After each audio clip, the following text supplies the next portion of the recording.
The Adventures of Tom Sawyer by Mark Twain. Chapter 1. Youuu, Tom Aunt Polly decides upon her duty. Tom practices music. The challenge, a private entrance. Tom, no answer. Tom, no answer. What's gone with that boy, I wonder? You, Tom, no answer. The old lady pulled her spectacles down and looked over them about the room. Then she put them up and looked out under them. She seldom or never looked through them for so small a thing as a boy. They were her state pair, the pride of her heart, and were built for style, not service. She could have seen to a pair of stove lids just as well. She looked perplexed for a moment and then said, not fiercely, but still loud enough for the furniture to hear, "Well, I lay if I get hold of you, I'll—" She did not finish, for by this time she was bending down and punching under the bed with the broom, and so she needed breath to punctuate the punches with. She resurrected nothing but the cat. I never did see the beat of that boy. She went to the open door and stood in it and looked out among the tomato vines and Jimson weeds that constituted the garden. No Tom. So she lifted up her voice at an angle calculated for distance and shouted, "You, Tom!" There was a slight noise behind her, and she turned just in time to seize a small boy by the slack of his roundabout and arrest his flight. "There, I might a thought of that closet. What you been doing in there?" "Nothing, nothing. Look at your hands, and look at your mouth. What is that truck?" "I don't know, Aunt." "Well, I know. It's jam, that's what it is. 40 times I said if you didn't let that jam alone, I'd skin you. Hand me that switch." The switch hovered in the air. The peril was desperate. "My, look behind you, Aunt." The old lady whirled round and snatched her skirts out of danger. The lad fled on the instant, scrambled up the high board fence, and disappeared over it. His Aunt Polly stood surprised a moment, and then broke into a gentle laugh. "Hang the boy, can't I never learn anything? Ain't he played me tricks enough like that for me to be looking out for him by this time? But old fools is the biggest fools there is. Can't learn an old dog new tricks, as the saying is. But my goodness, he never plays them alike. 2 days, and how is a body to know what's coming? He appears to know just how long he can torment me before I get my dander up, and he knows if he can make out to put me off for a minute or make me laugh, it's all down again and I can't hit him a lick. I ain't doing my duty by that boy, and that's the Lord's truth, goodness knows. Spare the rod and spile the child, as the good book says. I'm a laying up sin and suffering for us both, I know. He's full of the old scratch, but laws o' me, he's my own dead sister's boy. Poor thing, and I ain't got the heart to lash him somehow. Every time I let him off, my conscience does hurt me so, and every time I hit him, my old heart most breaks. Well, man, that is born of woman is of few days and full of trouble, as the scripture says, and I reckon it's so. He'll play hooky this evening, and I'll just be oblied to make him work tomorrow to punish him. It's mighty hard to make him work Saturdays when all the boys is having holiday, but he hates work more than he hates anything else, and I've got to do some of my duty by him or I'll be the ruination of the child. Southwestern for afternoon. Tom did play hooky, and he had a very good time. He got back home barely in season to help Jim, the small colored boy, saw next day's wood and split the kindlings before supper. At least he was there in time to tell his adventures to Jim, while Jim did 3/4 of the work. Tom's younger brother, or rather half, Brother Sid, was already through with his part of the work picking up chips, for he was a quiet boy and had no adventurous troubles some ways. While Tom was eating his supper and stealing sugar as opportunity offered, Aunt Polly asked him questions that were full of guile and very deep, for she wanted to trap him into damaging revealments. Like many other simple-hearted souls, It was her pet vanity to believe she was endowed with a talent for dark and mysterious diplomacy, and she loved to contemplate her most transparent devices as marvels of low cunning. Said she, "Tom, it was middling warm in school, warn't it? Yes'm. Powerful warm, warn't it? Yes'm. Didn't you want to go in a swimming, Tom?"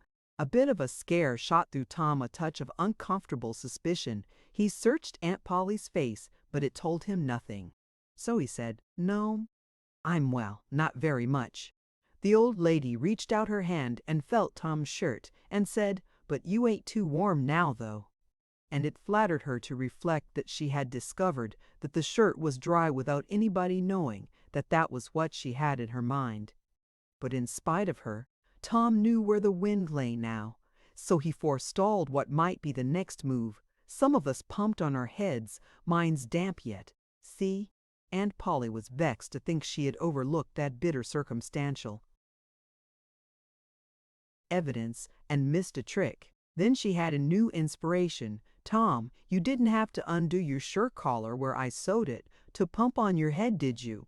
Unbutton your jacket." The trouble vanished out of Tom's face. He opened his jacket. His shirt collar was securely sewed. "Bother! Well, go 'long with you. I'd made sure you'd played hooky and been a swimming. But I forgive you, Tom. I reckon you're a kind of a singed cat, as the saying is better'n you look." This time, she was half sorry her sagacity had miscarried, and half glad that Tom had stumbled into obedient conduct for once. But Sidney said, "Well now, if I didn't think you sewed his collar with white thread, but it's black, why, I did sew it with white, Tom." But Tom did not wait for the rest. As he went out at the door, he said, "Siddy, I'll lick you for that." In a safe place, Tom examined two large needles, which were thrust into the lapels of his jacket and had thread bound about them. One needle carried white thread and the other black. He said she'd never noticed if it hadn't been for Sid. "Confound it, sometimes she sews it with white and sometimes she sews it with black. I wish to demini she'd stick to one or t'other. I can't keep the run of 'em, but I bet you I'll lam Sid for that. I'll learn him." He was not the model boy of the village. He knew the model boy very well, though, and loathed him. Within 2 minutes, or even less, he had forgotten all his troubles. Not because his troubles were one whit less heavy and bitter to him than a man's are to a man, but because a new and powerful interest bore them down and drove them out of his mind for the time, just as men's misfortunes are forgotten in the excitement of new enterprises. This new interest was a valued novelty in whistling, which he had just acquired from a Negro, and he was suffering to practice it undisturbed. It consisted in a peculiar bird-like turn, a sort of liquid warble, produced by touching the tongue to the roof of the mouth at short intervals in the midst of the music. The reader probably remembers how to do it if he has ever been a boy. Diligence and attention soon gave him the knack of it, and he strode down the street with his mouth full of harmony and his soul full of gratitude. He felt much as an astronomer feels who has discovered a new planet, no doubt, as far as strong, deep, unalloyed pleasure is concerned. The advantage was with the boy, not the astronomer. The summer evenings were long. It was not dark yet. Presently, Tom checked his whistle. A stranger was before him, a boy a shade larger than himself. A newcomer of any age or either sex was an impressive curiosity in the poor little shabby village of St. Petersburg. This boy was well dressed, too well dressed on a weekday. This was simply astounding. His cap was a dainty thing, his close-buttoned blue cloth roundabout was new and natty, and so were his pantaloons. He had shoes on, and it was only Friday. He even wore a necktie, a bright bit of ribbon. He had a citified air about him that ate into Tom's vitals.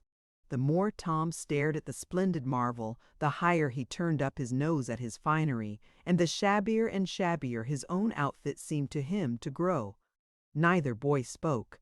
If one moved, the other moved, but only sidewise, in a circle. They kept face to face and eye to eye all the time. Finally, Tom said, "I can lick you.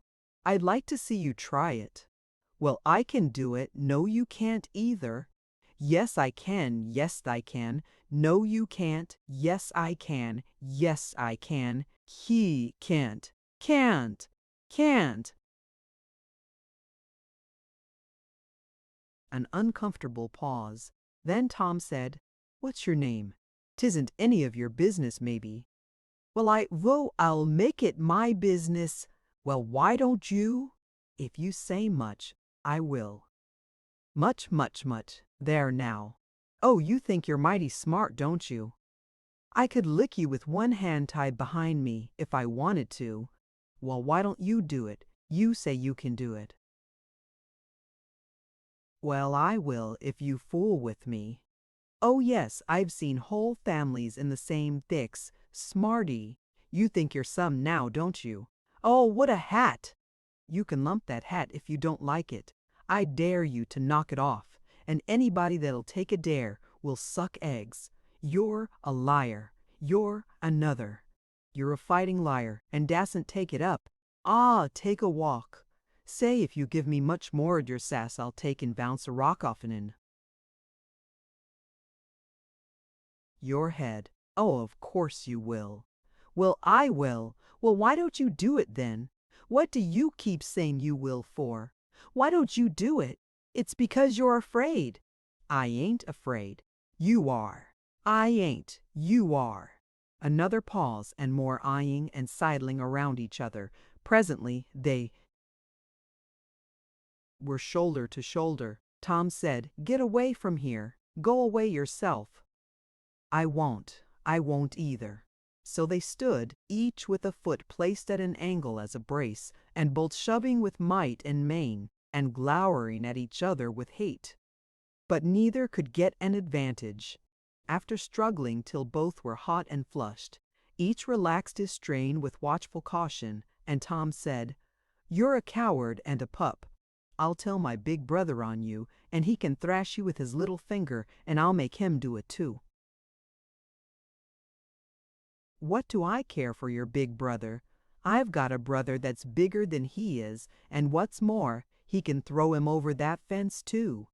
Both brothers were imaginary. "That's a lie. You're saying so don't make it so." Tom drew a line in the dust with his big toe and said, "I dare you to step over that, and I'll lick you till you can't stand up. Anybody that'll take a dare will steal sheep." The new boy stepped over promptly and said, "Now you said you'd do it, now let's see you do it. Don't you crowd me now, you better look out." "Well, you said you'd do it, why don't you do it? By jingo, for 2 cents I will do it." The new boy took 2 broad coppers out of his pocket and held them out with derision. Tom struck them to the ground. In an instant both boys were rolling and tumbling in the dirt, gripped together like cats, and for the space of a minute they tugged and tore at each other's hair and clothes, punched and scratched each other's nose, and covered themselves with dust and glory. Presently the confusion took form, and through the fog of battle Tom appeared, seated astride the new boy, and pounding him with his fists. "Holler 'nuff," said he. The boy only struggled to free himself. He was crying mainly from rage. "Holler 'nuff," and the pounding went on. At last the stranger got out a smothered "nuff," and Tom let him up and said, "Now that'll learn you. Better look out who you're fooling with next time." The new boy went off brushing the dust from his clothes, sobbing, snuffling, and occasionally looking back and shaking his head and threatening what he would do to Tom the next time he caught him out. To which Tom responded with jeers, and started off in high feather, and as soon as his back was turned, the new boy snatched up a stone, threw it, and hit him between the shoulders, and then turned tail and ran like an antelope. Tom chased the traitor home, and thus found out where he lived. He then held a position at the gate for some time, daring the enemy to come outside, but the enemy only made faces at him through the window and declined.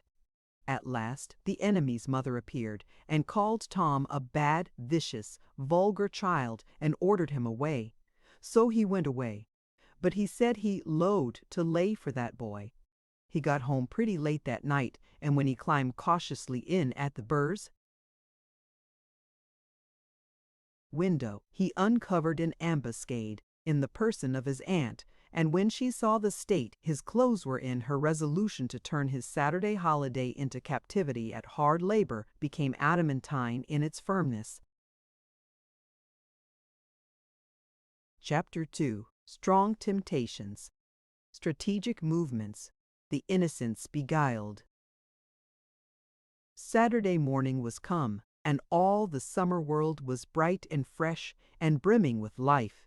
There was a song in every heart, and if the heart was young the music issued at the lips. There was cheer in every face and a spring in every step. The locust trees were in bloom, and the fragrance of the blossoms filled the air. Cardiff Hill beyond the village and above it was green with vegetation, and it lay just far enough away to seem a delectable land, dreamy, reposeful, and inviting. Tom appeared on the sidewalk with a bucket of whitewash and a long-handled brush. He surveyed the fence, and all gladness left him, and a deep melancholy settled down upon his spirit. 30 yards of board fence 9 feet high. Life to him seemed hollow and existence but a burden. Sighing, he dipped his brush and passed it along the topmost plank. Repeated the operation, did it again. Compared the insignificant whitewashed streak with the far-reaching continent of unwhitewashed fence, and sat down on a tree box discouraged. Jim came skipping out at the gate with a tin pail and singing Buffalo Gals.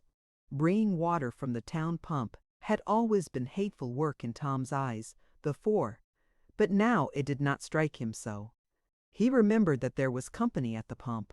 White, mulatto, and Negro boys and girls were always there waiting their turns, resting, trading playthings, quarreling, fighting, skylarking. And he remembered that although the pump was only 150 yards off, Jim never got back with a bucket of water under an hour, and even then somebody generally had to go after him. Tom said, "Say, Jim, I'll fetch the water if you'll whitewash some." Jim shook his head and said, "Can't, Mars Tom. Ol' missus, she tole me I got to go and git dis water and not stop foolin' round wid anybody. She say she spec Mars Tom gwine to ax me to whitewash, and so she tole me go 'long and tend to my own business," she lowed. She'd tended the whitewashin'. "Oh, never you mind what she said, Jim. That's the way she always talks. Gimme the bucket, I won't be gone only a minute. She won't ever know." "Oh, I dasn't. Mars Tom, ol' missus she take and tar de head offen me. 'Deed she would. She never licks anybody whacks 'em over the head with her thimble, and who cares for that, I'd like to know. She talks awful, but talk don't hurt anyways. It don't, if she don't cry. Jim, I'll give you a marvel. I'll give you a white alley." Jim began to waver. "White alley, Jim, and it's a bully tall." "My, dat's a mighty gay marvel, I tell you. But Mars Tom, I's powerful. 'Fraid o' lee missus, and besides, if you will, I'll show you my sore toe." Jim was only human. This attraction was too much for him. He put down his pail, took the white alley, and bent over the toe with absorbing interest while the bandage was being unwound. In another moment he was flying down the street with his pail and a tingling rear.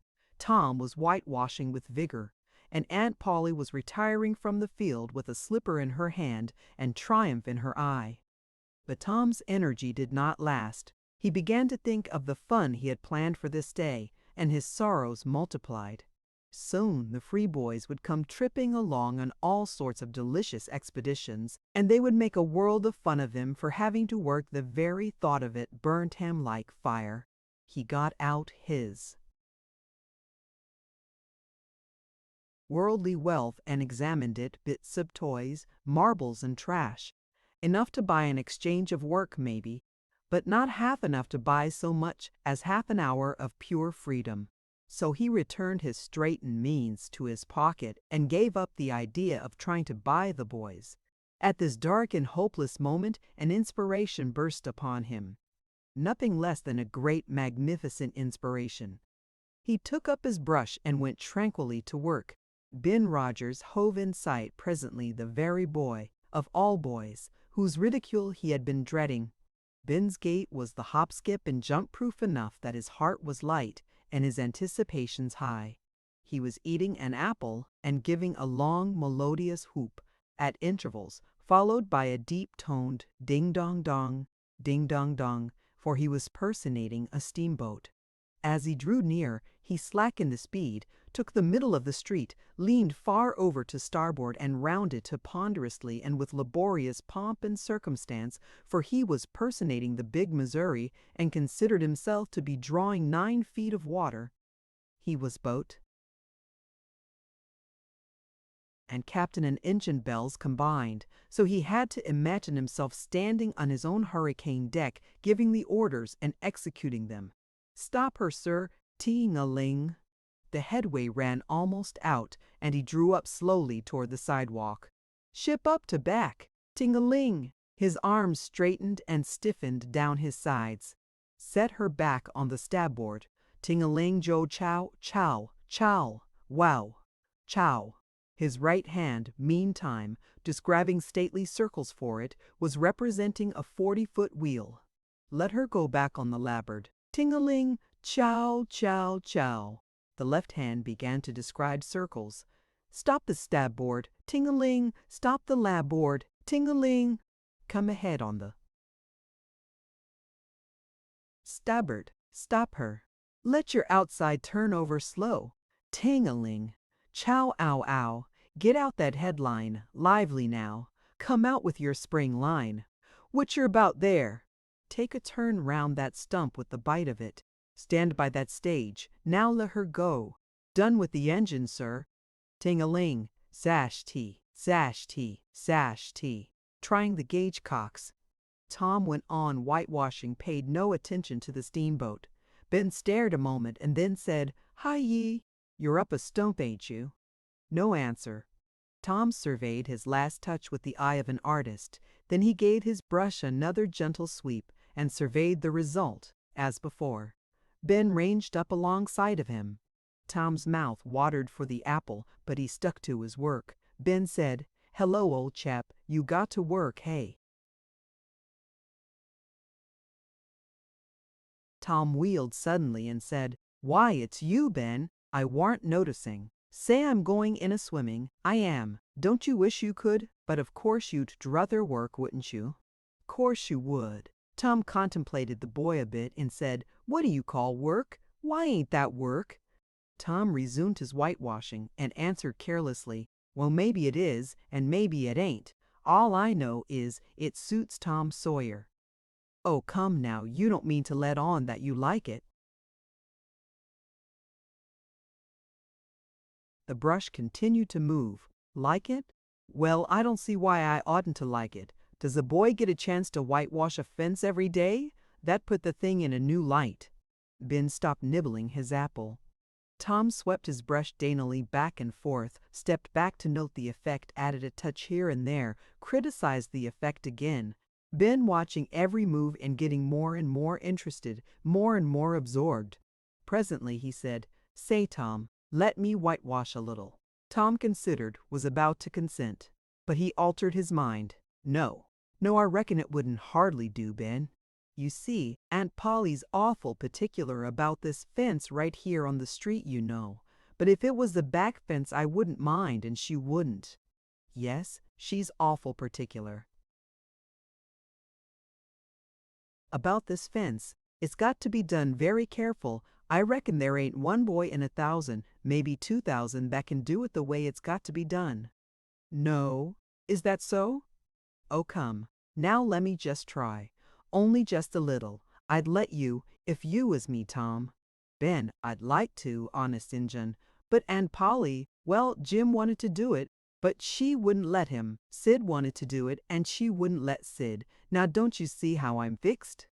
If you was to tackle this fence and anything was to happen to it, oh shucks, I'll be just as careful. Now lemme try. Say I'll give you the core of my apple." "Well, here?" "No, Ben, now don't. I'm afeard. I'll give you all of it." Tom gave up the brush with reluctance in his face, but alacrity in his heart. And while the late steamer Big Missouri worked and sweated in the sun, the retired artist sat on a barrel in the shade close by, dangled his legs, munched his apple, and planned the slaughter of more innocents. There was no lack of material. Boys happened along every little while. They came to jeer, but remained to whitewash. By the time Ben was fagged out, Tom had traded the next chance to Billy Fisher for a kite in good repair, and when he played out, Johnny Miller bought in for a dead rat and a string to swing it with, and so on, hour after hour. And when the middle of the afternoon came, from being a poor poverty-stricken boy in the morning, Tom was literally rolling in wealth. He had, besides the things before mentioned, 12 marbles, part of a Jew's harp, a piece of blue bottle glass to look through, a spool cannon, a key that wouldn't unlock anything, a fragment of chalk, a glass stopper of a decanter, a tin soldier, a couple of tadpoles, 6 firecrackers, a kitten with only one eye, a brass doorknob, a dog collar, but no dog, the handle of a knife, 4 pieces of orange peel, and a dilapidated old window sash. He had had a nice, good, idle time all the while, plenty of company, and the fence had 3 coats of whitewash on it. If he hadn't run out of whitewash, he would have bankrupted every boy in the village. Tom said to himself that it was not such a hollow world after all. He had discovered a great law of human action, without knowing it, namely, that in order to make a man or a boy covet a thing, it is only necessary to make the thing difficult to attain. If he had been a great and wise philosopher like the writer of this book, he would now have comprehended that work consists of whatever a body is obliged to do, and that play consists of whatever a body is not obliged to do. And this would help him to understand why constructing artificial flowers or performing on a treadmill is work, while rolling 10 pins or climbing Mont Blanc is only amusement.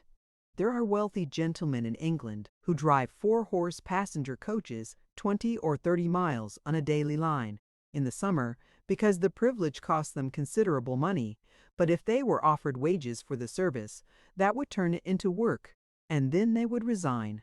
The boy mused a while over the substantial change which had taken place in his worldly circumstances and then wended toward headquarters to report.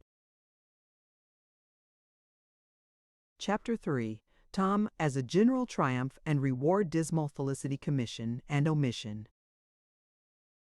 Tom presented himself before Aunt Polly, who was sitting by an open window in a pleasant rearward apartment, which was bedroom, breakfast room, dining room, and library combined. The balmy summer air, the restful quiet, the odor of the flowers, and the drowsing murmur of the bees had had their effect, and she was nodding over her knitting, for she had no company but the cat, and he was asleep in her lap. Her spectacles were propped up on her gray head for safety. She had thought that of course Tom had deserted long ago, and she wondered at seeing him place himself in her power again in this intrepid way. He said, "Mayn't I go and play now, Aunt?" "What a reedy! How much have you done?" "It's all done, Aunt." "Tom, don't lie to me. I can't bear it." "Aye, Aunt, it is all done." Aunt Polly placed small trust in such evidence. She went out to see for herself, and she would have been content to find 20% of Tom's statement true. When she found the entire fence whitewashed, and not only whitewashed, but elaborately coated and recoated, and even a streak added to the ground, her astonishment was almost unspeakable. She said, "Well, I never. There's no getting round it. You can work when you're a mind to, Tom." And then she diluted the compliment by adding, "But it's powerful seldom you're a mind to, I'm bound to say." "Well, go long and play. But mind you get back some time in a week, or I'll tan you."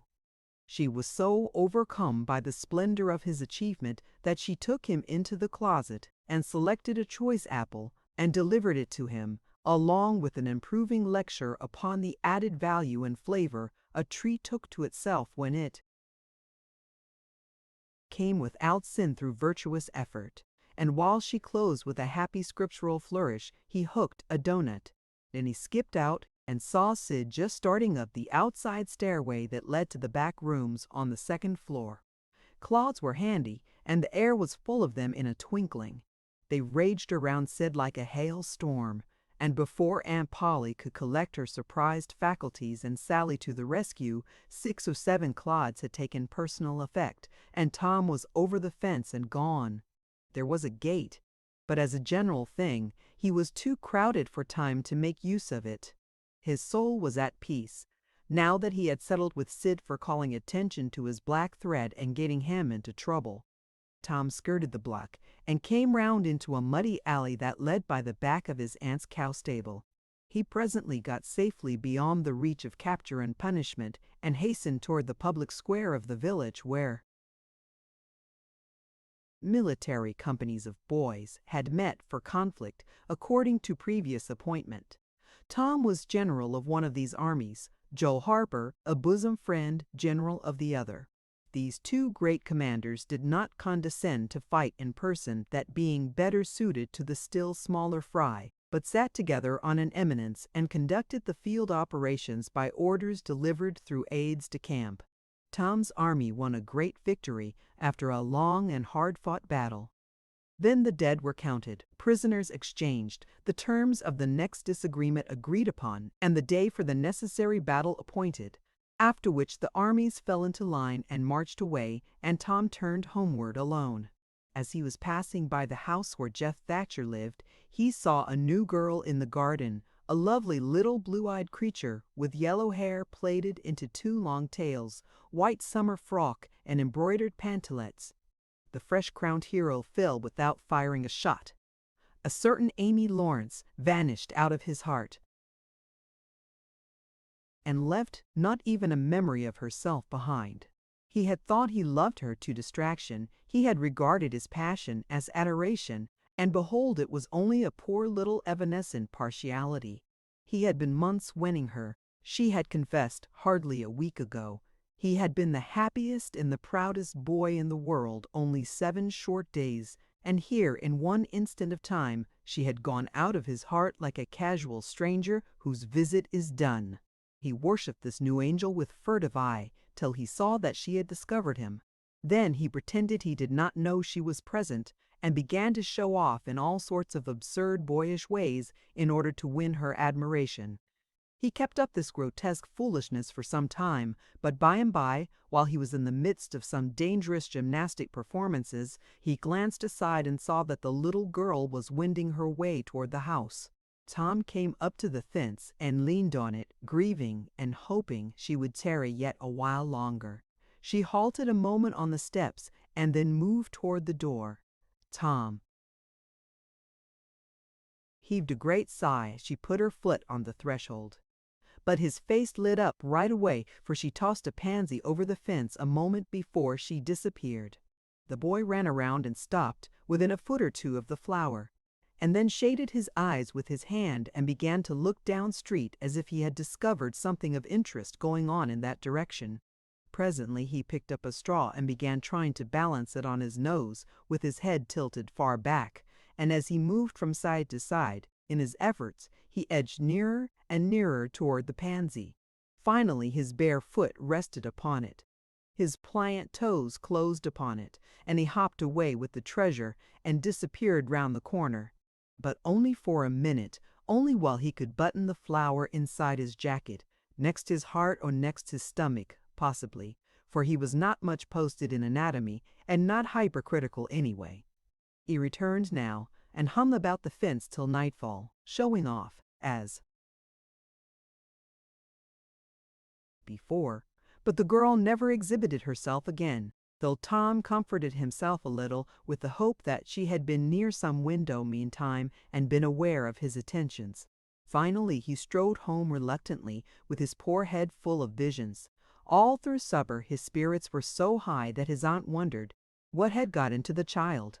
He took a good scolding about clodding Sid, and did not seem to mind it in the least. He tried to steal sugar under his aunt's very nose and got his knuckles rapped for it. He said, "Aunt, you don't whack Sid when he takes it." "Well, Sid don't torment a body the way you do. You'd be always into that sugar if I weren't watching you." Presently she stepped into the kitchen and Sid, happy in his immunity, reached for the sugar bowl, a sort of glorying over Tom, which was well nigh unbearable. But Sid's finger slipped and the bowl dropped and broke. Tom was in ecstasies, such ecstasies that he even controlled his tongue and was silent. He said to himself that he would not speak a word, even when his aunt came in, but would sit perfectly still till she asked who did the mischief, and then he would tell, and there would be nothing so good in the world as to see that pet model catch it. He was so brimful of exultation that he could hardly hold himself when the old lady came back and stood above the wreck, discharging lightnings of wrath from over her spectacles. He said to himself, "Now it's coming." And the next instant he was sprawling on the floor. The potent palm was uplifted to strike again when Tom cried out, "Hold on now, what are you belting me for?" Sid broke it. Aunt Polly paused, perplexed, and Tom looked for healing pity. But when she got her tongue again, she only said, "Umph! Well, you didn't get a lick amiss, I reckon. You been into some other audacious mischief when I wasn't around, like enough." Then her conscience reproached her, and she yearned to say something kind and loving, but she judged that this would be construed into a confession that she had been in the wrong, and discipline forbade that. So she kept silence, and went about her affairs with a troubled heart. Tom sulked in a corner and exalted his woes. He knew that in her heart his aunt was on her knees to him, and he was morosely gratified by the consciousness of it. He would hang out no signals. He would take notice of none. He knew that a yearning glance fell upon him, now and then, through a film of tears, but he refused recognition of it. He pictured himself lying sick unto death, and his aunt bending over him beseeching one little forgiving word, but he would turn his face to the wall and die with that word unsaid. Ah, how would she feel then? And he pictured himself brought home from the river, dead, with his curls all wet, and his sore heart at rest. How she would throw herself upon him, and how her tears would fall like rain, and her lips pray God to give her back her boy, and she would never, never abuse him any more. But he would lie there cold and white, and make no sign, a poor little sufferer whose griefs were at an end. He so worked upon his feelings with the pathos of these dreams that he had to keep swallowing. He was so like to choke, and his eyes swam in a blur of water, which overflowed when he winked and ran down and trickled from the end of his nose. And such a luxury to him was this petting of his sorrows that he could not bear to have any worldly cheeriness or any grating delight intrude upon it. It was too sacred for such contact, and so presently, when his cousin Mary danced in, all alive with the joy of seeing home again, after an age-long visit of 1 week to the country, he got up and moved in clouds and darkness out at one door as she brought song and sunshine in the hid other. He wandered far from the accustomed haunts of boys, and sought desolate places that were in harmony with his spirit. A log raft in the river invited him, and he seated himself on its outer edge and contemplated the dreary vastness of the stream, wishing, the while, that he could only be drowned, all at once and unconsciously, without undergoing the uncomfortable routine devised by nature. Then he thought of his flower. He got it out, rumpled and wilted, and it mightily increased his dismal felicity. He wondered if she would pity him if she knew. Would she cry, and wish that she had a right to put her arms around his neck and comfort him? Or would she turn coldly away like all the hollow world? This picture brought such an agony of pleasurable suffering that he worked it over and over again in his mind and set it up in new and varied lights till he wore it threadbare. At last he rose up sighing and departed in the darkness. About 9:30 or 10 o'clock, he came along the deserted street to where the adored unknown lived. He paused a moment. No sound fell upon his listening ear.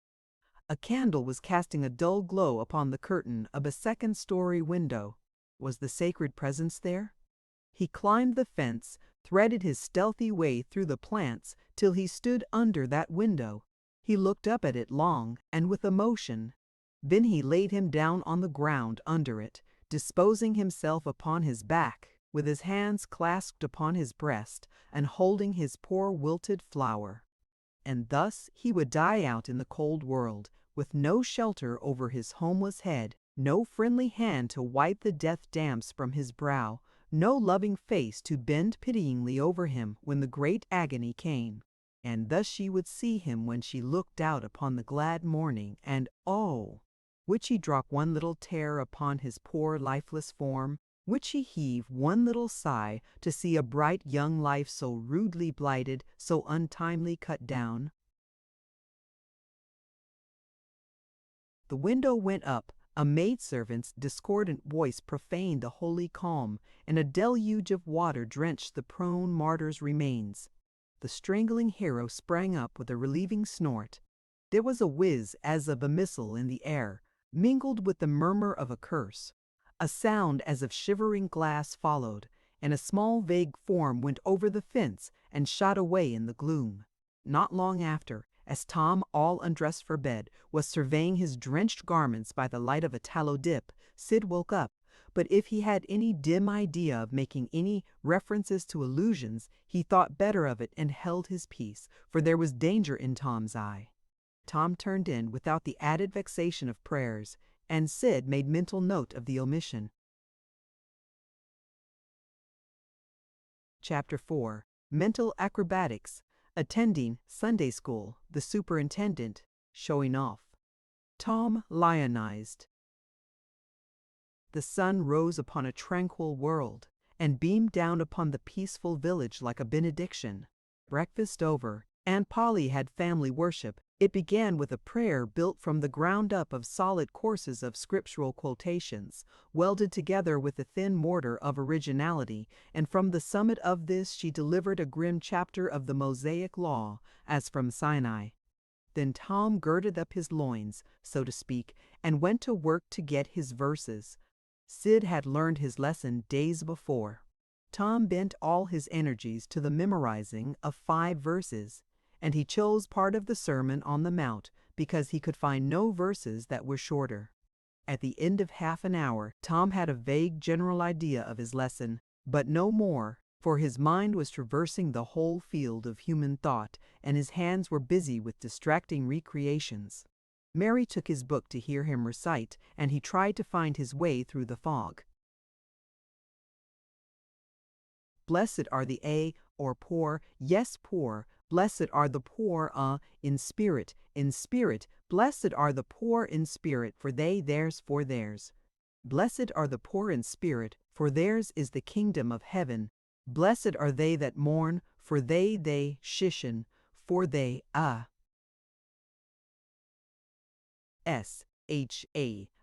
they sh. Oh, I don't know what it is. Shall. Oh, shall. For they shall. A shall mourn, a blessed are they that shall mourn, for they shall, a shall, what? Why don't you tell me, Mary? What do you want to be so mean for? Oh, Tom, you poor thick-headed thing, I'm not teasing you. I wouldn't do that. You must go and learn it again. Don't you be discouraged, Tom. You'll manage it, and if you do, I'll give you something ever so nice. There now, that's a good boy. All right. What is it, Mary? Tell me what it is. Never you mind, Tom. You know if I say it's nice, it is nice. You bet you that's so, Mary. All right, I'll tackle it again. And he did tackle it again, and under the double pressure of curiosity and prospective gain, he did it with such spirit that he accomplished a shining success. Mary gave him a brand-new Barlow knife worth 12.5 cents, and the convulsion of delight that swept his system shook him to his foundations. True, the knife would not cut anything, but it was a sure enough Barlow, And there was inconceivable grandeur in that, though, where the Western boys ever got the idea that such a weapon could possibly be counterfeited to its injury is insane good it is. Tom contrived to scarify the cupboard with it and was arranging to begin on the bureau when he was called off to dress for Sunday school. Mary gave him a tin basin of water and a piece of soap, and he went outside the door and set the basin on a little bench there. Then he dipped the soap in the water and laid it down, turned up his sleeves, poured out the water on the ground gently, and then entered the kitchen and began to wipe his face diligently on the towel behind the door. But Mary removed the towel and said, "Now ain't you ashamed, Tom? You mustn't be so bad. Water won't hurt you."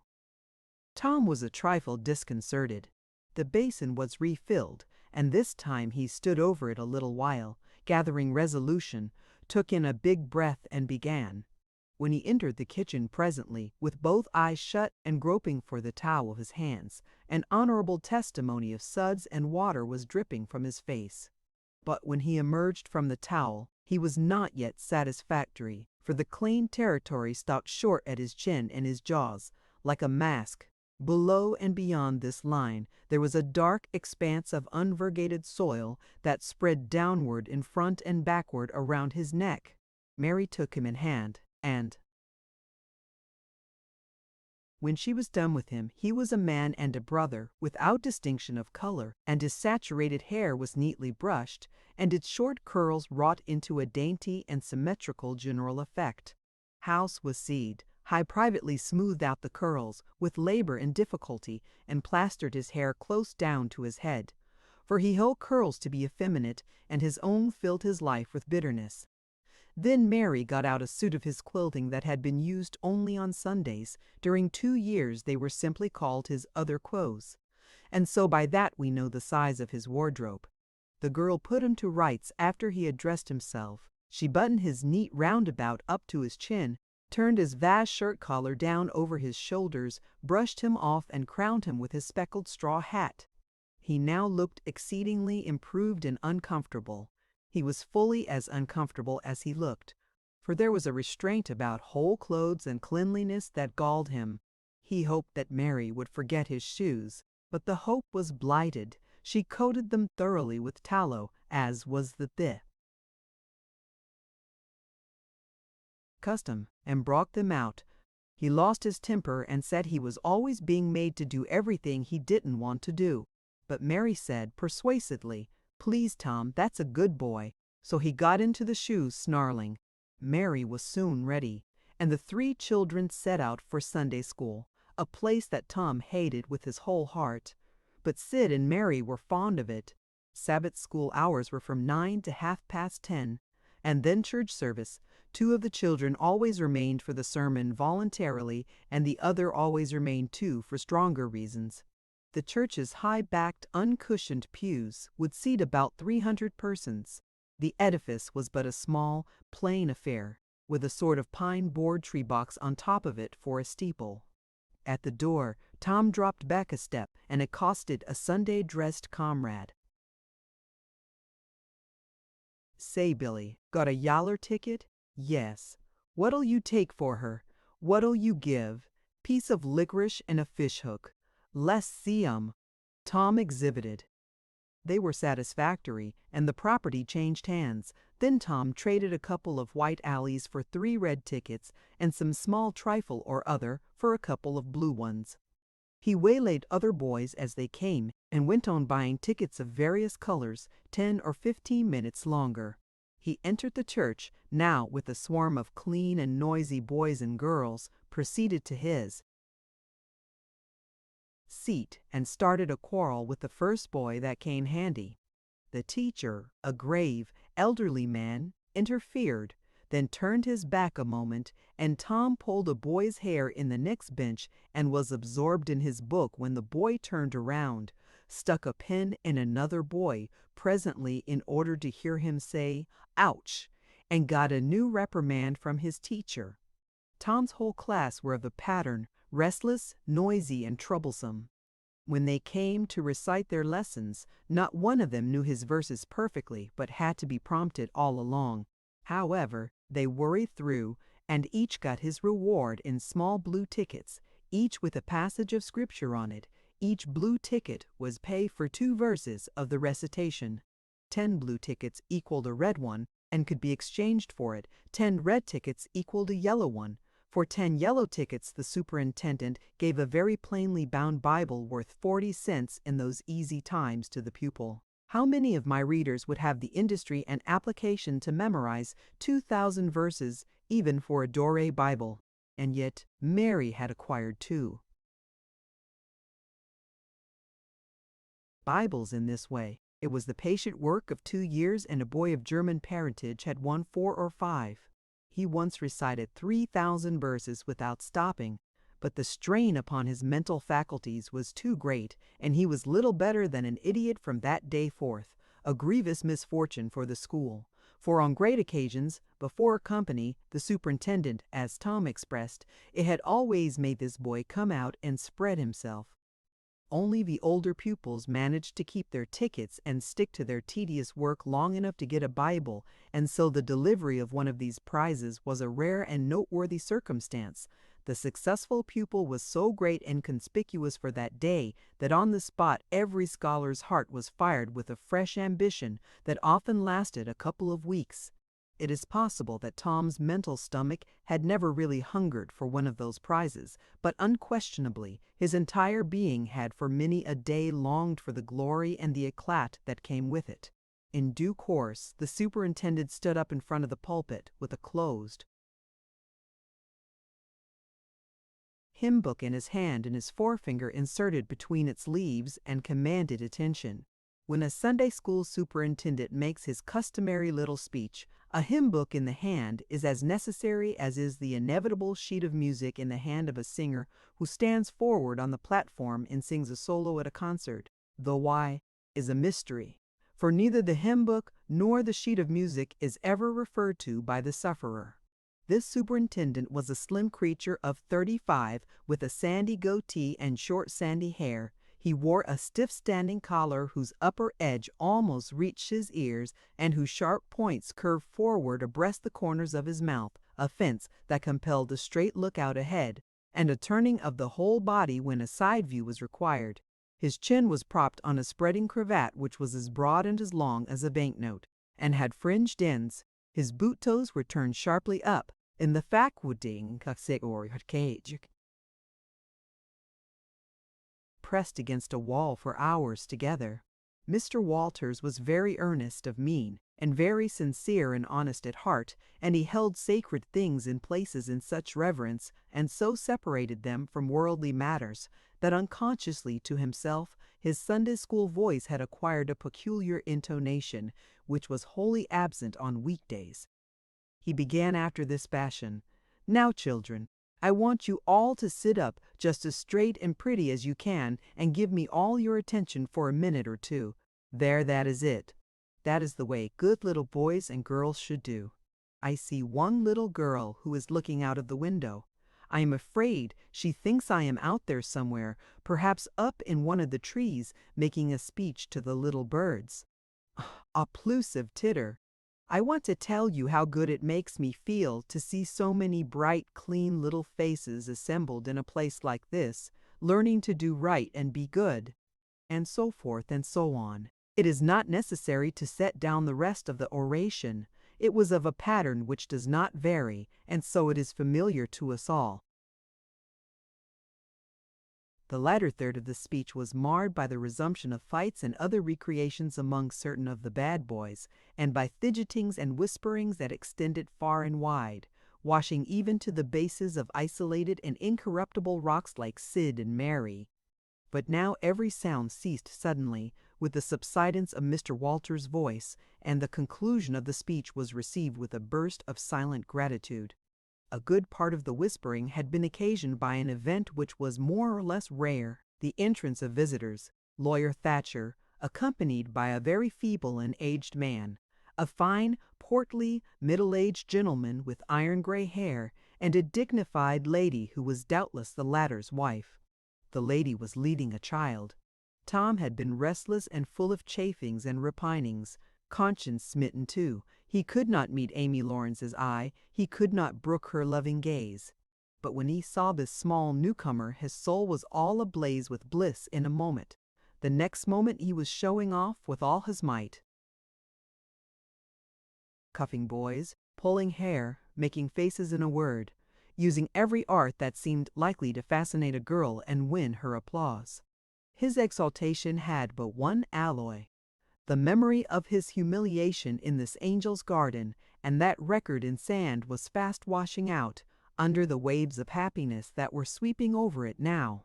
The visitors were given the highest seat of honor, and as soon as Mr. Walters's speech was finished, he introduced them to the school. The middle-aged man turned out to be a prodigious personage, no less a one than the county judge, altogether the most august creation these children had ever looked upon, and they wondered what kind of material he was made of, and they half wanted to hear him roar, and were half afraid he might too.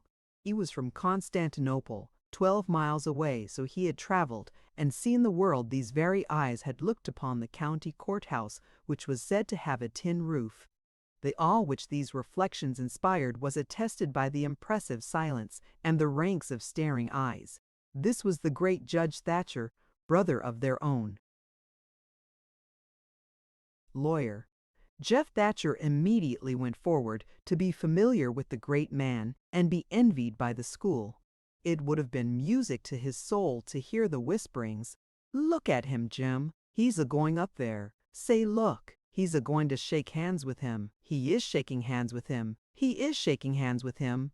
By jings, don't you wish you was Jeff?" Mr. Walters fell to showing off with all sorts of official bustlings and activities, giving orders, delivering judgments, discharging directions here, there, everywhere that he could find a target. The librarian showed off, running hither and thither with his arms full of books and making a deal of the splutter and fuss that insect authority delights in. The young lady teacher showed off, bending sweetly over pupils that were lately being boxed, lifting pretty warning fingers at bad little boys and patting good ones lovingly. The young gentlemen teachers showed off with small scoldings and other little displays of authority and fine attention to discipline, and most of the teachers of both sexes found business up at the library by the pulpit, and it was business that frequently had to be done over again 2 or 3 times with much seeming vexation. The little girls showed off in various ways, and the little boys showed off with such diligence that the air was thick with paper wads and the murmur of scufflings. And above it all, the great man sat and beamed a majestic, judicial smile upon all the house, and warmed himself in the sun of his own grandeur, for he was showing off too. There was only one thing wanting to make Mr. Walters' ecstasy complete, and that was a chance to deliver a Bible prize and exhibit a prodigy. Several pupils had a few yellow tickets, but none had enough. He had been around among the star pupils inquiring. He would have given worlds now to have that German lad back again with a sound mind. And now at this moment, when hope was dead, Tom Sawyer came forward with 9 yellow tickets, 9 red tickets, and 10 blue ones, and demanded a Bible. This was a thunderbolt out of a clear sky.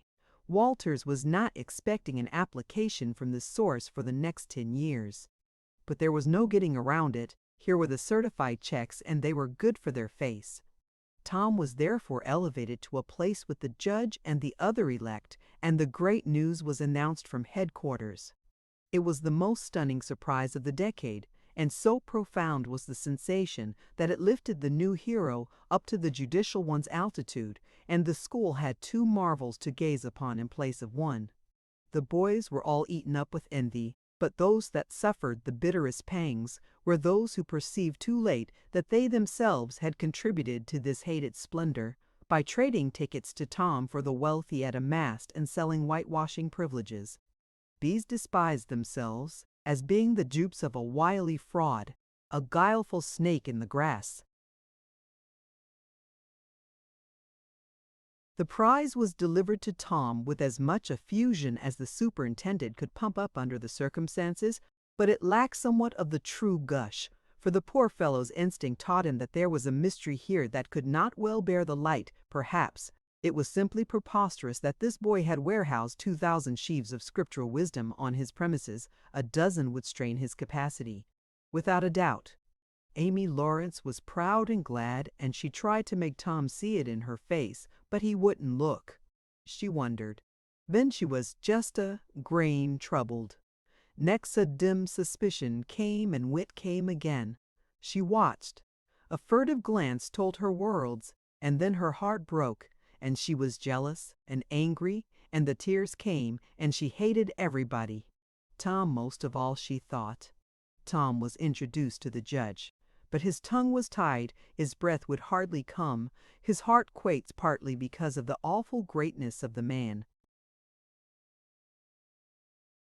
but mainly because he was her parent.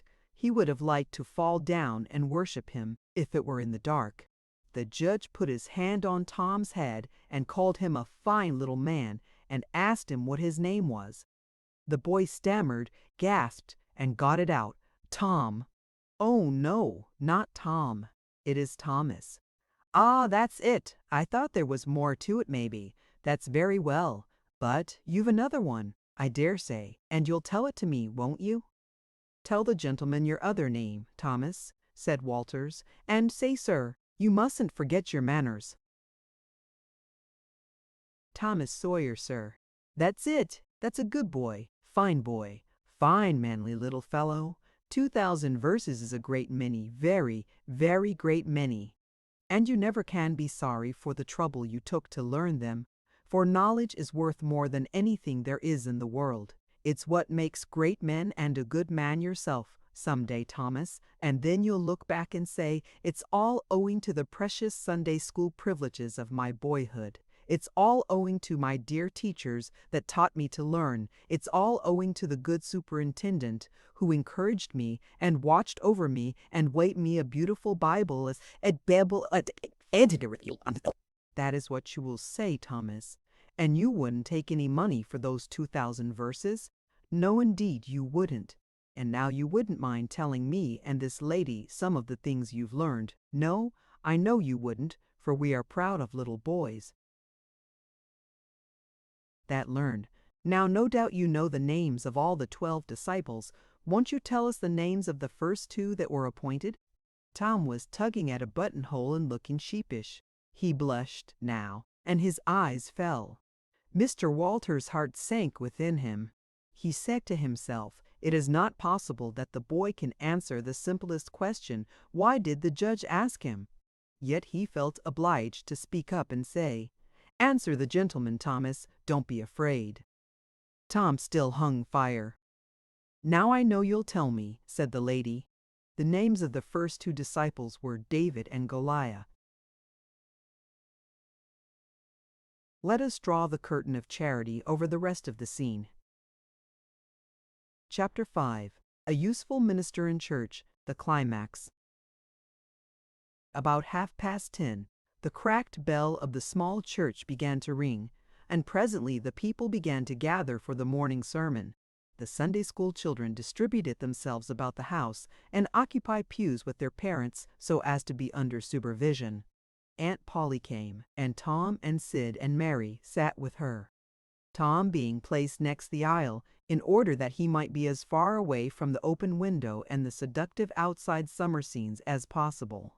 The crowd filed up the aisles, the aged and needy postmaster who had seen better days, the mayor and his wife, for they had a mayor there, among other unaccessories, the justice of the peace, the widow Douglas, fair, smart, and 40, a generous, good-hearted soul and well-to-do, her hill mansion the only palace in the town, and the most hospitable and much the most lavish in the matter of festivities that St. Petersburg boast, the bent and venerable Majnavias, Loicoil breakers, then all the young clerks in town in a body, for they had stood in the vestibule sucking their cane heads, a circling wall of oiled and simpering admirers, till the last girl had run their gauntlet. And last of all came the model boy, Willie Mufferson, taking as heedful care of his mother as if she were cut glass. He always brought his mother to church, and was the pride of all the matrons. The boys all hated him. He was so good, and besides, he had been thrown up to them so much. His white handkerchief was hanging out of his pocket behind, as usual on Sundays accidentally. Tom had no handkerchief, and he looked upon boys who had as snobs. The congregation being fully assembled, now, the bell rang once more to warn laggards and stragglers, and then a solemn hush fell upon the church, which was only broken by the tittering and whispering of the choir in the gallery. The choir always tittered and whispered all through service. There was once a church choir that was not ill-bred, but I have forgotten where it was now. It was a great many years ago, and I can scarcely remember anything about it, but I think it was in some foreign country. The minister gave out the hymn and read it through with a relish in a peculiar style which was much admired in that part of the country. His voice began on a medium key and climbed steadily up till it reached a certain point, where it bore with strong emphasis upon the topmost word and then plunged down as if from a springboard. Shall I be car-rie to the skies, on floe bright of ease, whilst others fight to win the prize, and sail thro' bloody seas, whilst others fight to win the prize, and sail thro' bloody seas. He was regarded as a wonderful reader. At church sociables, he was always called upon to read poetry, and when he was through, the ladies would lift up their hands and let them fall helplessly in their laps, and wall their eyes, and shake their heads, as much as to say, words cannot express it, it is too beautiful for this mortal earth. After the hymn had been sung, the Reverend Mr. Sprague turned himself into a bulletin board and read off notices of meetings and societies and things, till it seemed that the list would stretch out to the crack of doom, a queer custom which is still kept up in America, even in cities, away here in this age of abundant newspapers. Often, the less there is to justify a traditional custom, the harder it is to get rid of it. And now the minister prayed. A good, generous prayer it was, and went into details. It pleaded for the church and the little children of the church, for the other churches of the village, for the village itself, for the county, for the state officers, for the United States, for the churches of the United States, for the churches of the United States, for the Congress, for the President, for the officers of the government, for poor sailors tossed by stormy seas, for the oppressed millions groaning under the heel of European monarchies and Oriental despotisms, for such as have the light and the good tidings, and yet have not eyes to see nor ears to hear withal, for the heathen and the far islands of the sea, and closed with the supplication that the words he was about to speak might find grace and favor, and be as seed sown in fertile ground, yielding in time a grateful harvest of good. Amen. There was a rustling of dresses, and the standing congregation sat down. The boy whose history this book relates did not enjoy the prayer. He only endured it if he even did that much. He was restive all through it. He kept tally of the details of the prayer, unconsciously, for he was not listening. But he knew the ground of old, and the clergyman's regular route over it, and when a little trifle of new matter was interlarded, his ear detected it and his whole nature resented it. He considered additions unfair and scoundrelly. In the midst of the prayer a fly had lit on the back of the pew in front of him and tortured his spirit by calmly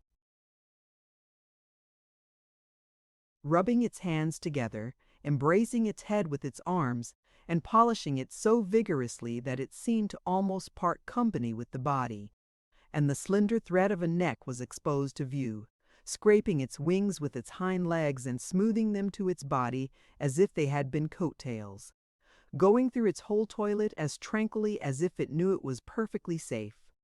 As indeed it was, for as sorely as Tom's hands itched to grab for it, they did not dare. He believed his soul would be instantly destroyed if he did such a thing while the prayer was going on. But with the closing sentence his hand began to curve and steal forward, and the instant the Amen was out, the fly was a prisoner of war. His aunt detected the act and made him let it go. The minister gave out his text and droned along monotonously through an argument that was so prosy that many a head by and by began to nod, and yet it was an argument that dealt in limitless fire and brimstone, and thinned the predestined elect down to a company so small as to be hardly worth the saving.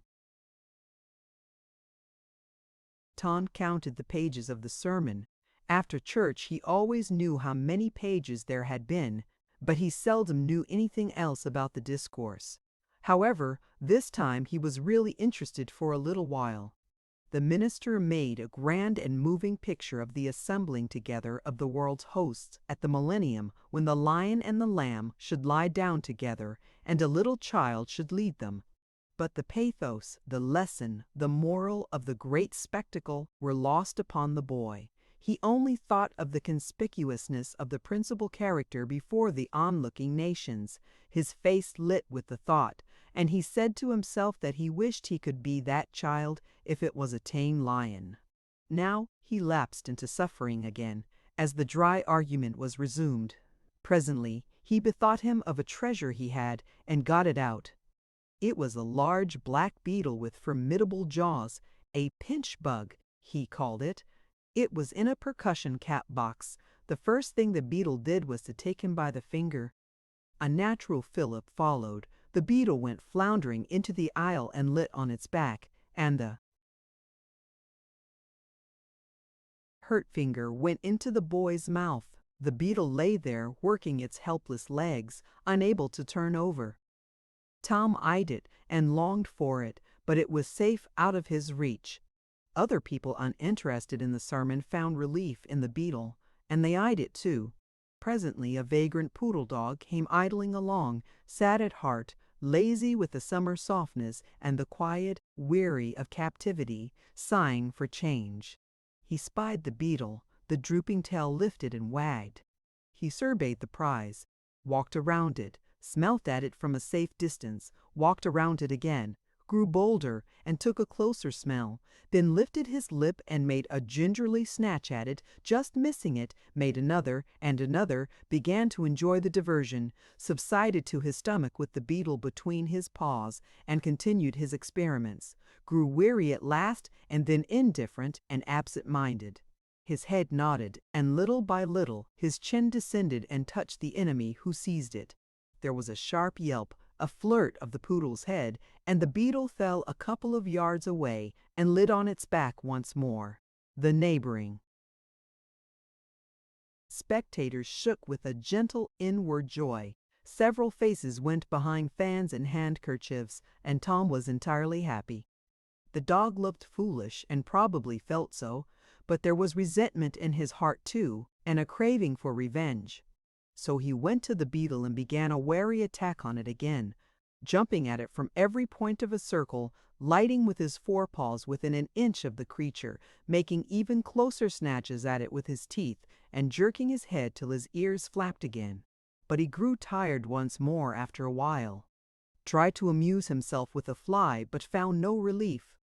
Followed an ant around with his nose close to the floor, and quickly wearied of that, yawned, sighed, forgot the beetle entirely, and sat down on it.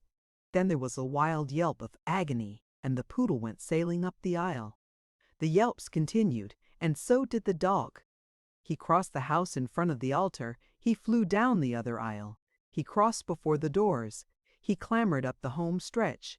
His anguish grew with his progress, till presently he was but a woolly comet moving in its orbit, with the gleam and the speed of light. At last the frantic sufferer sheered from its course and sprang into its master's lap. He flung it out of the window, and the voice of distress quickly thinned away and died in the distance. By this time the whole church was red-faced and suffocating with suppressed laughter, and the sermon had come to a dead standstill. The discourse was resumed presently, but it went lame and halting, all possibility of impressiveness being at an end, for even the gravest sentiments were constantly being received with a smothered burst of unholy mirth, under cover of some remote pew back, as if the poor parson had said a rarely facetious thing. It was a genuine relief to the whole congregation when the ordeal was over and the benediction pronounced. Tom Sawyer went home quite cheerful, thinking to himself that there was some satisfaction about divine service when there was a bit of variety in it. He had but one marring thought. He was willing that the dog should play with his pinch bug, but he did not think it was upright in him to carry it off. Chapter 6. Self-Examination Dentistry. The Midnight Charm Witches and Devils, Cautious Approaches, Happy Hours. Monday morning found Tom Sawyer miserable. Monday morning always found him so, because it began another week's slow suffering in school. He generally began that day with wishing he had had no intervening holiday. It made the going into captivity and fetters again so much more odious. Tom lay thinking. Presently it occurred to him that he wished he was sick. Then he could stay home from school. Here was a vague possibility. He canvassed his system. No ailment was found, and he investigated again. This time he thought he could detect colicky symptoms, and he began to encourage them with considerable hope. But they soon grew feeble, and presently died wholly away. He reflected further. Suddenly he discovered something. One of his upper front teeth was loose. This was lucky. He was about to begin to groan, as a starter, as he called it, when it occurred to him that if he came into court with that argument, his aunt would pull it out, and that would hurt. So he thought he would hold the tooth in reserve for the present, and seek further. Nothing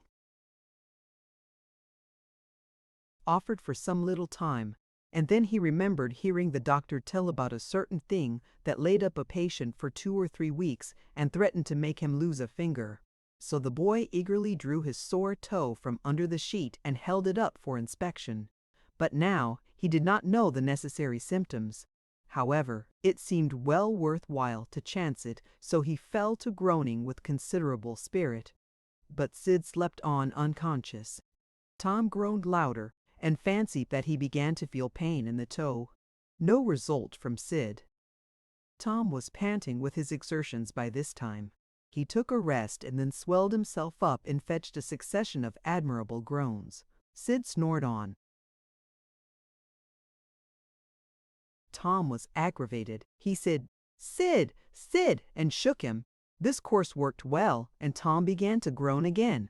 Sid yawned, stretched, then brought himself up on his elbow with a snort and began to stare at Tom.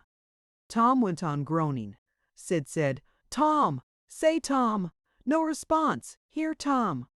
"No response here, Tom." "What is the matter, Tom?" And he shook him and looked in his face anxiously.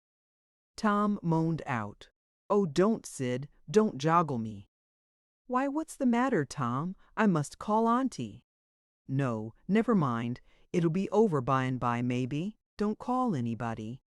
"But I must. Don't groan so, Tom. It's awful. How long you been this way?"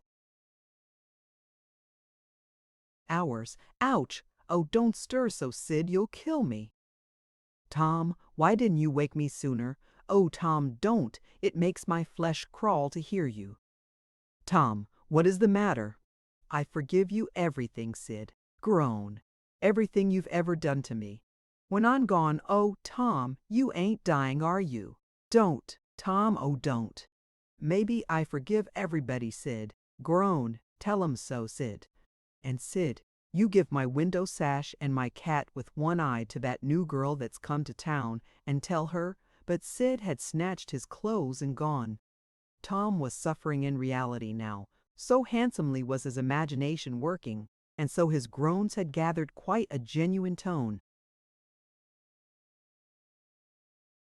Sid flew downstairs and said, "Oh, Aunt Polly, come. Tom's dying." "Dying? Yes, I'm. Don't wait, come quick. Rubbage! I don't believe it." But she fled upstairs nevertheless, with Sid and Mary at her heels. And her face grew white, too, and her lip trembled. When she reached the bedside, she gasped out, "You, Tom! Tom, what's the matter with you?" "Oh, Auntie, I'm—" "What's the matter with you? What is the matter with you, child?" "Oh, Auntie, my sore toes mortified." The old lady sank down into a chair and laughed a little, then cried a little, then did both together. This restored her, and she said, "Tom, what a turn you did give me. Now you shut up that nonsense and climb out of this." The groans ceased, and the pain vanished from the toe. The boy felt a little foolish, and he said, "Aunt Polly, it seemed mortified, and it hurt so I never minded my tooth at all." "Your tooth, indeed? What's the matter with your tooth?" "One of them's loose, and it aches perfectly awful." "There, there, now, don't begin that groaning again. Open your mouth." "Well, your tooth is loose, but you're not going to die about that. Mary, get me a silk thread and a chunk of fire out of the kitchen." Tom said, "Oh, please, Auntie, don't pull it out. It don't hurt any more. I wish I may never stir if it does. Please don't, Auntie. I don't want to stay home from school." "Oh, you don't you? So all this row was because you thought you'd get to stay home from school and go a-fishing? Tom, Tom, I love you so, and you seem to try every way you can to break my old heart with your outrageousness." By this time the dental instruments were ready. The old lady made one end of the silk thread fast to Tom's tooth with a loop and tied the other to the bedpost. Then she seized the chunk of fire and suddenly thrust it almost into the boy's face. The tooth hung dangling by the bedpost now, but all trials bring their compensations. As Tom went into school after breakfast, he was the envy of every boy he met, because the gap in his upper row of teeth enabled him to expectorate in a new and admirable way. He gathered quite a following of lads interested in the exhibition, and one that had cut his finger and had been a center of fascination and homage up to this time, now found himself suddenly without an adherent and shorn of his glory. His heart was heavy, and he said with a disdain which he did not feel that it wasn't anything to spit like Tom Sawyer, but another boy said, "Sour grapes," and he wandered away a dismantled hero. Shortly Tom came upon the juvenile pariah of the village, Huckleberry Finn, son of the town drunkard. Huckleberry was cordially hated and dreaded by all. The mothers of the town, because he was idle and lawless and vulgar and bad, and because all their children admired him so, and delighted in his forbidden society, and wished they dared to be like him. Tom was like the rest of the respectable boys, in that he envied Huckleberry his gaudy outcast condition, and was under strict orders not to play with him. So he played with him every time he got a chance. Huckleberry was always dressed in the cast-off clothes of full-grown men, and they were in perennial bloom, and fluttering with rags. His hat was a vast ruin with a wide crescent lopped out of its brim. His coat, when he wore one, hung nearly to his heels and had the rearward buttons far down the back. But one suspender supported his trousers. The seat of the trousers bagged low and contained nothing. The fringed legs dragged in the dirt when not rolled up. Huckleberry came and went at his own free will. He slept on doorsteps in fine weather and in empty hogsheads in wet.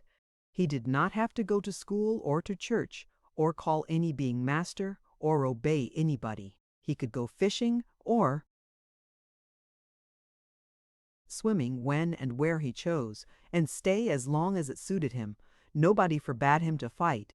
He could sit up as late as he pleased. He was always the first boy that went barefoot in the spring, and the last to resume leather in the fall. He never had to wash, nor put on clean clothes. He could swear wonderfully. In a word, everything that goes to make life precious that boy had. So thought every harassed, hampered, respectable boy in St. Petersburg. Tom hailed the romantic outcast. "Hello, Huckleberry. Hello yourself, and see how you like it. What's that you got? Dead cat?" "Lemme see him, Huck. My, he's pretty stiff." "Where'd you get him?" "Bought him off'n a boy." "What did you give?" "I give a blue ticket and a bladder that I got at the slaughterhouse." "Where'd you get the blue ticket?" "Bought it off'n Ben Rogers 2 weeks ago for a hoopstick. Say what is dead cats good for, Huck?" "Good for?" "Cure warts with." "No. Is that so? I know something that's better. I bet you don't. What is it?" "Why, spunk water." Spunk water. I wouldn't give a dern for spunk water. You wouldn't you? Do you ever try it? No, I hain't. But Barb Tanner did. Who told you so? Why, he told Jeff Thatcher, and Jeff told Johnny Baker, and Johnny told Jim Hollis, and Jim told Ben Rogers, and Ben told a nigger, and the nigger told me. There now. Well, what of it? They'll all lie, leastways all but the nigger. I don't know him, but I never see a nigger that wouldn't lie. Shucks. Now you tell me how Bob Tanner done it, Huck. Why, he took and dipped his hand in a rotten stump where the rainwater was. In the daytime? Certainly. With his face to the stump? Yes, least I reckon so. Did he say anything? I don't reckon he did. I don't know. Aha! Talk about trying to cure warts with spunk water such a blameful way as that. Why, that ain't a-going to do any good. You got to go all by yourself to the middle of the woods where you know there's a spunk water stump, and just as it's midnight, you back up against the stump and jam your hand in and say, barley corn, Injun meal shorts, spunk water, swaller these warts, and then walk away quick, 11 steps with your eyes shut, and then turn around 3 times and walk home without speaking to anybody. Because if you speak the charm's busted. Well, that sounds like a good way, but that ain't the way Bob Tanner done. No, sir, you can bet he didn't, because he's the wartiest boy in this town, and he wouldn't have a wart on him if he'd knowed how to work spunk water. I've took off thousands of warts off of my hands that way, Huck. I play with frogs so much that I've always got considerable many warts. Sometimes I take 'em off with a bean. Yes, bean's good. I've done that. Have you? What's your way?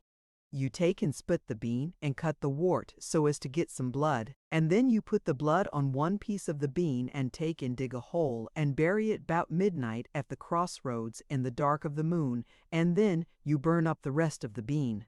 You see that piece that's got the blood on it will keep drawing and drawing, trying to fetch the other piece to it, and so that helps the blood to draw the wart, and pretty soon off she comes. Yes, that's it, Huck, that's it, though when you're burying it, if you say down bean, off wart, come no more to bother me, it's better.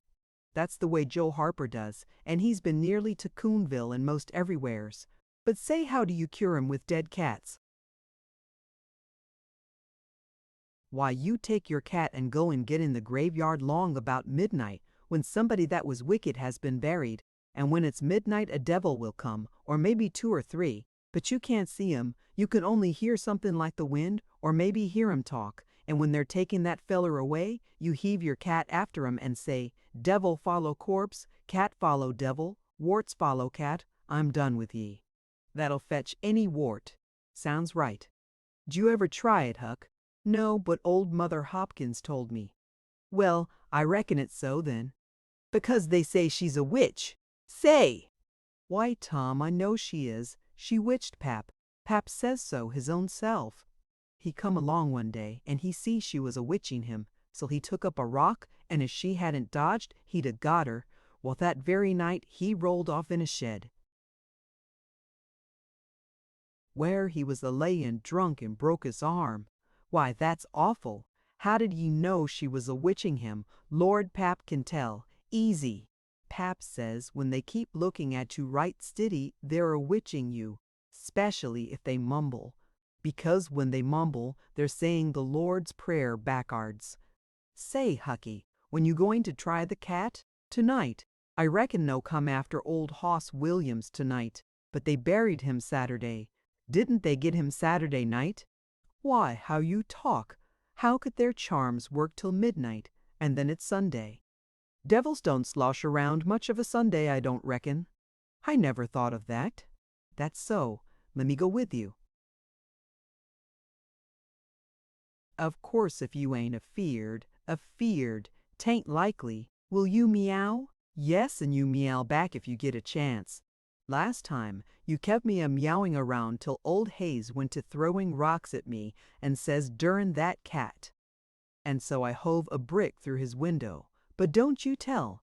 I won't. I couldn't meow that night because Auntie was watching me, but I'll meow this time. Say, what's that? Nothing but a tick. Where'd you get him? Out in the woods? What'll you take for him? I don't know. I don't want to sell him. All right. It's a mighty small tick, anyway. Oh, anybody can run a tick down that don't belong to them. I'm satisfied with it. It's a good enough tick for me. Sho, there's ticks aplenty. I could have 1,000 of 'em if I wanted to. Well, why don't you? Because you know mighty well you can't. This is a pretty early tick, I reckon. It's the first one I've seen this year. Say, Huck, I'll give you my tooth for him. Let's see it. Tom got out a bit of paper and carefully unrolled it. Huckleberry viewed it wistfully. The temptation was very strong. At last he said, "Is it genuine?" Tom lifted his lip and showed the vacancy. "Well, all right," said Huckleberry. "It's a trade." Tom enclosed the tick in the percussion cap box that had lately been the pinchbug's prison, and the boys separated, each feeling wealthier than before. When Tom reached the little isolated frame schoolhouse, he strode in briskly, with the manner of one who had come with all honest speed. He hung his hat on a peg and flung himself into his seat with business-like alacrity. The master, throned on high in his great splint-bottom armchair, was dozing, lulled by the drowsy hum of study. The interruption roused him. "Thomas Sawyer!" Tom knew that when his name was pronounced in full, it meant trouble. "Sir, come up here. Now, sir, why are you late again, as usual?" Tom was about to take refuge in a lie when he saw 2 long tails of yellow hair hanging down a back that he recognized by the electric sympathy of love, and by that form was the only vacant place on the girls' side of the schoolhouse. He instantly said, "I stopped to talk with Huckleberry Finn." The master's pulse stood still and he stared helplessly. The buzz of study ceased. The pupils wondered if this foolhardy boy had lost his mind. The master said, "You did what?" "Stop to talk with Huckleberry Finn." There was no mistaking the words. "Thomas Sawyer, this is the most astounding confession I have ever listened to. No mere ferule will answer for this offense. Take off your jacket." The master's arm performed until it was tired and the stock of switches notably diminished. Then the order followed, "Now, sir, go and sit with the girls. And let this be a warning to you." The titter that rippled around the room appeared to abash the boy, but in reality that result was caused rather more by his worshipful awe of his unknown idol and the dread pleasure that lay in his high good fortune. He sat down upon the end of the pine bench, and the girl hitched herself away from him with a toss of her head. Nudges and winks and whispers traversed the room, but Tom sat still, with his arms upon the long, low desk before him, and seemed to study his book. By and by attention ceased from him, and the accustomed school murmur rose upon the dull air once more. Presently the boy began to steal furtive glances at the girl. She observed it, made a mouth at him, and gave him the back of her head for the space of a minute. When she cautiously faced around again, a peach lay before her. She thrust it away. Tom gently put it back. She thrust it away again, but with less animosity. Tom patiently returned it to its place. Then she let it remain. Tom scrawled in his slate, "Please take it, I got more." The girl glanced at the words, but made no sign. Now the boy began to draw something on the slate, hiding his work with his left hand. For a time the girl refused to notice, but her human curiosity presently began to manifest itself by hardly perceptible signs. The boy worked on, apparently unconscious. The girl made a sort of non-committal attempt to see, but the boy did not betray that he was aware of it. At last she gave in and hesitatingly whispered, "Let me see it." Tom partly uncovered a dismal caricature of a house with two gable ends to it and a corkscrew of smoke issuing from the chimney. Then the girl's interest began to fasten itself upon the work, and she forgot everything else. When it was finished, she gazed a moment, then whispered, "It's nice. Make a man." The artist erected a man in the front yard that resembled a derrick. He could have stepped over the house, but the girl was not hypercritical. She was satisfied with the monster, and whispered, "It's a beautiful man. Now make me coming along." Tom drew an hourglass, with a full moon and straw limbs to it, and armed the spreading fingers with a portentous span. The girl said, "It's ever so nice. I wish I could draw." "It's easy," whispered Tom. "I'll learn you." "Oh, will you? When?" "At noon." "Do you go home to dinner?" "I'll stay if you will." "Good, that's a whack. What's your name?" "Becky Thatcher." "What's yours?" "Oh, I know. It's Thomas Sawyer." "That's the name they lick me by. I'm Tom when I'm good. You call me Tom." "Will you?" "Yes." Now Tom began to scrawl something on the slate, hiding the words from the girl. But she was not backward this time. She begged to see. Tom said, "Oh, it ain't anything." "Yes, it is." "No, it ain't. You don't want to see." "Yes, I do. Indeed, I do. Please let me." "You'll tell." "No, I won't. Deed and double deed won't." "You won't tell anybody at all, ever, as long as you live." "No, I won't ever tell anybody." "Now let me." "Oh, you don't want to see." "Now that you treat me so, I will see." And she put her small hand upon his, and a little scuffle ensued, Tom pretending to resist in earnest, but letting his hand slip by degrees till these words were revealed, "I love you." "Oh, you bad thing!" And she hit his hand a smart rap, but reddened and looked pleased nevertheless. Just at this juncture, the boy felt a slow, fateful grip closing on his ear and a steady lifting impulse. In that wise, he was borne across the house and deposited in his own seat, under a peppering fire of giggles from the whole school. Then the master stood over him during a few awful moments and finally moved away to his throne without saying a word. But although Tom's ear tingled, his heart was jubilant. As the school quieted down, Tom made an honest effort to study, but the turmoil within him was too great. In turn, he took his place in the reading class and made a botch of it. Then in the geography class, and turned lakes into mountains, mountains into rivers, and rivers into continents, till chaos was come again. Then in the spelling class, and got turned down by a succession of mere baby words, till he brought up at the foot and yielded up the pewter medal which he had worn with ostentation for months. Chapter 7. A treaty entered into. You really lessons a mistake made. The harder Tom tried to fasten his mind on his book, the more his ideas wandered. So at last, with a sigh and a yawn, he gave it up. It seemed to him that the noon recess would never come. The air was utterly dead. There was not a breath stirring. It was the sleepiest of sleepy days.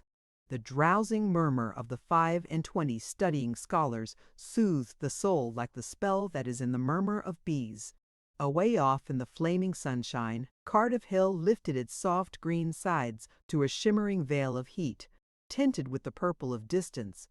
A few birds floated on lazy wing high in the air.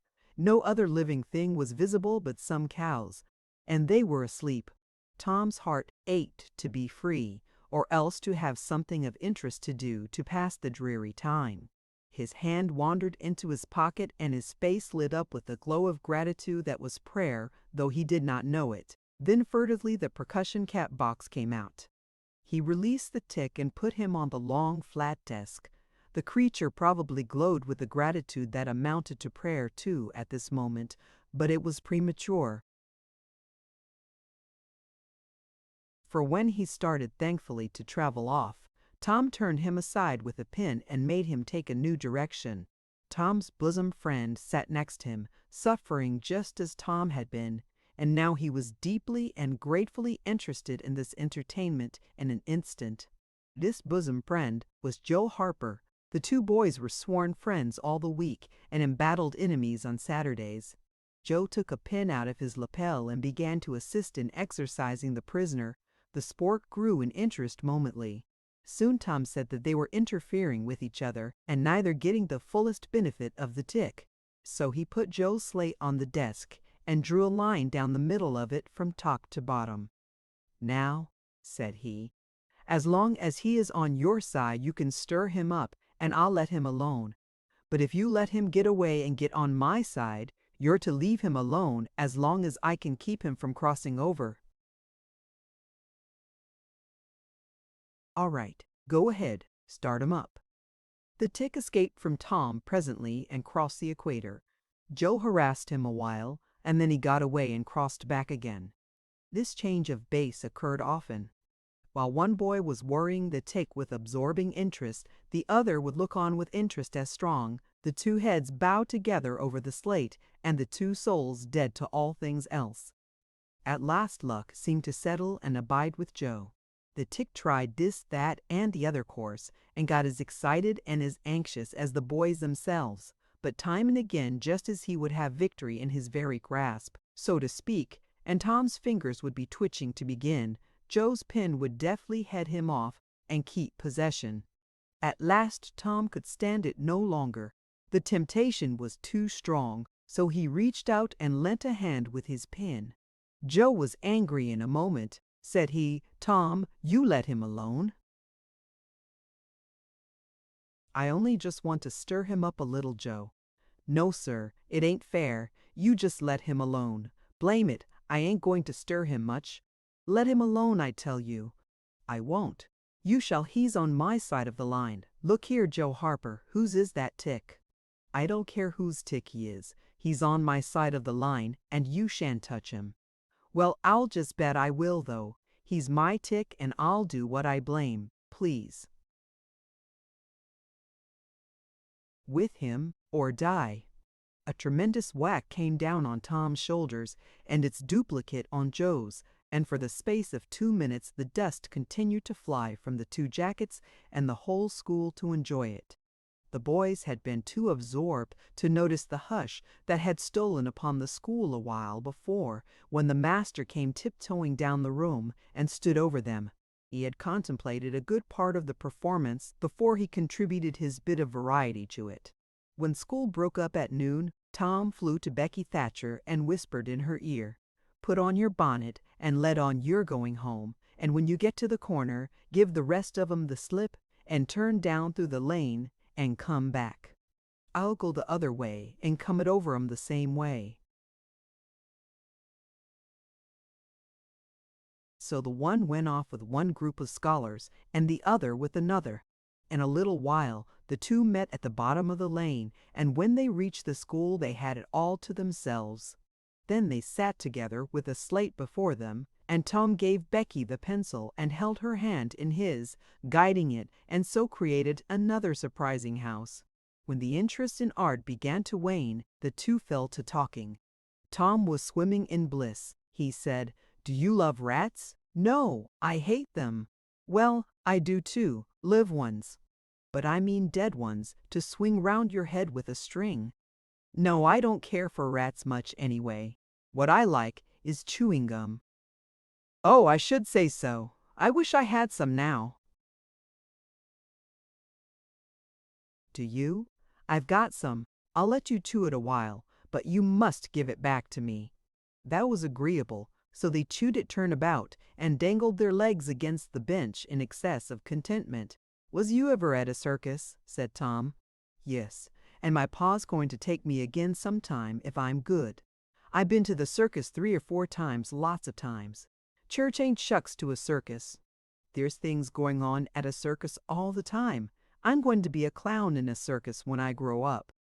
"Oh, are you? That will be nice. They're so lovely, all spotted up." "Yes, that's so, and they get slathers of money, most $1 a day," Ben Rogers says.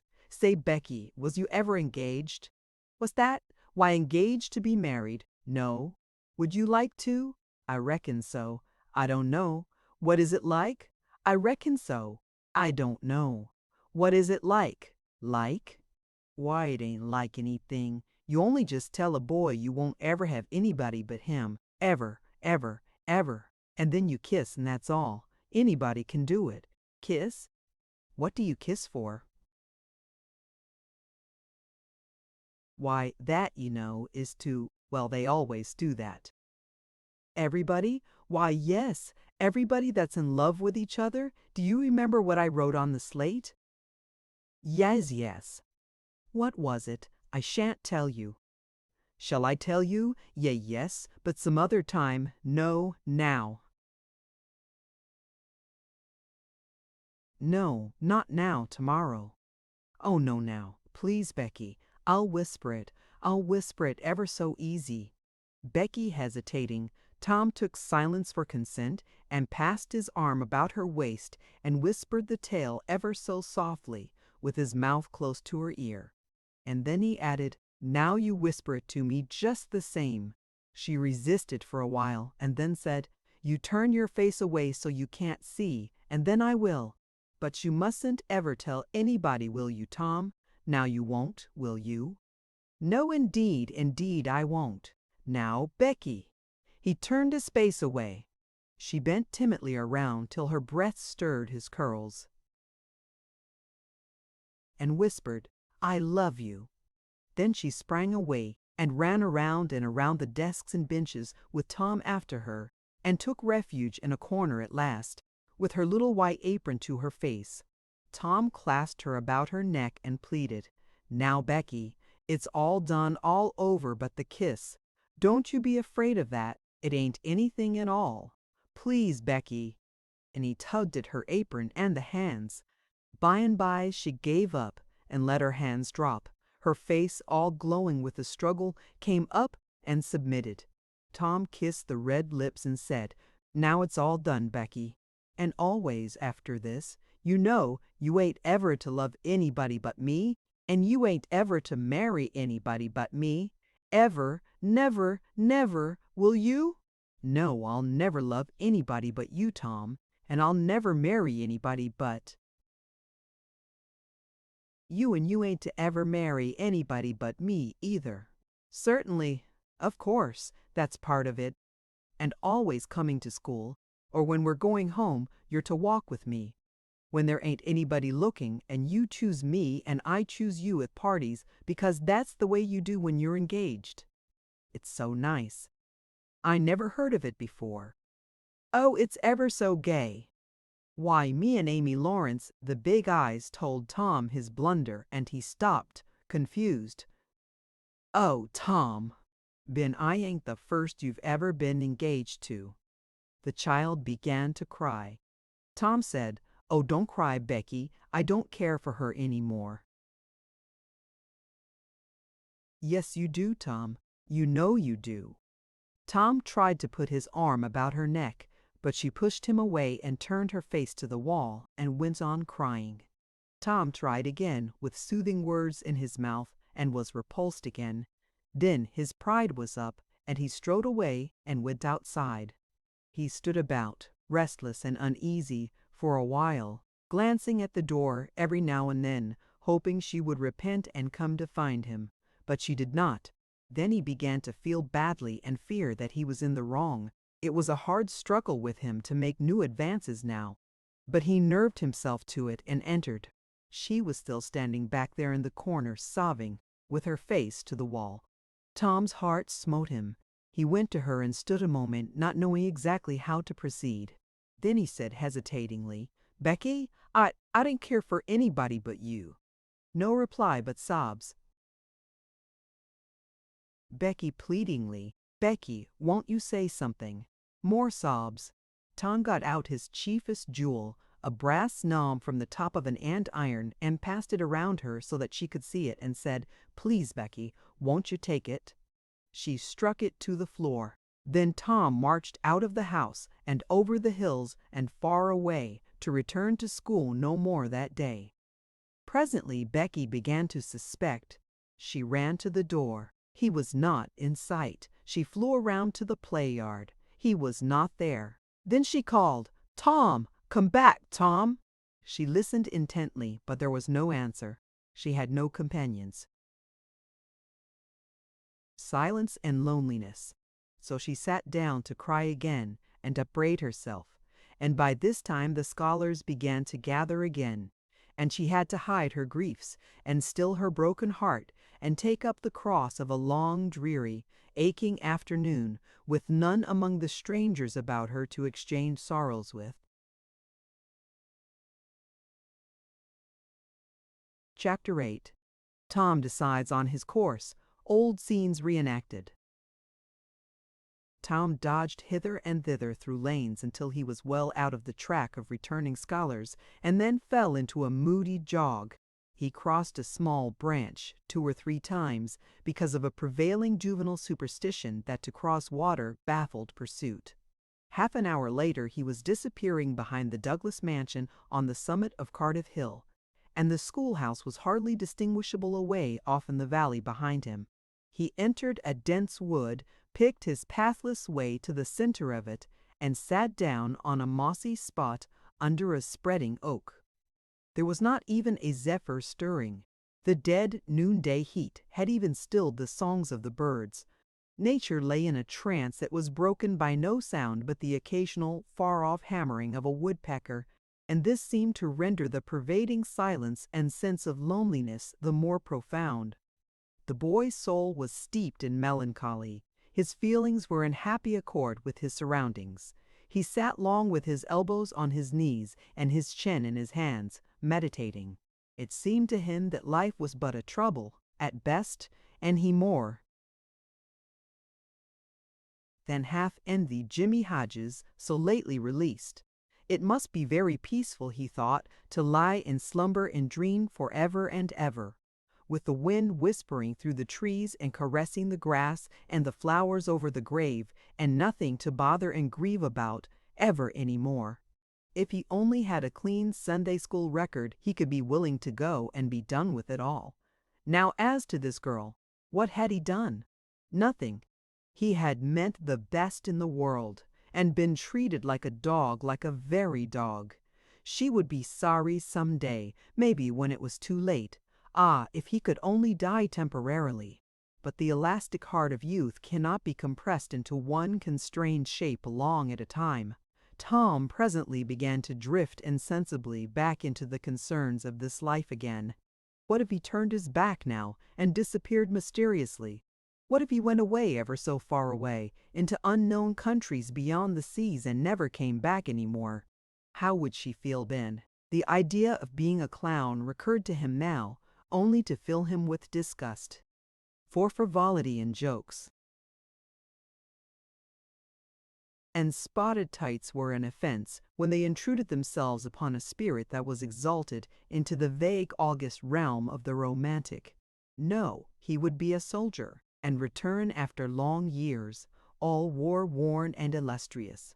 No better still, he would join the Indians and hunt buffaloes and go on the warpath in the mountain ranges and the trackless great plains of the far west, and away in the future come back a great chief, bristling with feathers, hideous with paint, and prance into Sunday school some drowsy summer morning with a blood-curdling war whoop, and sear the eyeballs of all his companions with unappeasable envy.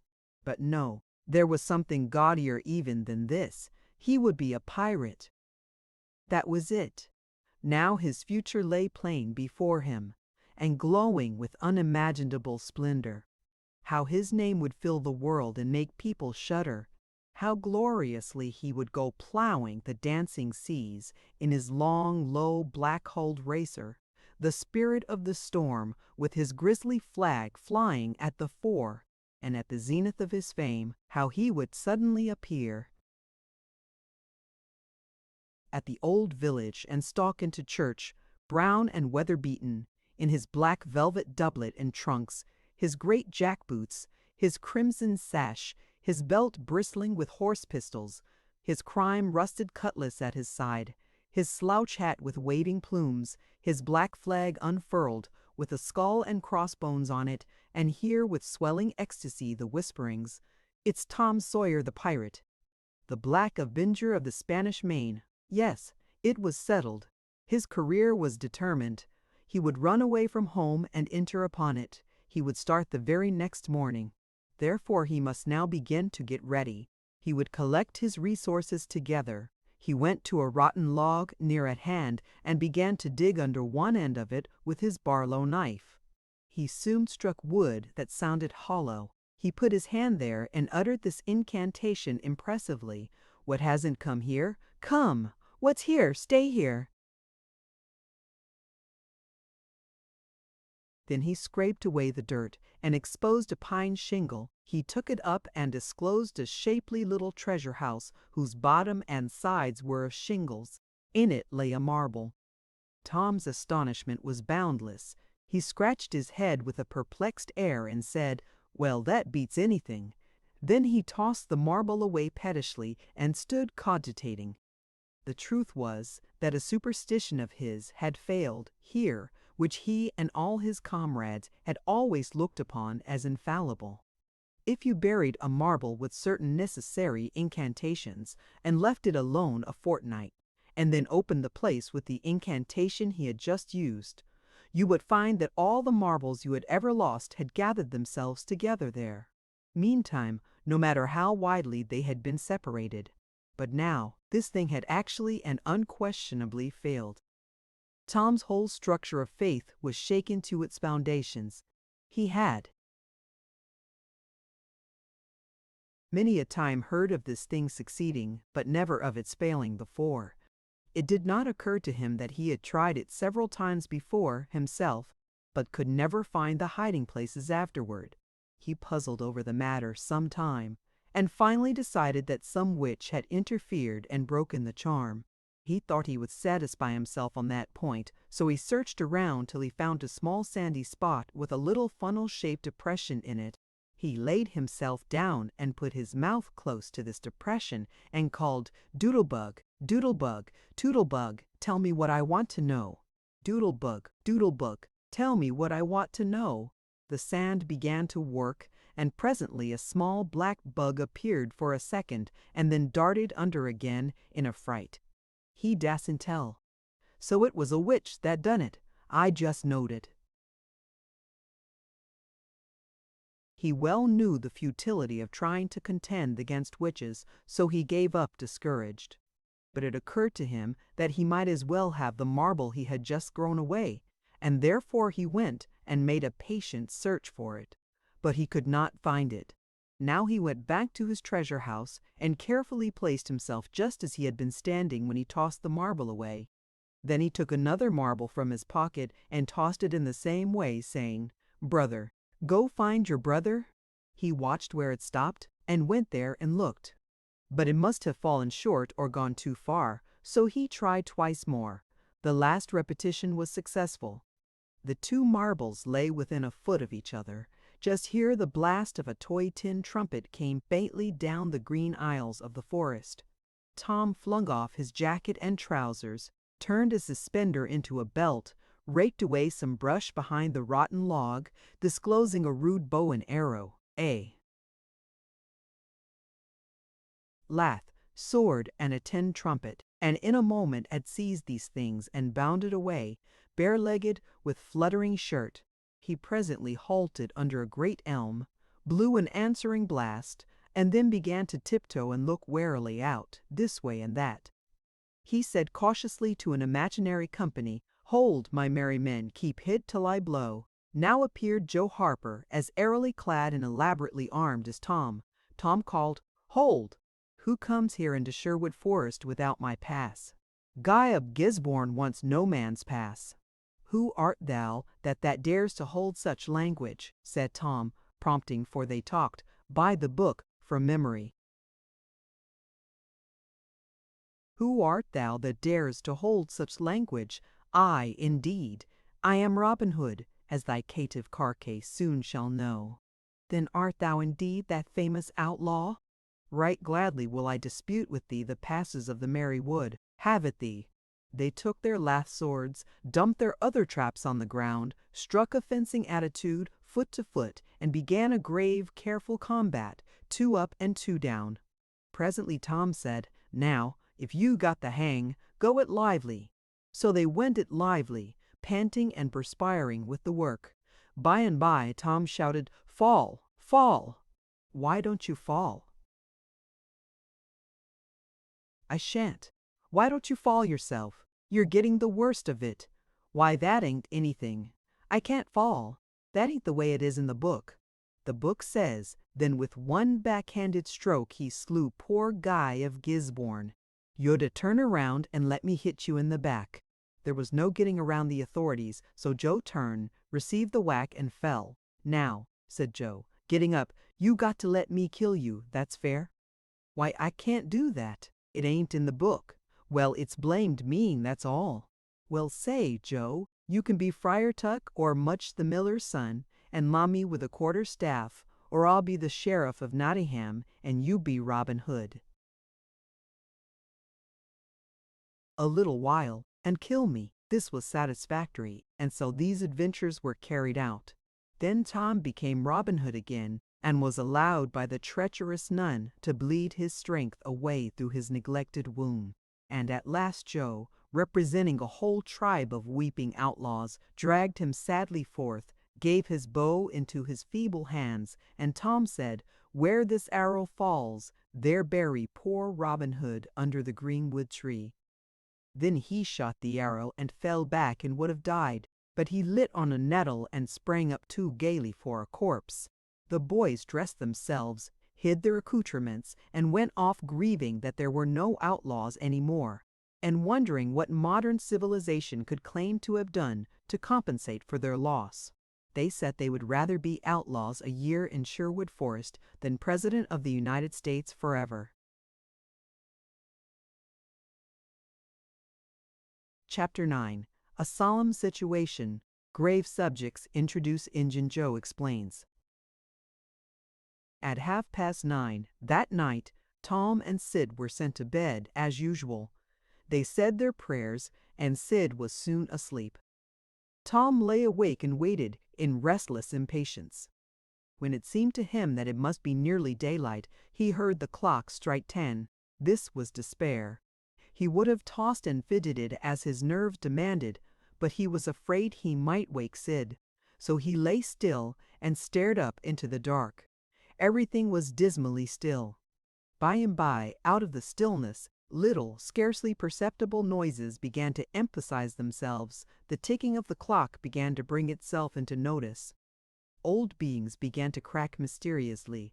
The stairs creaked faintly. Evidently spirits were abroad. A measured, muffled snore issued from Aunt Polly's chamber. And now the tiresome chirping of a cricket that no human ingenuity could locate began. Next, the ghastly ticking of a death watch in the wall at the bed's head made Tom shudder. It meant that somebody's days were numbered. Then the howl of a far-off dog rose on the night air and was answered by a fainter howl from a remoter distance. Tom was in an agony.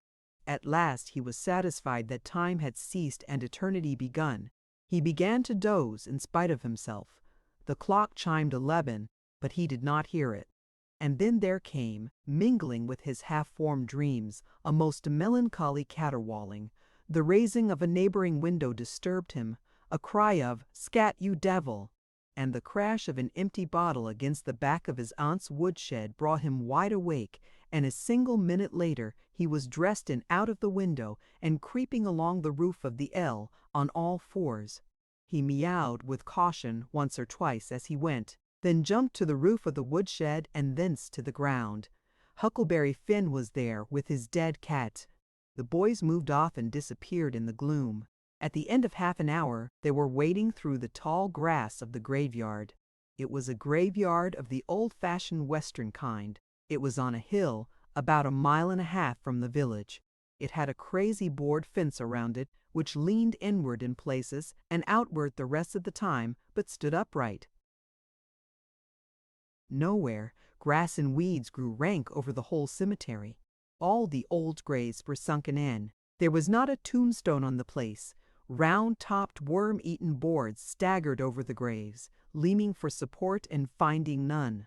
Sacred to the memory of so-and-so had been painted on them once, but it could no longer have been read on the most of them now, even if there had been light.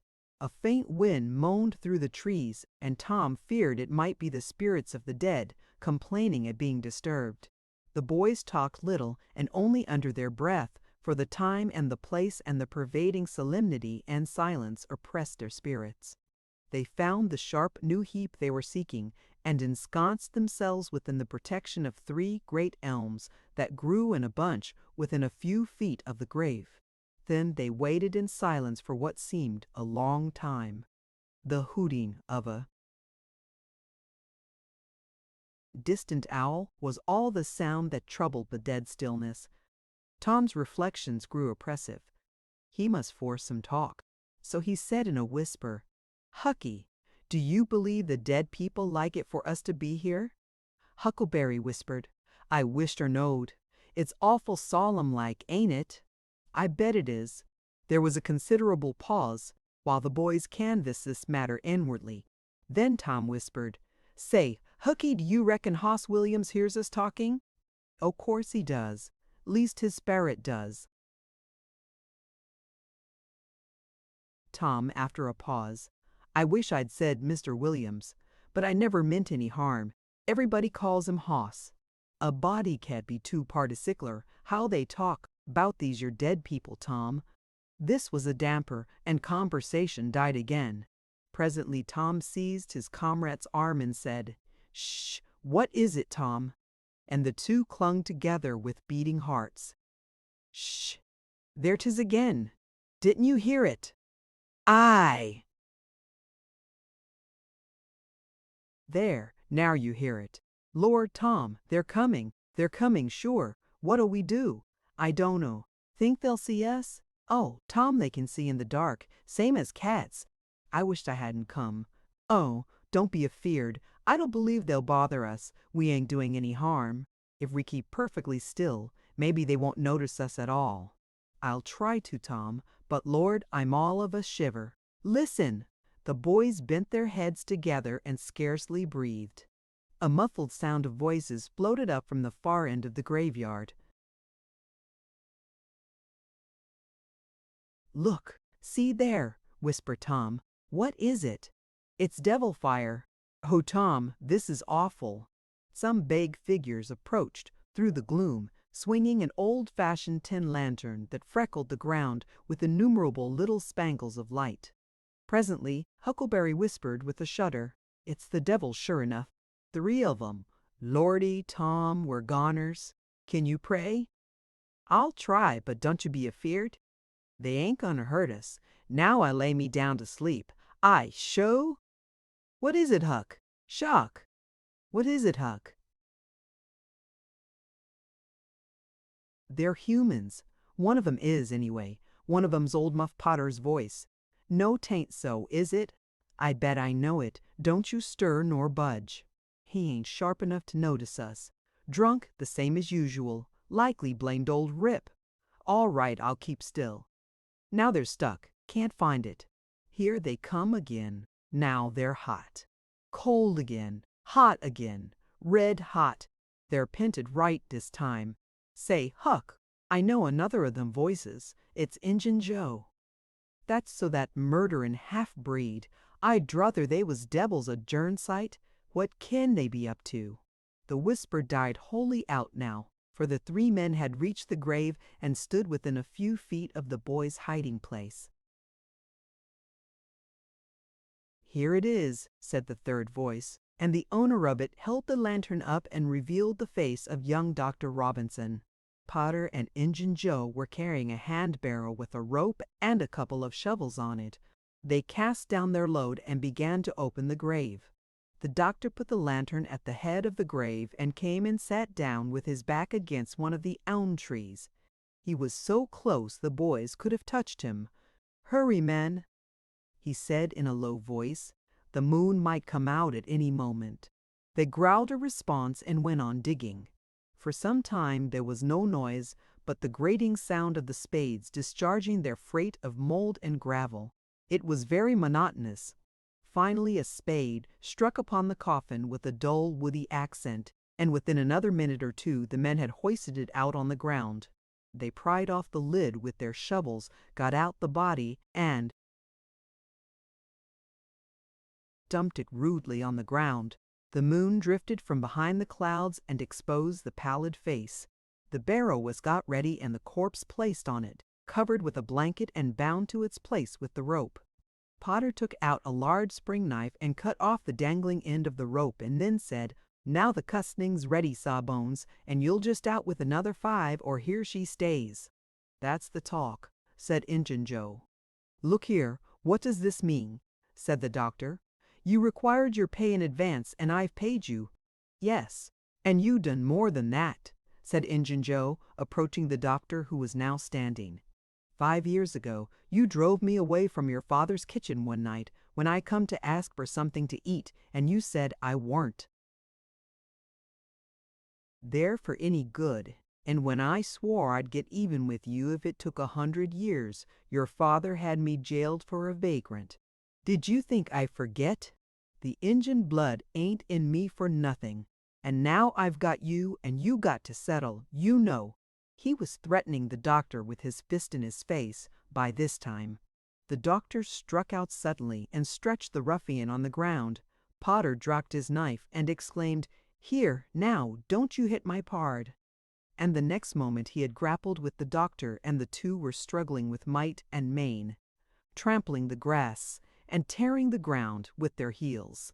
Injun Joe sprang to his feet, his eyes flaming with passion, snatched up Potter's knife, and went creeping, cat-like and stooping, round and round about the combatants, seeking an opportunity. All at once the doctor flung himself free, seized the heavy headboard of Williams's grave and felled Potter to the earth with it, and in the same instant the half-breed saw his chance and drove the knife to the hilt in the young man's breast. He reeled and fell partly upon Potter, flooding him with his blood, and in the same moment the clouds blotted out the dreadful spectacle, and the two frightened boys went speeding away in the dark. Presently, when the moon emerged again, Injun Joe was standing over the two forms, contemplating them. The doctor murmured inarticulately, gave a long gasp or two, and was still. The half-breed muttered, "That score is settled, damn you." Then he robbed the body, after which he put the fatal knife in Potter's open right hand and sat down on the dismantled coffin. 3, 4, 5 minutes passed, and then Potter began to stir and moan. His hand closed upon the knife. He raised it, glanced at it, and let it fall, with a shudder. Then he sat up, pushing the body from him, and gazed at it, and then around him, confusedly. His eyes met Joe's. "Lord, how is this, Joe?" he said. "It's a dirty business," said Joe, without moving. "What did you do it for?" "I never done it. Look here, that kind of talk won't wash." Potter trembled and grew white. "I thought I'd got sober. I'd no business to drink tonight. But it's in my head yet worsen's when we started here. I'm all in a muddle. Can't recollect anything of it hardly. Tell me, Joe, honest? Now, old feller, did I do it? Joe, I never meant to pawn my soul and honor. I never meant to, Joe. Tell me how it was, Joe." "Oh, it's awful in him so young and promising. Why, you two was scuffling, and he fetched you one with the headboard, and you fell flat. And then up you come, all reeling and staggering like, and snatched the knife and jammed it into him, just as he fetched you another awful clip. And here you've laid, as dead as a wedge till now. Oh, I didn't know what I was a-doing. I wish I may die this minute if I did. It was all on account of the whiskey and the excitement, I reckon. I never used a weapon in my life before, Joe. I fought, but never with weapons. They'll all say that. Joe, don't tell. Say you won't tell, Joe. That's a good feller. I always liked you, Joe, and stood up for you, too. Don't you remember? You won't tell, will you, Joe?" And the poor creature dropped on his knees before the stolid murderer and clasped his appealing hands. "No, You've always been fair and square with me, Muff Potter, and I won't go back on you. There now, that's as fair as a man can say. Oh, Joe, you're an angel. I'll bless you for this the longest day I live." And Potter began to cry. "Come now, that's enough of that. This ain't any time for blubbering. You be off yonder way and I'll go this. Move now, and don't leave any tracks behind you." Potter started on a trot that quickly increased to a run. The half-breed stood looking after him. He muttered, "If he's as much stunned with the lick and fuddled with the rum as he had the look of being, he won't think of the knife till he's gone so far he'll be afraid to come back after it. To such a place by himself, chicken heart." 2 or 3 minutes later, the murdered man, the blanketed corpse, the lidless coffin, and the open grave were under no inspection but the moon's. The stillness was complete again, too. Chapter 10. The Solemn Oath Terror Brings Repentance, Mental Punishment. The two boys blew on and on toward the village, speechless with horror. They glanced backward over their shoulders, from time to time, apprehensively, as if they feared they might be followed.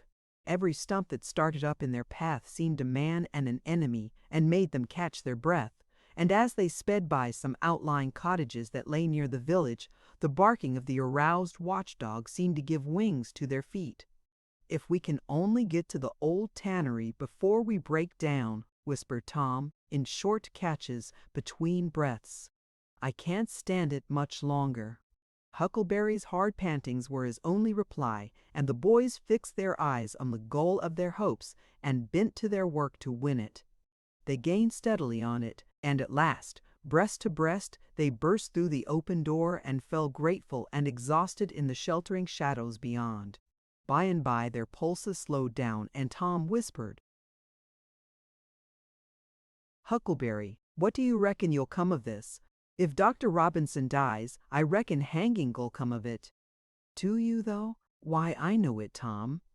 Tom thought a while, then he said, "Who'll tell? We. What are you talking about? S'pose something happened and Injun Joe didn't hang? Why, he'd kill us some time or other, just as dead sure as we're a-laying here." "That's just what I was thinking to myself, Huck. If anybody tells, let Muff Potter do it. If he's fool enough, he's generally drunk enough." Tom said nothing, went on thinking. Presently he whispered, "Huck, Muff Potter don't know it." "How can he tell? What's the reason he don't know it?" "Because he just got that whack when Injun Joe done it." "Do reckon he could see anything? Do reckon he knowed anything?" "By hokey, that's so, Tom. And besides, look a here, maybe that whack done for him." "No, 'tain't likely, Tom. He had liquor in him. I could see that. And besides, he always has." "Well, when Pap's full, you might take and belt him over the head with the church, and you couldn't faze him. He says so, his own self. So it's the same with Muff Potter, of course. But if a man was dead sober, I reckon maybe that whack might fetch him. I don't." After another reflective silence, Tom said, "Hucky, you sure you can keep Mum?" "Tom, we got to keep Mum. You know that Injun devil wouldn't make any more of drowning us than a couple of cats if we was to squeak 'bout this and they didn't hang him. Now, look a here, Tom, let's take and swear to one another. That's what we got to do. Swear to keep Mum." "I'm agreed. It's the best thing." "Would you just hold hands and swear that we—" "Oh, no, that wouldn't do for this. That's good enough for little rubbishy common things, specially with gals, 'cause they go back on you anyway and blab if they get in a huff, but there orter be writing 'bout a big thing like this, and blood." Tom's whole being applauded this idea. It was deep and dark and awful. The hour, the circumstances, the surroundings were in keeping with it. He picked up a clean pine shingle that lay in the moonlight, took a little fragment of red keel out of his pocket, got the moon on his work, and painfully scrawled these lines, emphasizing each slow-down stroke by clamping his tongue between his teeth and letting up the pressure on the upstrokes. Huck Finn and Tom Sawyer swears they will keep mum about this, and they wish they may drop down dead in their tracks if they ever tell and rot. Huckleberry was filled with admiration of Tom's facility in writing and the sublimity of his language. He at once took a pin from his lapel and was going to prick his flesh, but Tom said, "Hold on, don't do that. A pin's brass. It might have verdigris on it." "What's verdigris?" "It's piecin'. That's what it is. You just swaller some of it once you'll see." So Tom unwound the thread from one of his needles, and each boy pricked the ball of his thumb and squeezed out a drop of blood. In time, after many squeezes, Tom managed to sign his initials, using the ball of his little finger for a pen. Then he showed Huckleberry how to make an H and an F, and the oath was complete. They buried the shingle close to the wall, with some dismal ceremonies and incantations, and the fetters that bound their tongues were considered to be locked and the key thrown away. A figure crept stealthily through a break in the other end of the ruined building now, but they did not notice it. "Tom," whispered Huckleberry, "does this keep us from ever telling always?" "Of course it does. It don't make any difference what happens. We gotta keep mum. We'd drop down dead. Don't you know that?" "Yes, I reckon that's so." They continued to whisper for some little time. Presently, a dog set up a long, lugubrious howl just outside within 10 feet of them. The boys clasped each other suddenly in an agony of fright. "Which of us does he mean?" gasped Huckleberry. "I don't peep through the crack. Quick!" "No you, Tom." I can't do it, Huck. Please, Tom, there 'tis again." "Oh, Lordy, I'm thankful," whispered Tom. "I know his voice. It's Bull Harbison." If Mr. Harbison owned a slave named Bull, Tom would have spoken of him as Harbison's Bull, but a son or a dog of that name was Bull Harbison.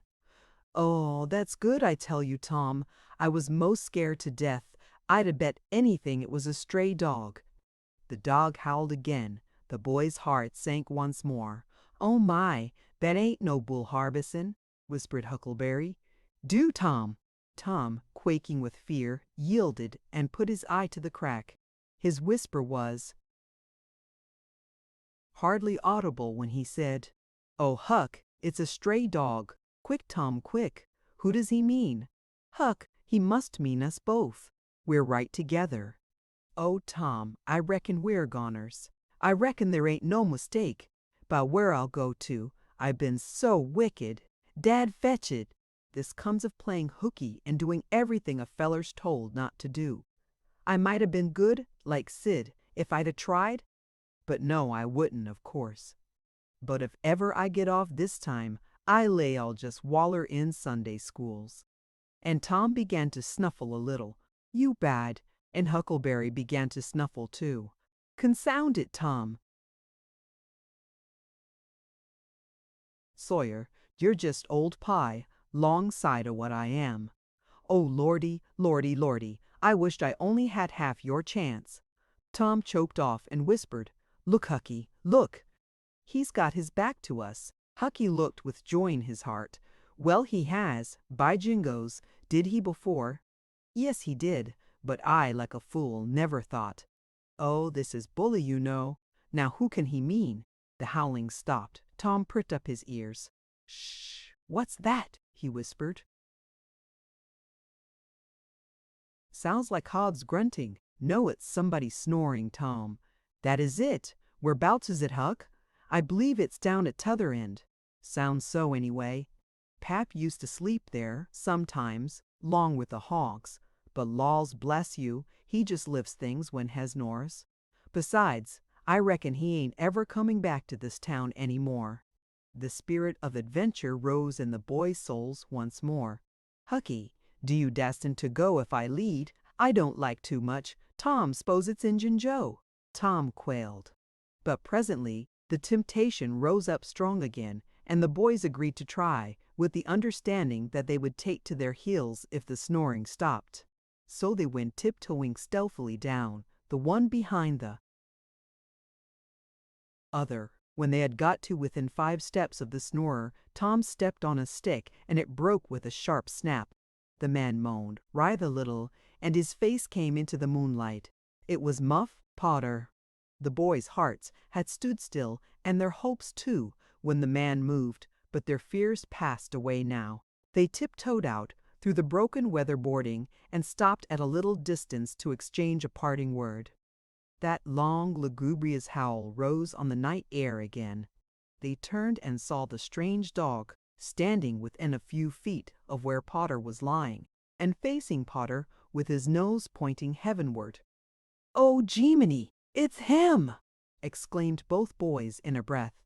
"Say, Tom, they say a stray dog come howling around Johnny Miller's house 'bout midnight as much as 2 weeks ago, and a whippoorwill come in and lit on the banisters and sung the very same evening, and there ain't anybody dead there yet." "Well, I know that, and suppose there ain't. Didn't Gracie Miller fall in the kitchen fire and burn herself terrible the very next Saturday?" "Yes, but she ain't dead. And what's more, she's getting better too." "All right, you wait and see. She's a goner, just as dead sure as Muff Potter's a goner." That's what the niggers say, and they know all about these kind of things, Huck. Then they separated, cogitating. When Tom crept in at his bedroom window, the night was almost spent. He undressed with excessive caution and fell asleep congratulating himself that nobody knew of his escapade. He was not aware that the gently snoring Sid was awake, and had been so for an hour. When Tom awoke, Sid was dressed and gone. There was a late look in the light, a late sense in the atmosphere. He was startled. Why had he not been called persecuted till he was up, as usual? The thought filled him with bodings. Within 5 minutes he was dressed and downstairs, feeling sore and drowsy. The family were still at table, but they had finished breakfast. There was no voice of rebuke, but there were averted eyes. There was a silence and an air of solemnity that struck a chill to the culprit's heart. He sat down and tried to seem gay, but it was uphill work. It roused no smile, no response, and he lapsed into silence and let his heart sink down to the depths. After breakfast, his aunt took him aside, and Tom almost brightened in the hope that he was going to be flogged, but it was not so.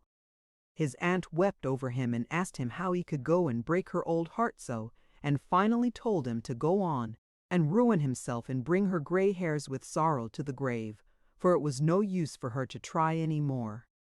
This was worse than 1,000 whippings, and Tom's heart was sorer now than his body.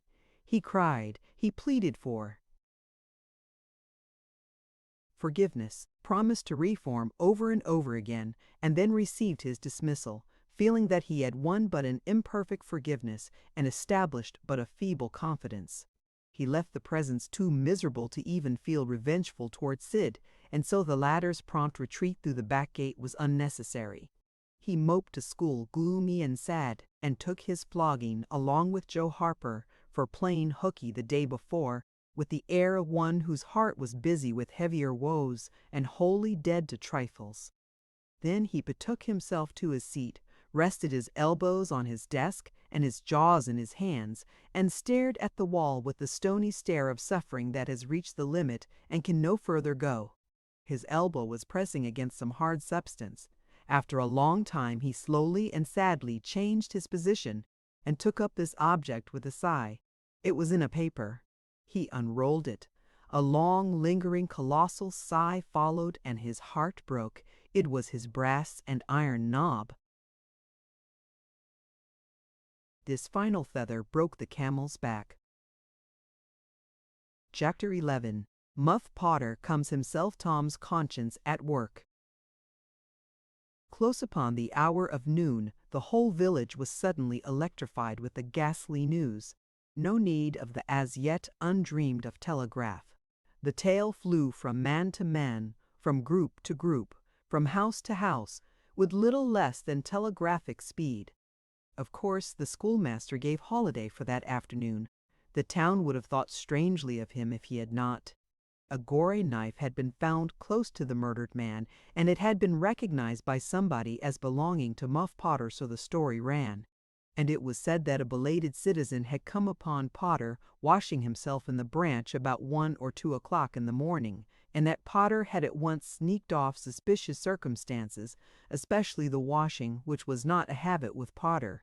It was also said that the town had been ransacked for this murderer.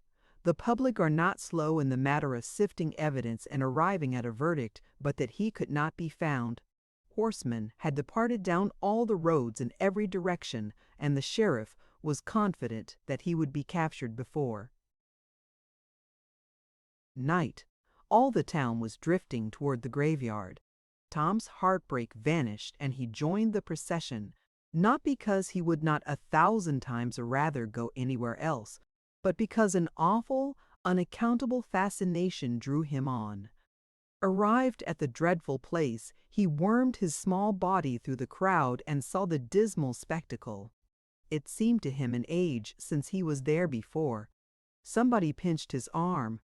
He turned, and his eyes met Huckleberry's. Then both looked elsewhere at once, and wondered if anybody had noticed anything in their mutual glance. But everybody was talking, and intent upon the grisly spectacle before them. Poor fellow! Poor young fellow! This ought to be a lesson to grave robbers. Muff Potter'll hang for this if they catch him. This was the drift of remark, and the minister said it was a judgment. His hand is here. Now Tom shivered from head to heel, for his eye fell upon the stolid face of Injun Joe. At this moment the crowd began to sway and struggle, and voices shouted, "It's him! It's him! He's coming himself! Who? Who?" From 20 voices. "Muff Potter! Hello, he's stopped! Look out! He's turning! Don't let him get away!" People in the branches of the trees over Tom's head said he wasn't trying to get away. He only looked doubtful and perplexed. "Infernal impudence," said a bystander. "Wanted to come and take a quiet look at his work, I reckon. Didn't expect any company." The crowd fell apart now, and the sheriff came through, ostentatiously leading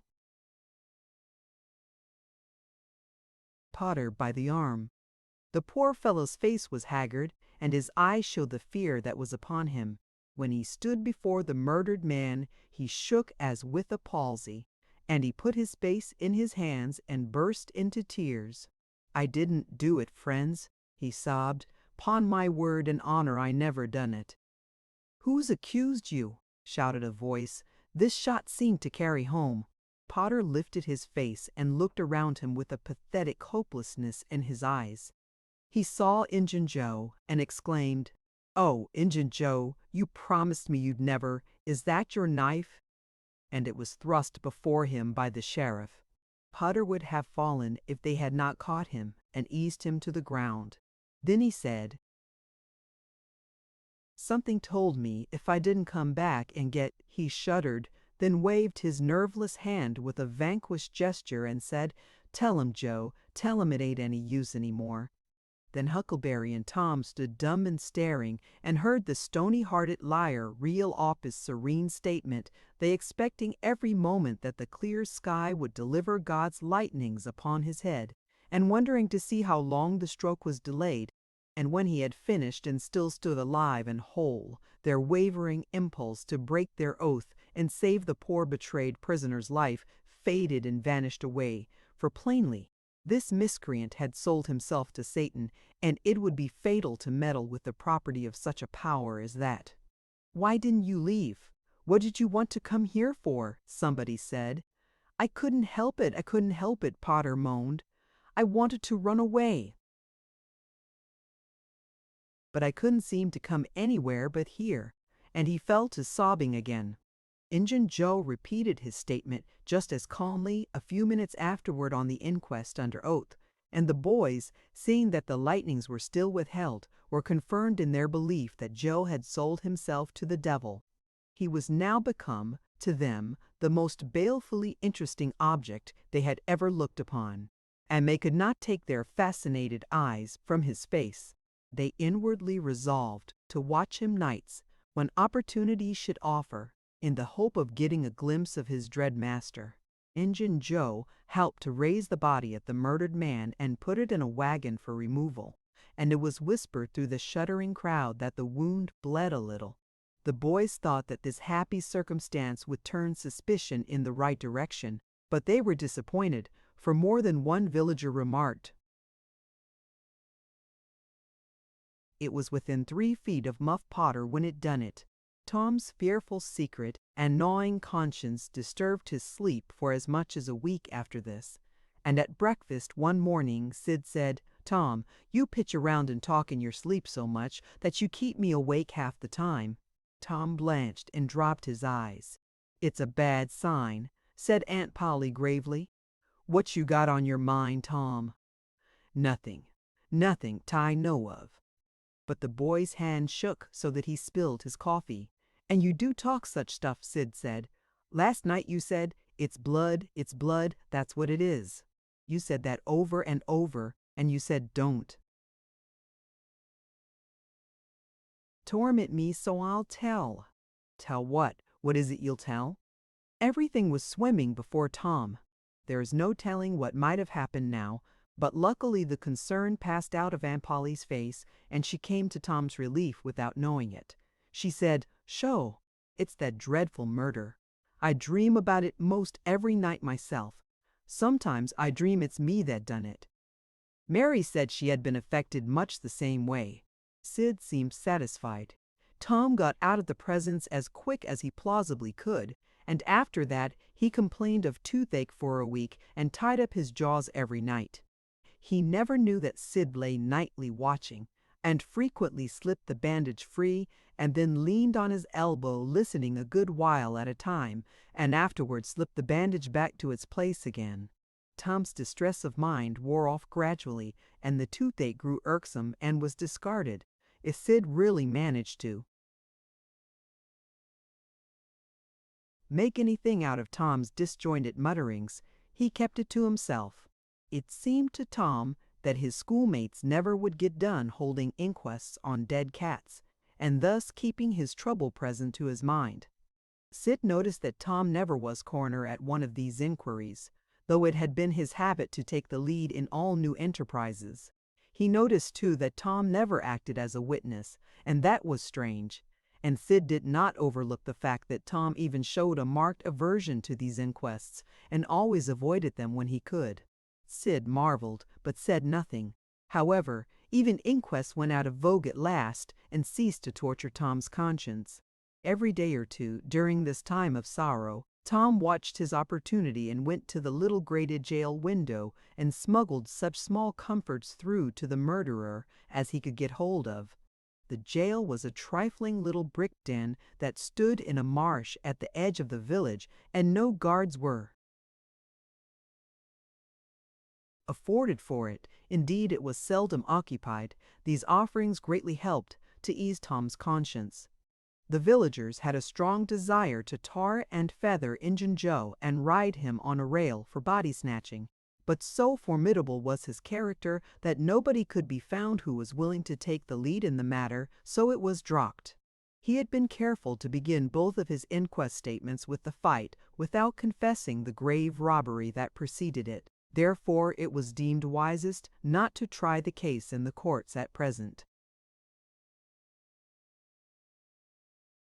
Chapter 12. Tom shows his generosity. Aunt Polly weakens. One of the reasons why Tom's mind had drifted away from its secret troubles was that it had found a new and weighty matter to interest itself about. Becky Thatcher had stopped coming to school. Tom had struggled with his pride a few days and tried to whistle her down the wind, but failed. He began to find himself hanging around her father's house nights and feeling very miserable. She was ill. What if she should die? There was distraction in the thought.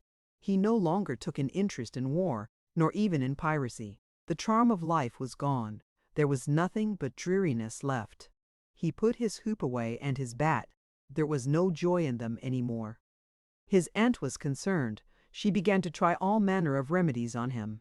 She was one of those people who are infatuated with patent medicines and all newfangled methods of producing health or mending it. She was an inveterate experimenter in these things. When something fresh in this line came out, she was in a fever right away to try it.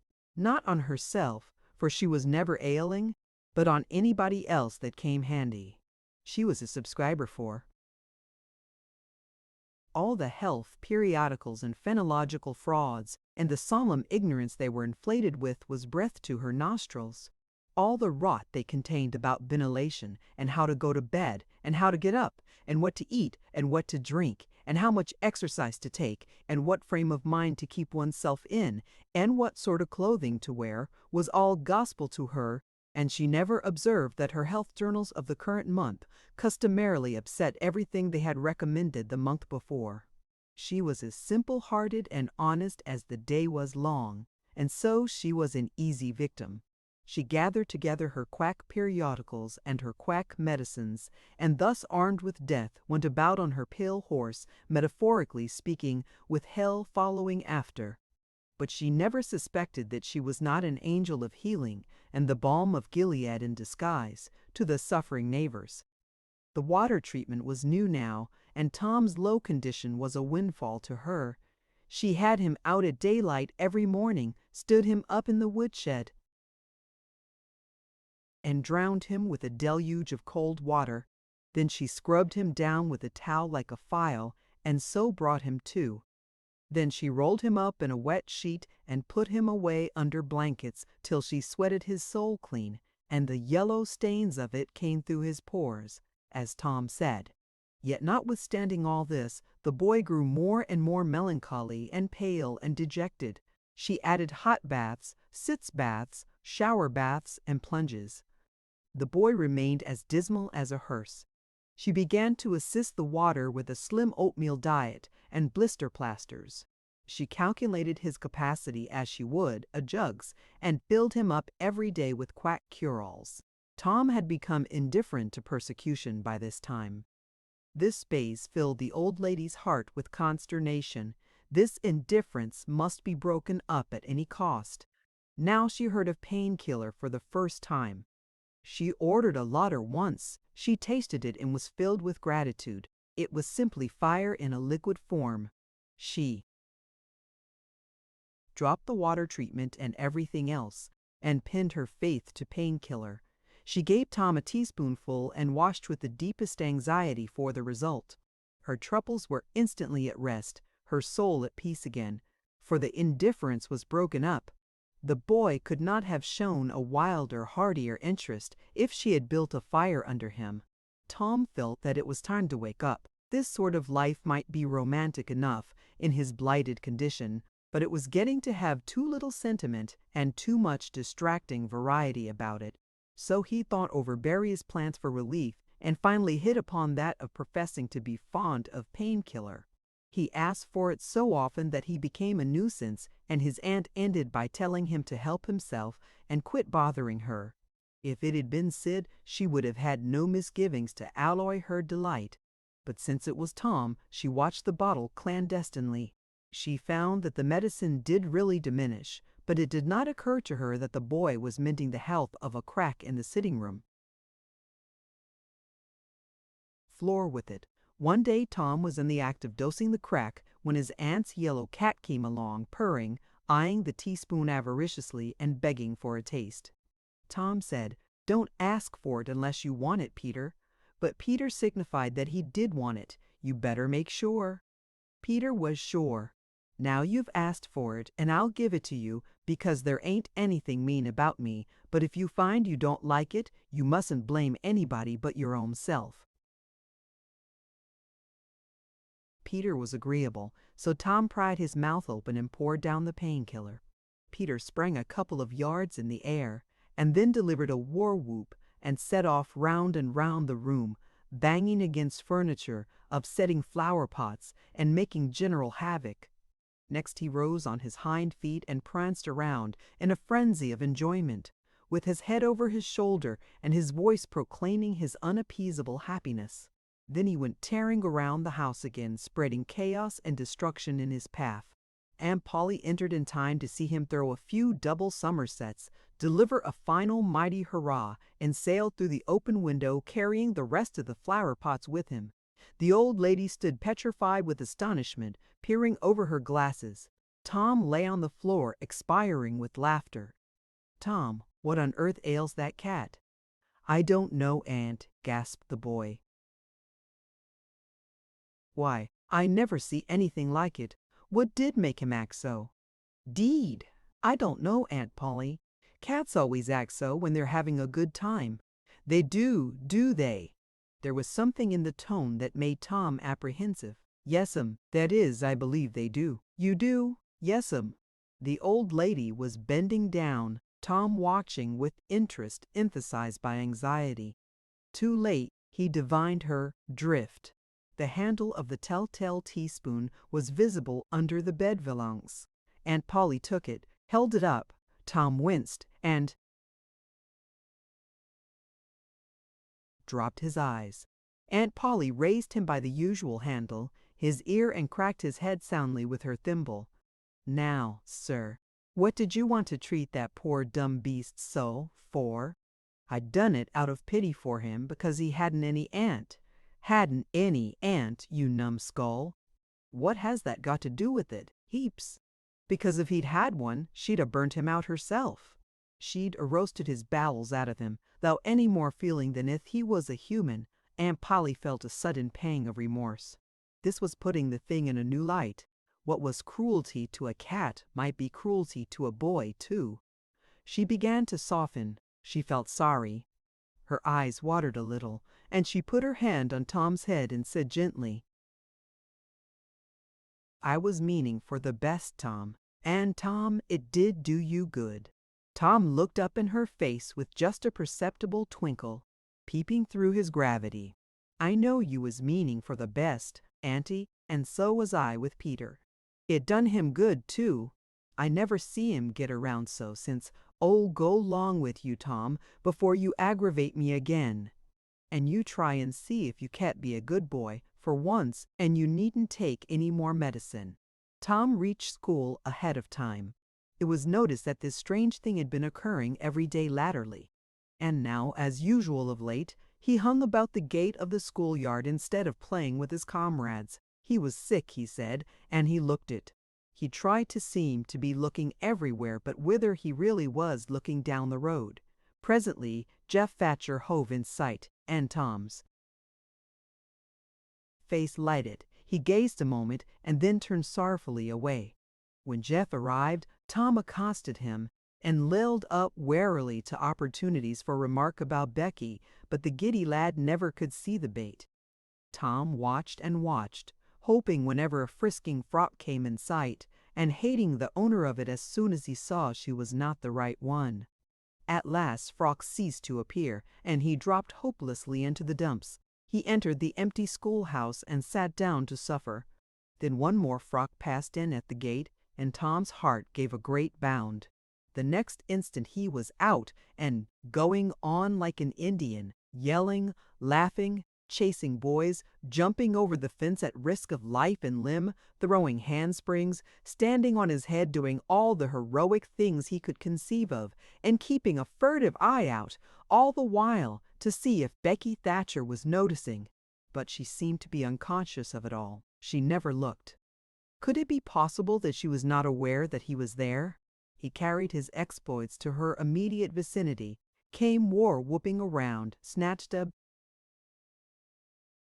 boy's cap, hurled it to the roof of the schoolhouse, broke through a group of boys, tumbling them in every direction, and fell sprawling, himself under Becky's nose, almost upsetting her, and she turned, with her nose in the air, and he heard her say, "Muff! Some people think they're mighty smart, always showing off." Tom's cheeks burned. He gathered himself up and sneaked off, crushed and crestfallen. Chapter 13. The Young Pirates Going to the Rendezvous. The Campfire Talk. Tom's mind was made up now. He was gloomy and desperate. He was a forsaken, friendless boy, he said. Nobody loved him. When they found out what they had driven him to, perhaps they would be sorry. He had tried to do right and get along, but they would not let him, since nothing would do them but to be rid of him. Let it be so, and let them blame him for the consequences. Why shouldn't they? What right had the friendless to complain? Yes, they had forced him to it at last. He would lead a life of crime. There was no choice. By this time he was far down Meadow Lane, and the bell for school to take up tinkled faintly upon his ear. He sobbed now to think he should never, never hear that old familiar sound any more. It was very hard, but it was forced on him.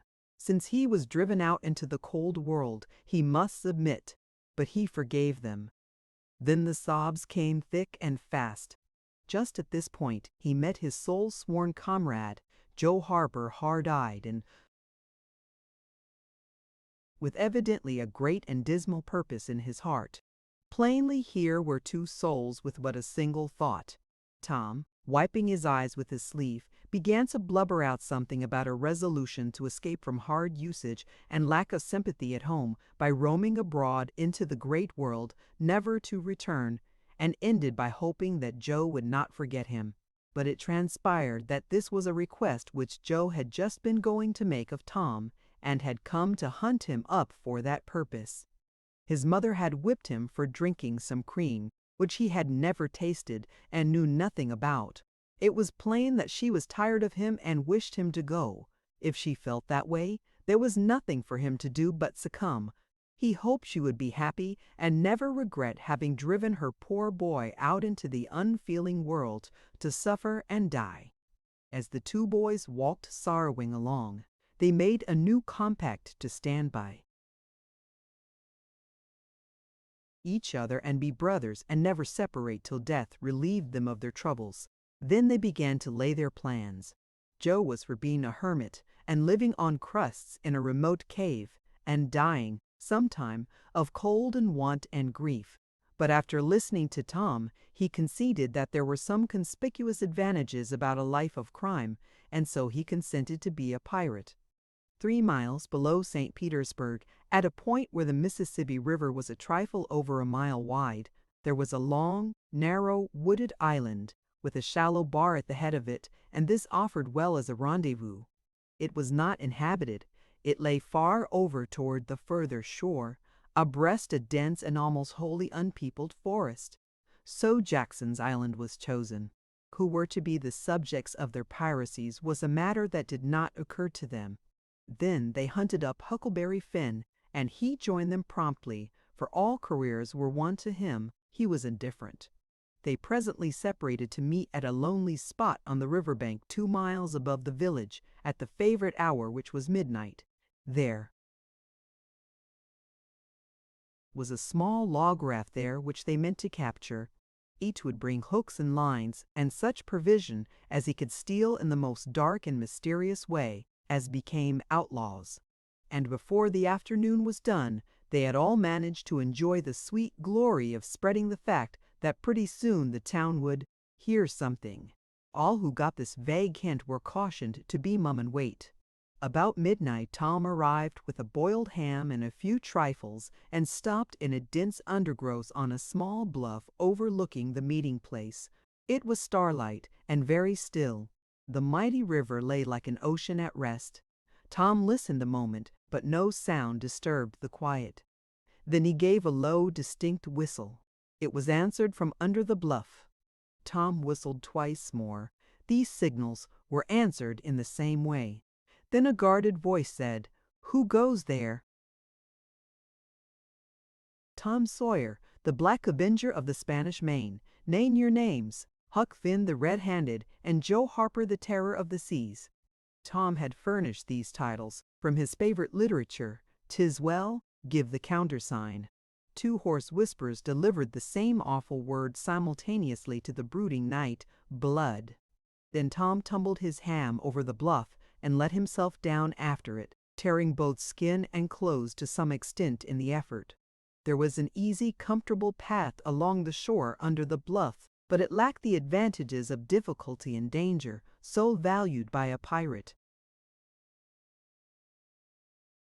The Terror of the Seas had brought a side of bacon, and had about worn himself out with getting it there. Finn the Red-Handed had stolen a skillet and a quantity of half-cured leaf tobacco, and had also brought a few corn cobs to make pipes with, but none of the pirates smoked or chewed but himself. The Black Avenger of the Spanish Main said it would never do to start without some fire.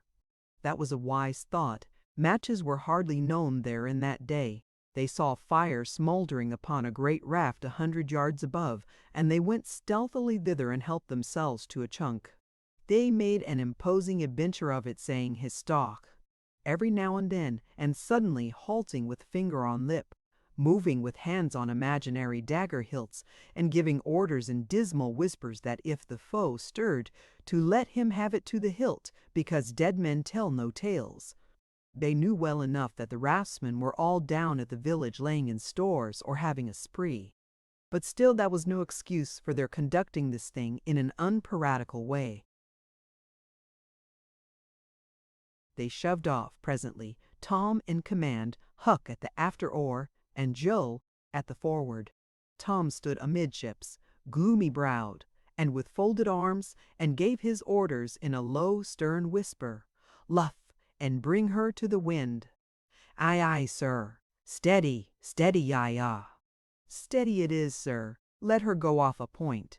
"Point it is, sir."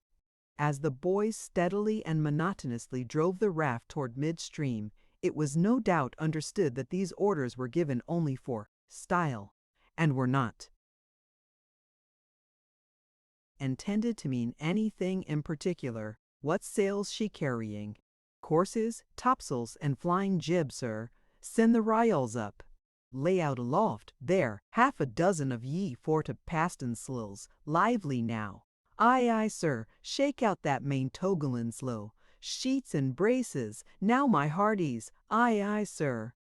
"Helm a lee hard a port. Stand by to meet her when she comes." "Port, port. Now, men. With a will. Steady, aye." Steady it is, sir. The rafter beyond the middle of the river. The boys pointed her head right, and then lay on their oars.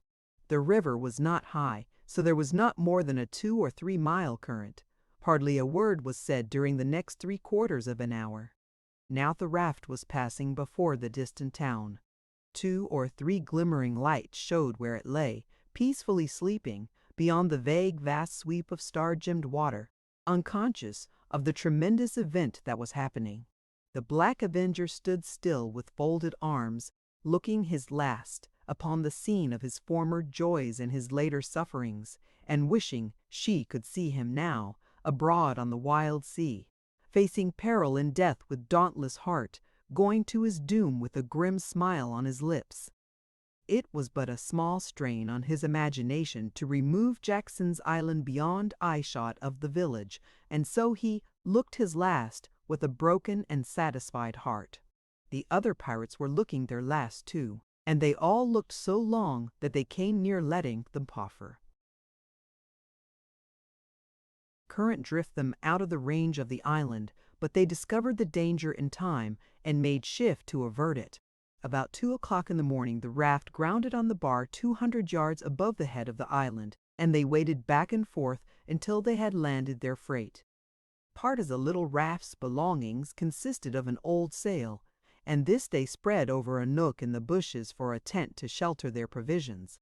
But they themselves would sleep in the open air in good weather, as became outlaws. They built a fire against the side of a great log, 20 or 30 steps within the somber depths of the forest, and then cooked some bacon in the frying pan for supper and used up half of the corn pone stock they had brought. It seemed glorious sport to be feasting in that wild, free way in the virgin forest of an unexplored and uninhabited island, far from the haunts of men, and they said they never would return to civilization. The climbing fire lit up their faces and threw its ruddy glare upon the pillared tree trunks of their forest temple and upon the varnished foliage and festooning vines. When the last crisp slice of bacon was gone and the last allowance of corn pone devoured, the boys stretched themselves out on the grass, filled with contentment. They could have found a cooler place, but they would not deny themselves such a romantic feature as the roasting campfire, "Ain't it gay?" said Joe. "It's nuts," said Tom. "What would the boys say if they could see us?" "Say? Well, they'd just die to be here. Hey, Hucky?" "I reckon so," said Huckleberry. "Anyways, I'm suited. I don't want nothing better'n this. I don't ever get enough to eat generally, and here they can't come and pick at a feller and bullyrag him so. It's just the life for me," said Tom. "You don't have to get up mornings, and you don't have to go to school and wash and all that blame foolishness. You see, a pirate don't have to do anything, Joe, when he's ashore, but a hermit he has to be praying considerable, and then he don't have any fun anyway, all by himself that way." "Oh yes, that's so," said Joe, "but I hadn't thought much about it, you know. I'd a good deal rather be a pirate now that I've tried it. You see," said Tom, "people don't go much on hermits nowadays like they used to in old times, but a pirate's always respected. And a hermit's got to sleep on the hardest place he can find and put sackcloth and ashes on his head and stand out in the rain, and what does he put sackcloth and ashes on his head for?" inquired Huck. "I don't, but they've got to do it. Hermits always do. You'd have to do that if you was a hermit." "Derned if I would," said Huck. "Well, what would you do?" "I don't, but I wouldn't do that." "Why, Huck, you'd have to. How'd you get around it?" "Why, I just wouldn't stand it. I'd run away. Run away." "Well, you would be a nice old slouch of a hermit. You'd be a disgrace." The red-handed made no response, being better employed. He had finished gouging out a cob, and now he fitted a weed stem to it, loaded it with tobacco, and was pressing a coal to the charge and blowing a cloud of fragrant smoke. He was in the full bloom of luxurious contentment. The other pirates envied him this majestic vice and secretly resolved to acquire it shortly. Presently Huck said, "What does pirates have to do?" Tom said, "Oh, they have just a bully time take ships and burn them and get the money and bury it in awful places in their island where there's ghosts and things to watch it and kill everybody in the ships, make 'em walk a plank." "And they carry the women to the island," said Joe. "They don't kill the women." "No," assented Tom. "They don't kill the women. They're too noble. And the women's always beautiful too." "And don't they wear the bulliest clothes?" "Oh no, all gold and silver and diamonds," said Joe with enthusiasm. "Who?" said Huck. "Why, the pirates." Huck scanned his own clothing forlornly. "I reckon I ain't dress fittin' for a pirate," said he with a regretful pathos in his voice, "but I ain't got none but these." But the other boys told him the fine clothes would come fast enough after they should have begun their adventures. They made him understand that his poor rags would do to begin with, though it was customary for wealthy pirates to start with a proper wardrobe.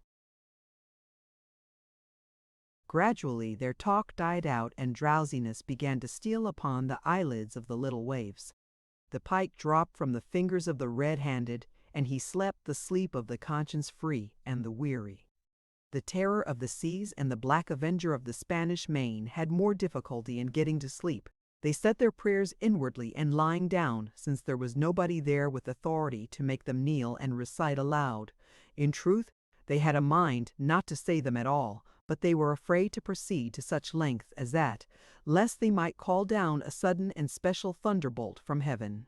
Then at once they reached and hovered upon the imminent verge of sleep. But an intruder came, now that would not down. It was conscience. They began to feel a vague fear that they had been doing wrong to run away, and next they thought of the stolen meat, and then the real torture came. They tried to argue it away by reminding conscience that they had purloined sweetmeats and apples scores of times. But conscience was not to be appeased by such thin plausibilities, it seemed to them in the end that there was no getting around the stubborn fact that taking sweetmeats was only hooking, while taking bacon and hams and such valuables was plain simple stealing, and there was a command against that in the Bible. So they inwardly resolved that so long as they remained in the business, their piracy should not again be sullied with the crime of stealing. Then conscience granted a truce, and these curiously inconsistent pirates fell peacefully to sleep. Chapter 14. Camp Life a Sensation. Tom steals away from camp. When Tom awoke in the morning, he wondered where he was. He sat up and rubbed his eyes and looked around. Then he comprehended. It was the cool gray dawn, and there was a delicious sense of repose and peace in the deep pervading calm and silence of the woods. Not a leaf stirred, not a sound obtruded upon great nature's meditation. Beaded dewdrops stood upon the leaves and grasses. A white layer of ashes covered the fire, and a thin blue breath of smoke rose straight into the air. Joe and Huck still slept. Now far away in the woods a bird called. Another answered. Presently the hammering of a woodpecker was heard. Gradually the cool dim gray of the morning whitened, and as gradually sounds multiplied and life manifested itself. The marvel of nature shaking off sleep and going to work unfolded itself to the musing boy. A little green worm came crawling over a dewy leaf, lifting 2/3 of his body into the air from time to time, and sniffing around, then proceeding again, for he was measuring, Tom said. And when the worm approached him of its own accord, he sat as still as a stone, with his hopes rising and falling by turns as the creature still came toward him or seemed inclined to go elsewhere. And when at last it considered a painful moment with its curved body in the air, and then came decisively down upon Tom's leg and began a journey over him, his whole heart was glad, for that meant that he was going to have a new suit of clothes without the shadow of a gaudy piratical uniform. Now a procession of ants appeared from nowhere in particular and went about their labors. One struggled manfully by with a dead spider 5 times as big as itself in its arms and lugged it straight up a tree trunk. A brown spotted ladybug climbed the dizzy height of a grass blade, and Tom bent down close to it and said, "Ladybug, ladybug, fly away home. Your house is on fire, your children's alone." And she took wing and went off to see about it, which did not surprise the boy, for he knew of old that this insect was credulous about conflagrations, and he had practiced upon its simplicity more than once. A tumblebug came next, heaving sturdily at its ball, and Tom touched the creature, to see it shut its legs against its body and pretend to be dead. The birds were fairly rioting by this time. A catbird, the northern mocker, lit in a tree over Tom's head and trilled out her imitations of her neighbors in a rapture of enjoyment. Then a shrill jay swept down, a flash of blue flame, and stopped on a twig almost within the boy's reach, cocked his head to one side, and eyed the strangers with a consuming curiosity. A gray squirrel and a big fellow of the fox kind came scurrying along, sitting up at intervals to inspect and chatter at the boys, for the wild leaves sighed. All nature was wide awake and stirring now. Long lances of sunlight pierced down through the dense foliage far and near, and a few butterflies came fluttering upon the scene. Tom stirred up the other pirates, and they all clattered away with a shout, and in a minute or two were stripped and chasing after and tumbling over each other in the shallow limpid water of the white sandbar. They felt no longing for the little village sleeping in the distance beyond the majestic waste of water. A vagrant current or a slight rise in the river had carried off their raft, but this only gratified them, since its going was something like burning the bridge between them and civilization. They came back to camp wonderfully refreshed, glad-hearted, and ravenous, and they soon had the campfire blazing up again. Huck found a spring of clear cold water close by, and the boys made cups of broad oak or hickory leaves, and felt that water, sweetened with such a wildwood charm as that, would be a good enough substitute for coffee. While Joe was slicing bacon for breakfast, Tom and Huck asked him to hold on a minute. They stepped to a promising nook in the riverbank and threw in their lines. Almost immediately they had reward. Joe had not had time to get impatient before they were back again with some handsome bass, a couple of sun perch, and a small catfish provisions, enough for quite a family. They fried the fish with the bacon and were astonished, for no fish had ever seemed so delicious before. They did not know that the quicker a freshwater fish is on the fire after he is caught, the better he is, and they reflected little upon what a sauce open-air sleeping, open-air exercise, bathing, and a large ingredient of hunger made too. They lay around in the shade after breakfast, while Huck had a smoke and then went off through the woods on an exploring expedition. They tramped gaily along, over decaying logs, through tangled underbrush, among solemn monarchs of the forest, hung from their crowns to the ground with a drooping regalia of grapevines. Now and then they came upon snug nooks, carpeted with grass and jeweled with flowers. They found plenty of things to be delighted with, but nothing to be astonished at. They discovered that the island was about 3 miles long and a quarter of a mile wide, and that the shore it lay closest to was only separated from it by a narrow channel hardly 200 yards wide. They took a swim about every hour, so it was close upon the middle of the afternoon when they got back to camp. They were too hungry to stop to fish, but they fared sumptuously upon cold ham, and then threw themselves down in the shade to talk. But the talk soon began to drag, and then died. The stillness, the solemnity that brooded in the woods, and the sense of loneliness began to tell upon the spirits of the boys. They fell to thinking. A sort of undefined longing crept upon them. This took dim shape. Presently it was budding homesickness. Even Finn, the red-handed, was dreaming of his doorsteps and empty hogsheads. But they were all ashamed of their weakness, and none was brave enough to speak his thought. For some time now, the boys had been dully conscious of a peculiar sound in the distance, just as one sometimes is of the ticking of a clock which he takes no distinct note of. But now this mysterious sound became more pronounced and forced a recognition. The boys started, glanced at each other, and then each assumed a listening attitude. There was a long silence, profound and unbroken. Then a deep, sullen boom came floating down out of the distance. "What is it?" exclaimed Joe under his breath. "I wonder," said Tom in a whisper. "'Tain't thunder," said Huckleberry in an odd tone. "Because thunder, hark," said Tom. "Listen, don't talk." They waited a time that seemed an age, and then the same muffled boom troubled the solemn hush. "Let's go and see." They sprang to their feet and hurried to the shore toward the town. They parted the bushes on the bank and peered out over the water. The little steam ferry boat was about a mile below the village, drifting with the current. Her broad deck seemed crowded with people. There were a great many skiffs rowing about or floating with the stream in the neighborhood of the ferry boat, but the boys could not determine what the men in them were doing. Presently, a great jet of white smoke burst from the ferry boat's side, and as it expanded and rose in a lazy cloud, that same dull throb of sound was borne to the listeners again. "I know now," exclaimed Tom. "Somebody's drownded." "That's it," said Huck.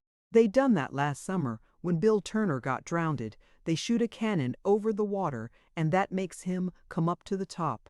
"Yes, and they take loaves of bread and put quicksilver in 'em and set 'em afloat, and wherever there's anybody that's drownded, they'll float right there and stop." "Yes, I've heard about that," said Joe. "I wonder what makes the bread do that." "Oh, it ain't the bread so much," said Tom. "I reckon it's mostly what they say over it before they started out." "But they don't say anything over it," said Huck. "I've seen 'em, and they don't." "Well, that's funny," said Tom. "But maybe they say it to themselves. Of course they do. Anybody might know that." The other boys agreed that there was reason in what Tom said, because an ignorant lump of bread, uninstructed by an incantation, could not be expected to act very intelligently when set upon an errand of such gravity. "By jings, I wish I was over there now," said Joe. "I do too," said Huck. "I'd give heaps to know who it is." The boys still listened and watched. Presently, a revealing thought flashed through Tom's mind, and he exclaimed, "Boys, I know who's drowned it, it's us." They felt like heroes in an instant. Here was a gorgeous triumph. They were missed, they were mourned, hearts were breaking on their account, tears were being shed, accusing memories of unkindness to these poor lost lads were rising up, and unavailing regrets and remorse were being indulged. And best of all, the departed were the talk of the whole town and the envy of all the boys as far as this dazzling notoriety was concerned. This was fine. It was worthwhile to be a pirate after all. As twilight drew on, the ferryboat went back to her accustomed business and the skiffs disappeared.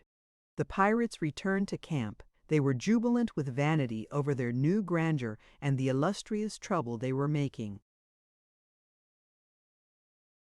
They caught fish, cooked supper, and ate it, and then fell to guessing at what the village was thinking and saying about them. And the pictures they drew of the public distress on their account were gratifying to look upon from their point of view. But when the shadows of night closed them in, they gradually ceased to talk and sat gazing into the fire, with their minds evidently wandering elsewhere. The excitement was gone now, and Tom and Joe could not keep back thoughts of certain persons at home who were not enjoying this fine frolic as much as they were. Misgivings came. They grew troubled and unhappy. A sigh or two escaped unawares. By and by Joe timidly ventured upon a roundabout feeler as to how the others might look upon a return to civilization, not right now, but Tom withered him with derision. Huck, being uncommitted as yet, joined in with Tom, and the waverer quickly explained and was glad to get out of the scrape with as little taint of chicken-hearted homesickness clinging to his garments as he could. Mutiny was effectually laid to rest for the moment. As the night deepened, Huck began to nod and presently to snore. Joe followed next. Tom lay upon his elbow motionless for some time, watching the two intently. At last he got up cautiously on his knees and went searching among the grass and the flickering reflections flung by the campfire. He picked up and inspected several large semi-cylinders of the thin white bark of a sycamore, and finally chose two which seemed to suit him. Then he knelt by the fire and painfully wrote something upon each of these with his red keel. One he rolled up and put in his jacket pocket, and the other he put in Joe's hat and removed it to a little distance from the owner. And he also put into the hat certain schoolboy treasures of almost inestimable value, among them a lump of chalk, an india-rubber ball, 3 fishhooks, and one of that kind of marbles known as a sure-no crystal. That he tiptoed his way cautiously among the trees till he felt that he was out of hearing, and straightway broke into a keen run in the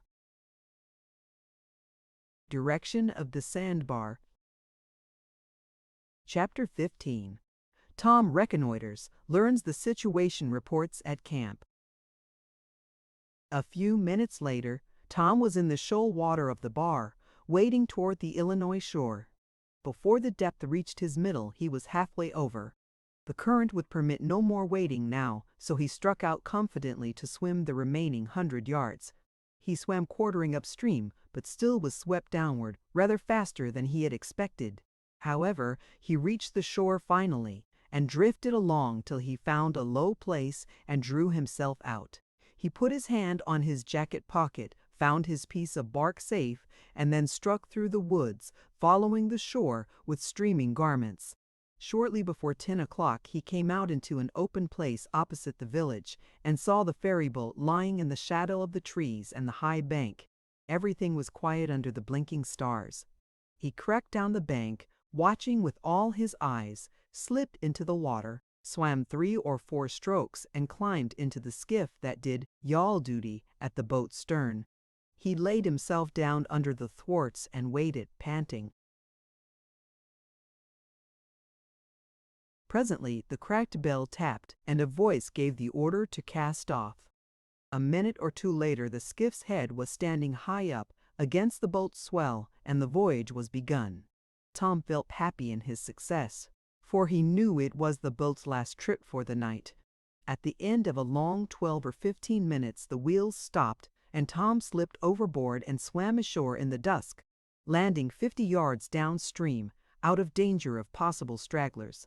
He flew along unfrequented alleys and shortly found himself at his aunt's back fence. He climbed over, approached the L, and looked in at the sitting-room window, for a light was burning there. There sat Aunt Polly, Sid, Mary, and Joe Harper's mother, grouped together, talking. They were by the bed, and the bed was between them and the door. Tom went to the door and began to softly lift the latch.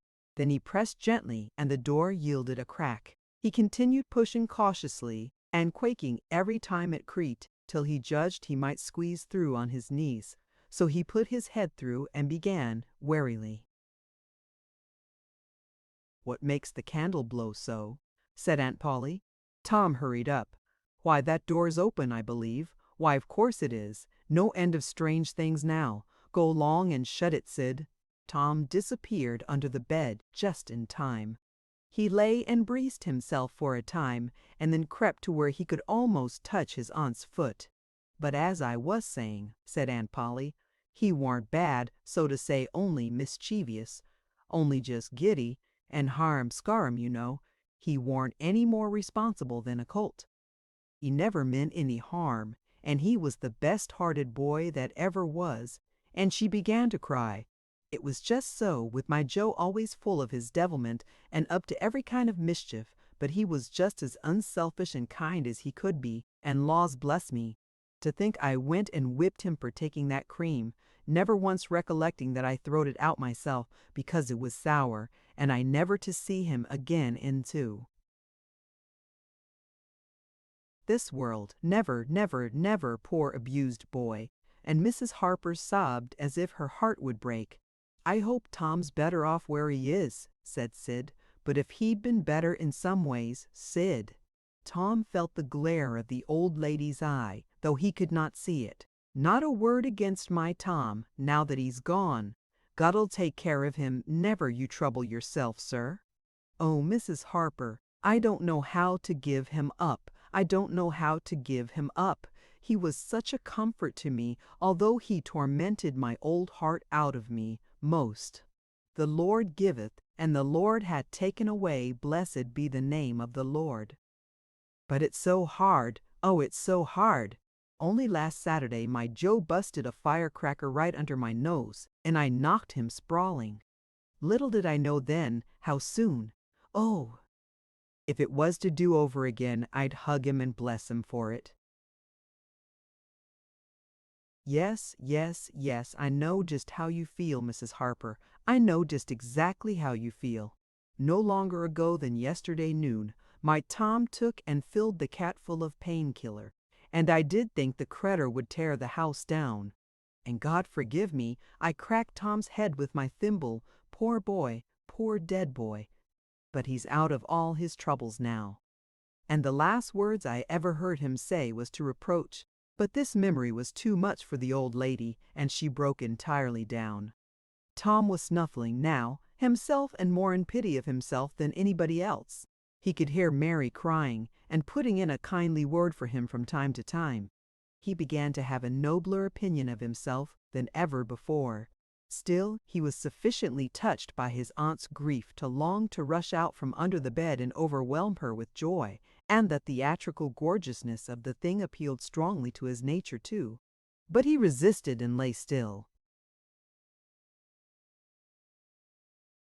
He went on listening, and gathered by odds and ends that it was conjectured at first that the boys had got drowned while taking a swim. Then the small raft had been missed. Next, certain boys said the missing lads had promised that the village should hear something soon. The wise heads had put this and that together, and decided that the lads had gone off on that raft and would turn up at the next town below, presently. But toward noon the raft had been found, lodged against the Missouri shore some 5 or 6 miles below the village.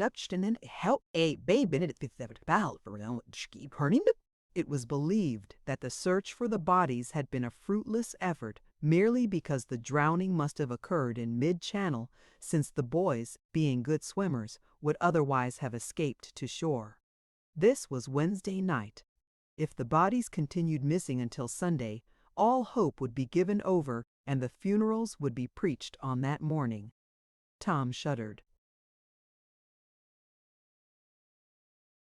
Mrs. Harper gave a sobbing good night and turned to go. Then, with a mutual impulse, the two bereaved women flung themselves into each other's arms and had a good, consoling cry, and then parted. Aunt Polly was tender far beyond her wont in her good night to Sid and Mary. Sid snuffled a bit, and Mary went off crying with all her heart.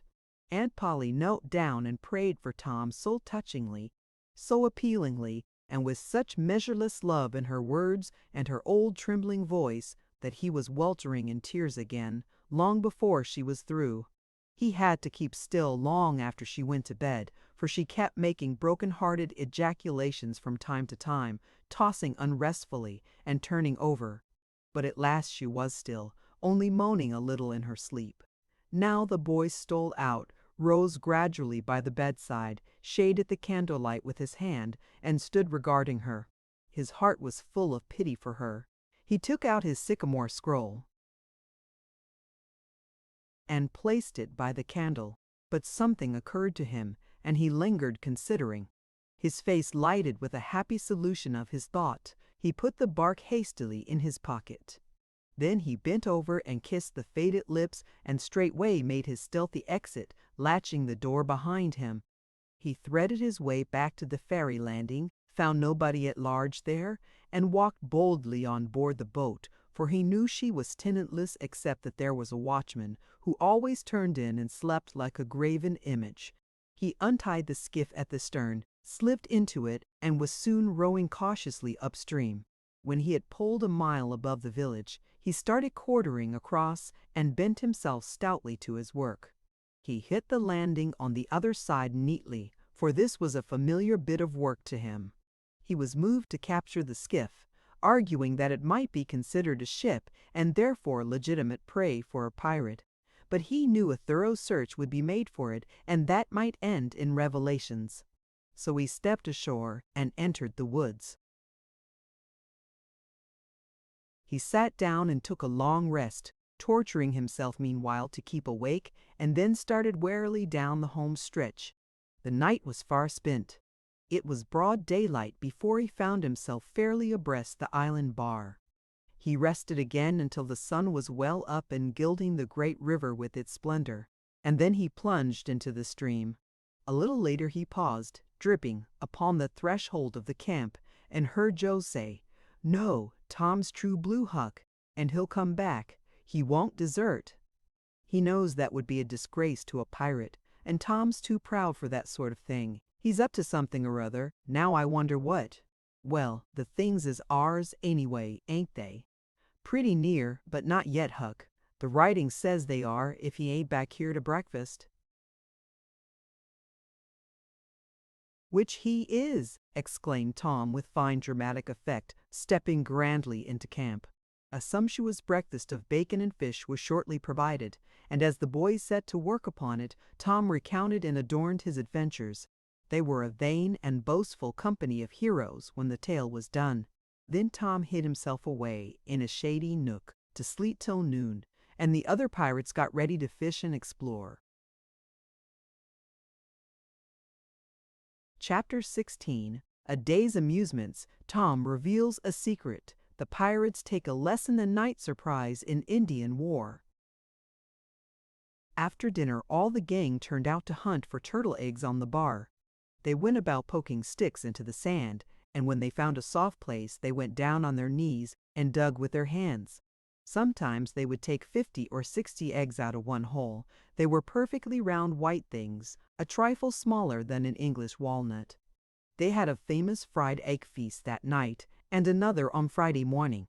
After breakfast they went whooping and prancing out on the bar, and chased each other round and round, shedding clothes as they went, until they were naked, and then continued the frolic, far away up the shoal water of the bar, against the stiff current, which latter tricked their legs from under them from time to time and greatly increased the fun. And now and then they stooped in a group and splashed water in each other's faces with their palms, gradually approaching each other, with averted faces to avoid the strangling sprays, and finally gripping and struggling till the best man ducked his neighbor, and then They all went under in a tangle of white legs and arms, and came up blowing, sputtering, laughing, and gasping for breath at one and the same time. When they were well exhausted, they would run out and sprawl on the dry, hot sand, and lie there and cover themselves up with it, and by break for the water again and go through the original performance once more. Finally it occurred to them that their naked skin represented flesh-colored tights very fairly. So they drew a ring in the sand and had a circus with 3 clowns in it, for none would yield this proudest post to his neighbor. Next they got their marbles and played knucks and ring-taw and keeps till that amusement grew stale. Then Joe and Huck had another swim, but Tom would not venture, because he found that in kicking off his trousers he had kicked his string of rattlesnake rattles off his ankle, and he wondered how he had escaped cramps so long without the protection of this mysterious charm. He did not venture again until he had found it, and by that time the other boys were tired and ready to rest. They gradually wandered apart, dropped into the dumps, and fell to gazing longingly across the wide river to where the village lay drowsing in the sun. Tom found himself riding Becky in the sand with his big toe. He scratched it out, and was angry with himself for his weakness. But he rode it again nevertheless. He could not help it. He erased it once more, and then took himself out of temptation by driving the other boys together and joining them. But Joe's spirits had gone down almost beyond resurrection. He was so homesick that he could hardly endure the misery of it. The tears lay very near the surface. Huck was melancholy too. Tom was downhearted, but tried hard not to show it. He had a secret which he was not ready to tell yet, but if this mutinous depression was not broken up soon, he would have to bring it out. He said with a great show of cheerfulness, "I bet there's been pirates on this island before, boys. We'll explore it again. They've hid treasures here somewhere. How'd you feel to light on a rotten chest full of gold and silver, hey?" But it roused only faint enthusiasm, which faded out with no reply. Tom tried 1 or 2 other seductions, but they failed too. It was discouraging work. Joe sat poking up the sand with a stick and looking very gloomy. Finally he said, "Oh, boys, let's give it up. I want to go home. It's so lonesome." "Oh no, Joe, you'll feel better by and by," said Tom. "Just think of the fishing that's here." "I don't care for fishing. I want to go home." "But Joe, there ain't such another swimming place anywhere." "Swimming's no good. I don't seem to care for it somehow when there ain't anybody to say I shan't go in. I mean to go home." "Oh shucks, baby. You want to see your mother, I reckon." "Yes, I do want to see my mother, and you would too if you had one. I ain't any more baby than you are." And Joe snuffled a little. "Well, we'll let the crybaby go home to his mother, won't we, Huck? Poor thing, does it want to see its mother, and so it shall. You like it here, don't you, Huck? We'll stay, won't we?" Huck said "U.S." without any heart in it. "I'll never speak to you again as long as I live," said Joe, rising. "There now," and he moved moodily away and began to dress himself. "Who cares?" said Tom. "Nobody wants you to. Go along home and get laughed at." "Oh, you're a nice pirate. Huck and me ain't crybabies. We'll stay, won't we, Huck?" "Let him go if he wants to. I reckon we can get along without him, perhaps." But Tom was uneasy nevertheless, and was alarmed to see Joe go sullenly on with his dressing. And then it was discomforting to see Huck eyeing Joe's preparations so wistfully, and keeping up such an ominous silence.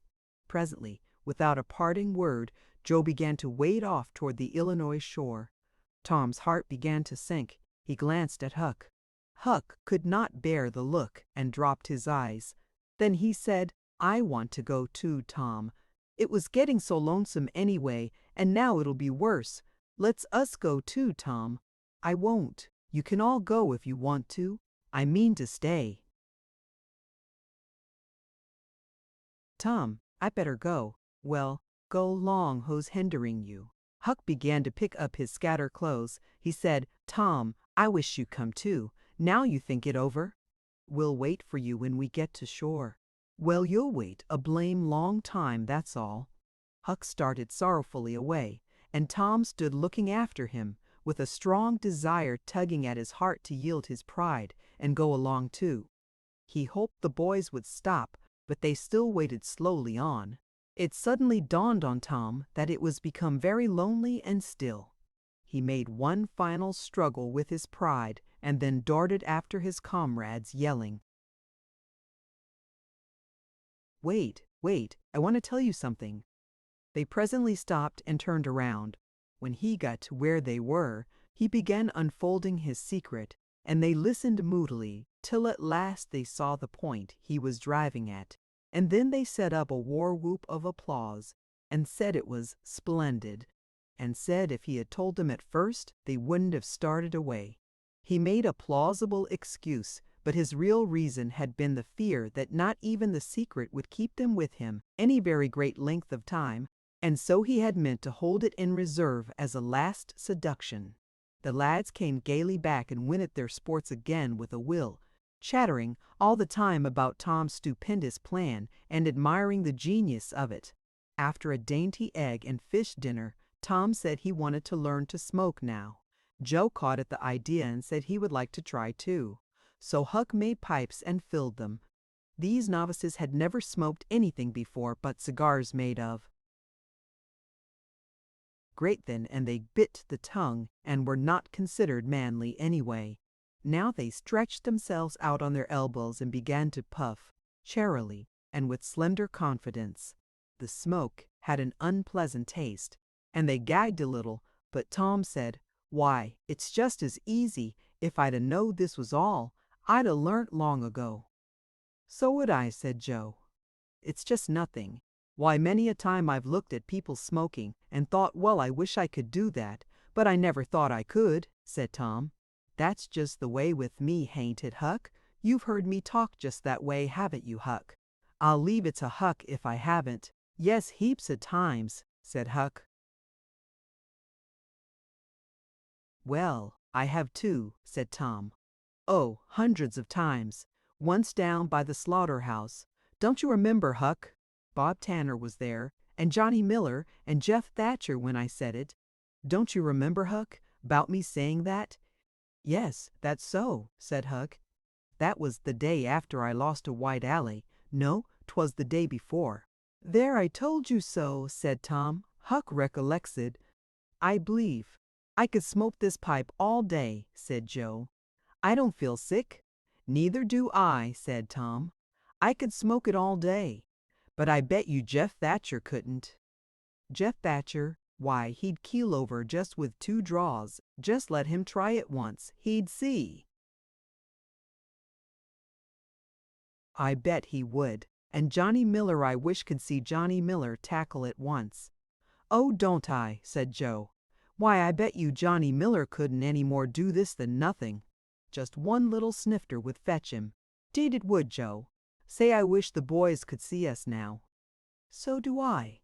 "Say, boys, don't say anything about it, and sometime when they're around, I'll come up to you and say, 'Joe, got a pipe? I want to smoke.'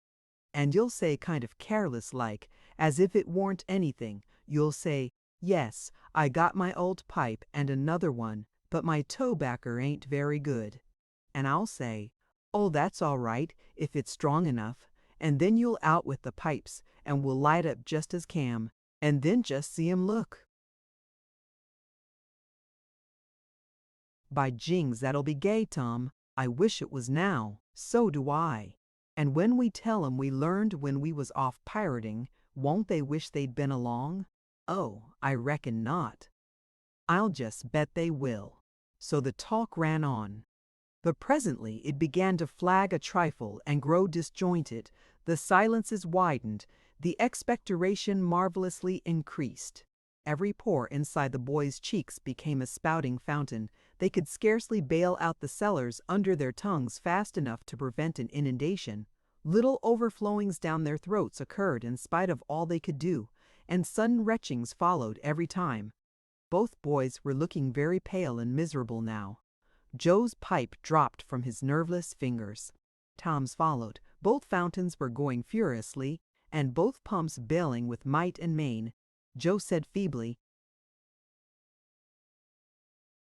"I've lost my knife. I reckon I'd better go and find it."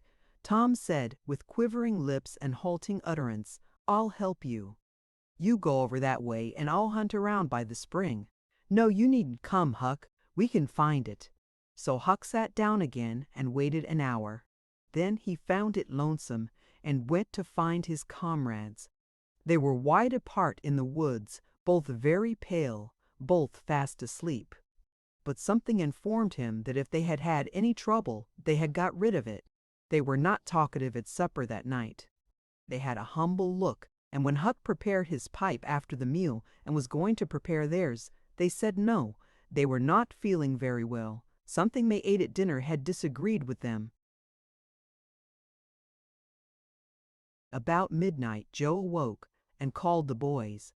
There was a brooding oppressiveness in the air that seemed to bode something.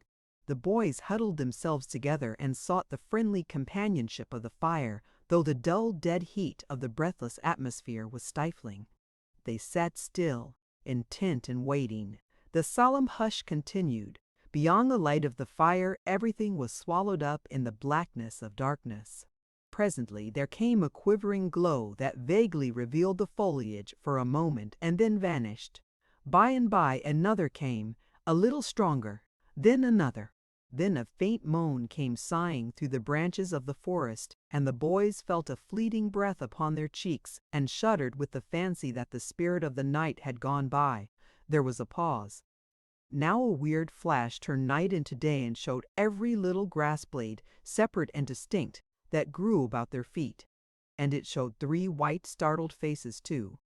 A deep peal of thunder went rolling and tumbling down the heavens and lost itself in sullen rumblings in the distance. A sweep, chilly air passed by, rustling all the leaves and snowing the flaky ashes broadcast about the fire. Another fierce glare lit up the forest, and an instant crash followed that seemed to rend the treetops right over the boys' heads. They clung together in terror in the thick gloom that followed. A few big raindrops fell pattering upon the leaves. "Quick, boys, go for the tent," exclaimed Tom. They sprang away, stumbling over roots and among vines in the dark, no two plunging in the same direction. A furious blast roared through the trees, making everything sing as it went. One blinding flash after another came, and peal on peal of deafening thunder. And now a drenching rain poured down, and the rising hurricane drove it in sheets along the ground. The boys cried out to each other, but the roaring wind and the booming thunder blasts drowned their voices utterly. However, one by one they straggled in at last and took shelter under the tent, cold, scared and streaming with water. But to have company in misery seemed something to be grateful for. They could not talk. The old sail flapped so furiously, even if the other noises would have allowed them. The tempest rose higher and higher, and presently the sail tore loose from its fastenings and went winging away on the blast. The boys seized each other's hands and fled, with many tumblings and bruises, to the shelter of a great oak that stood upon the river bank. Now the battle was at its highest. Under the ceaseless conflagration of lightning that flamed in the skies, everything below stood out in clean-cut and shadowless distinctness. The bending trees, the billowy river, white with foam, the driving spray of spuma flakes, the dim outlines of the high bluffs on the other side, glimpsed through the drifting cloud rack and the slanting veil of rain. Every little while, some giant tree yielded the fight and fell crashing through the younger growth, and the unflagging thunder peals came now in ear-splitting explosive bursts, keen and sharp and unspeakably appalling. The storm culminated in one matchless effort that seemed likely to tear the island to pieces, burn it up, drown it to the treetops, blow it away, and deafen every creature in it, all at one and the same moment. It was a wild night for homeless young heads to be out in. But at last the battle was done, and the forces retired with weaker and weaker threatenings and grumblings, and peace resumed her sway. The boys went back to camp, a good deal awed, but they found there was still something to be thankful for, because the great sycamore, the shelter of their beds, was a ruin now, blasted by the lightnings, and they were not under it when the catastrophe happened. Everything in camp was drenched, the campfire as well, for they were but heedless lads, like their generation, and had made no provision against rain. Here was matter for dismay, for they were soaked through and chilled. They were eloquent in their distress, but they presently discovered that the fire had eaten so far up under the great log it had been built against, where it curved upward and separated itself from the ground, that a handbreadth or so of it had escaped wetting. So they patiently wrought until, with shreds and bark gathered from the undersides of sheltered logs, they coaxed the fire to burn again. Then they piled on great dead boughs till they had a roaring furnace, and were glad-hearted once more. They dried their boiled ham, and had a feast, and after that they sat by the fire and expanded and glorified their midnight adventure until morning, for there was not a dry spot to sleep on anywhere around.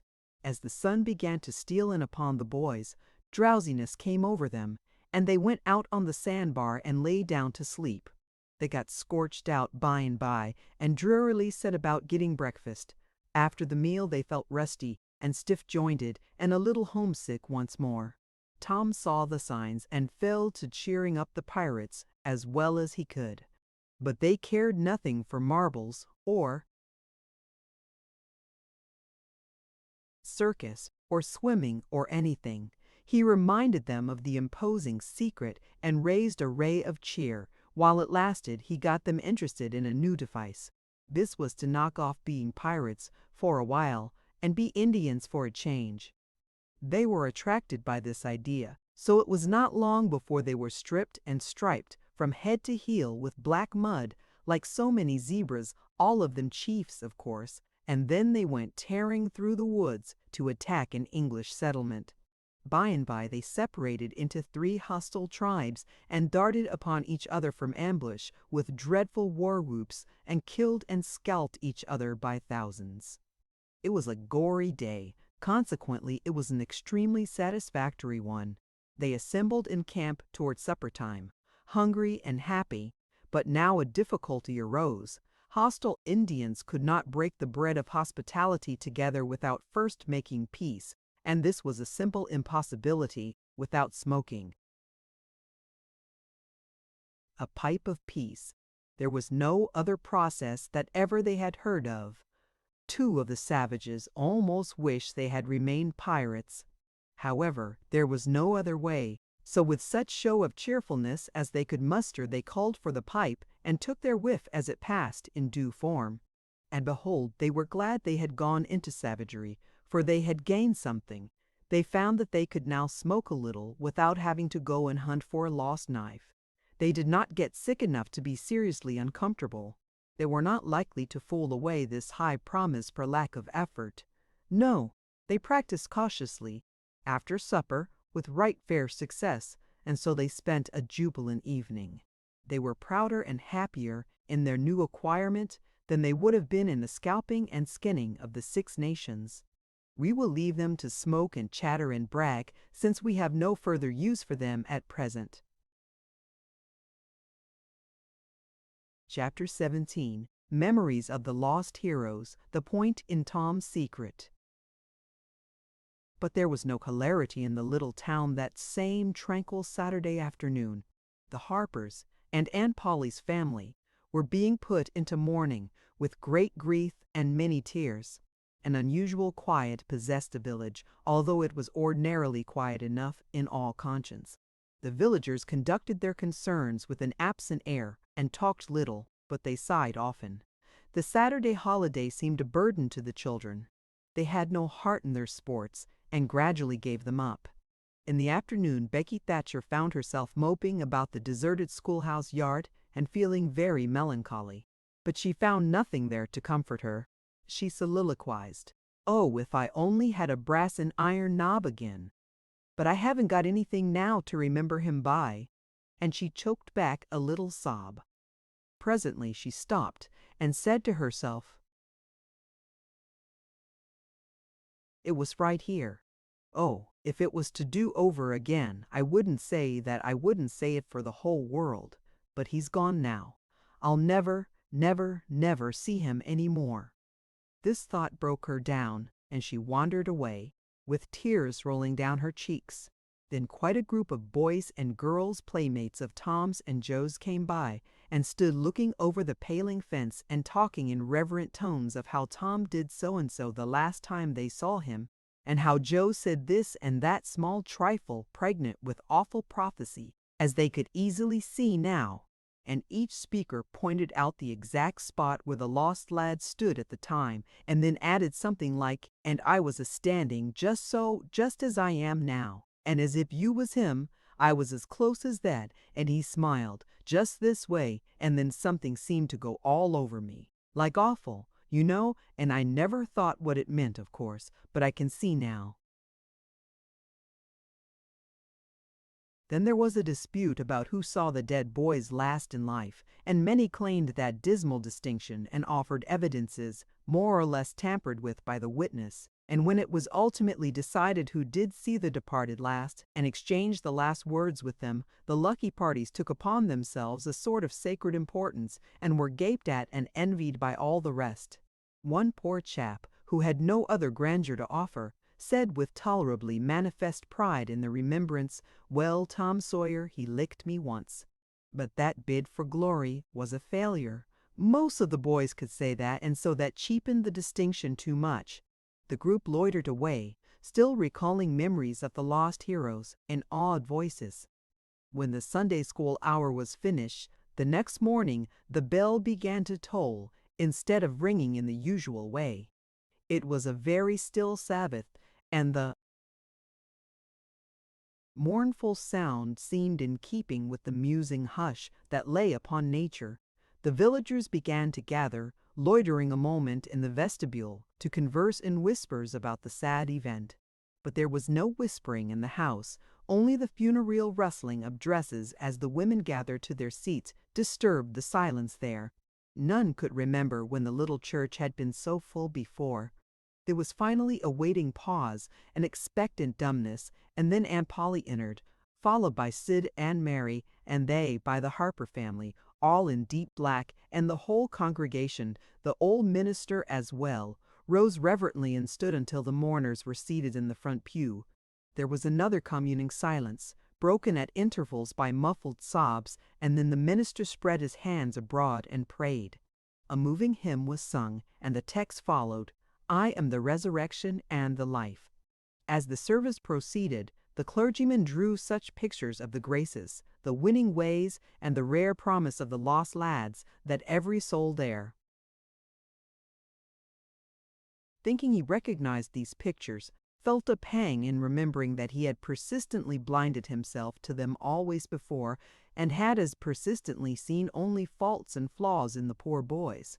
The minister related many a touching incident in the lives of the departed too, which illustrated their sweet, generous natures, and the people could easily see now how noble and beautiful those episodes were, and remembered with grief that at the time they occurred they had seemed rank rascalities, well deserving of the cowhide.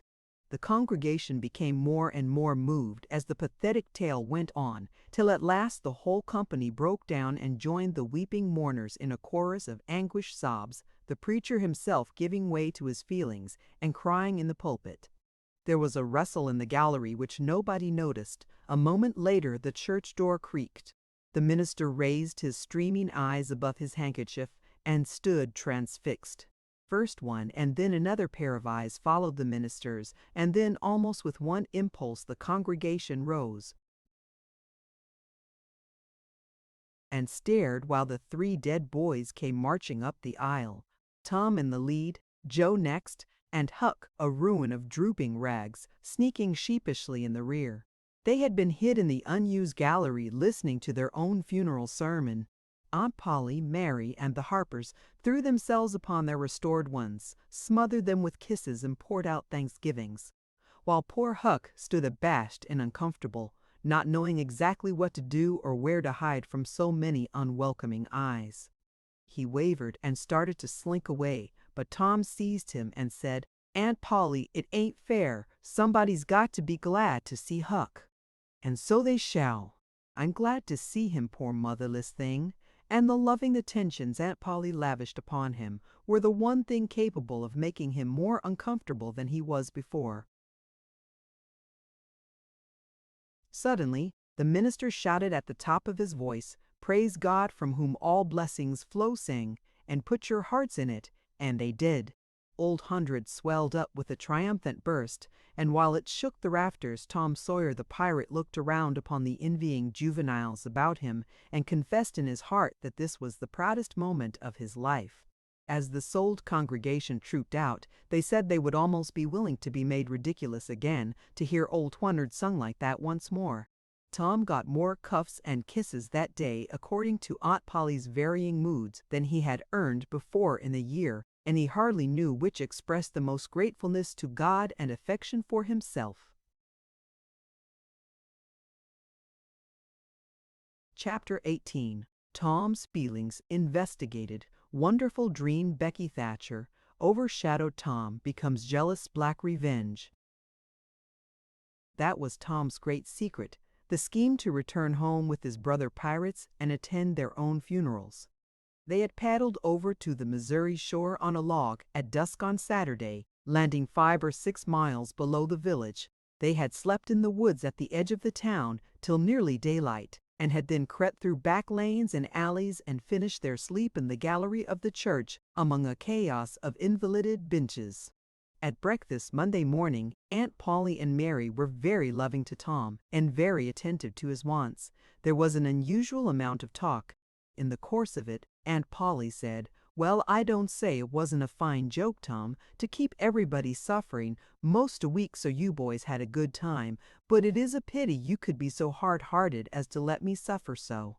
If you could come over on a log to go to your funeral, you could have come over and give me a hint some way that you weren't dead, but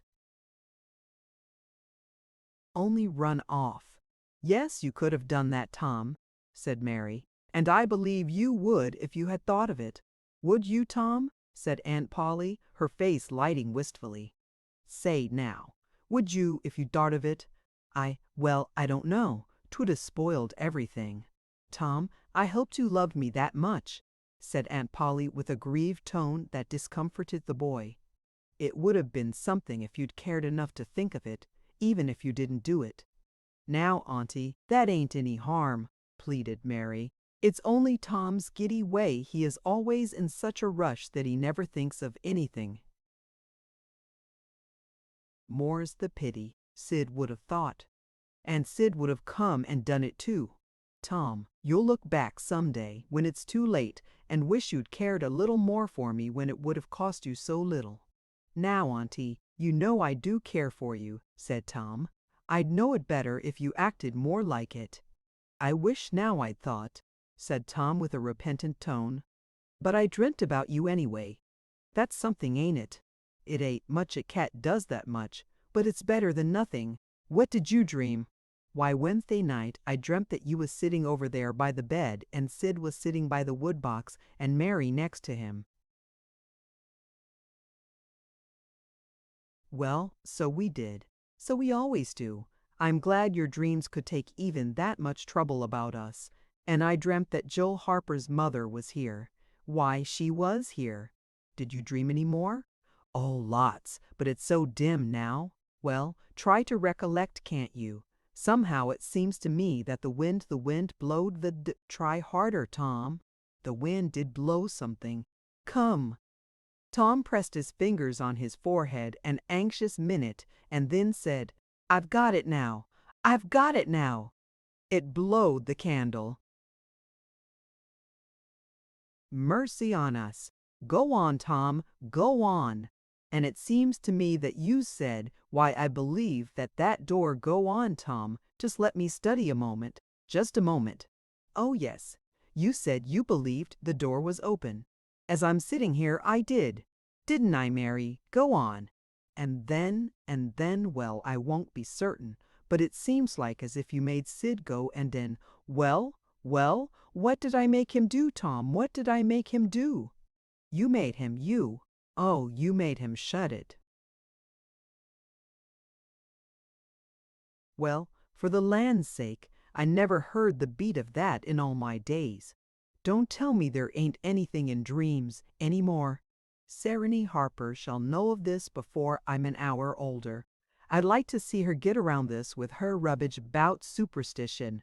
Go on, Tom. Oh, it's all getting just as bright as day now. Next you said I warn't bad, only mischievous and harum-scarum, and not any more responsible than I think it was a colt or something. And so it was. Well, goodness gracious. Go on, Tom. And then you began to cry. So I did. So I did. Not the first time neither. And then Mrs. Harper, she began to cry, and said Joe was just the same, and she wished she hadn't whipped him for taking cream when she throwed it out her own self. Tom, the spirit was upon you. You was a prophesying that's what you was doing. Land alive, go on, Tom. Then Sid, he said, I don't think I said anything, said Sid. Yes, you did, Sid, said Mary. Shut your heads and let Tom go on. What did he say, Tom?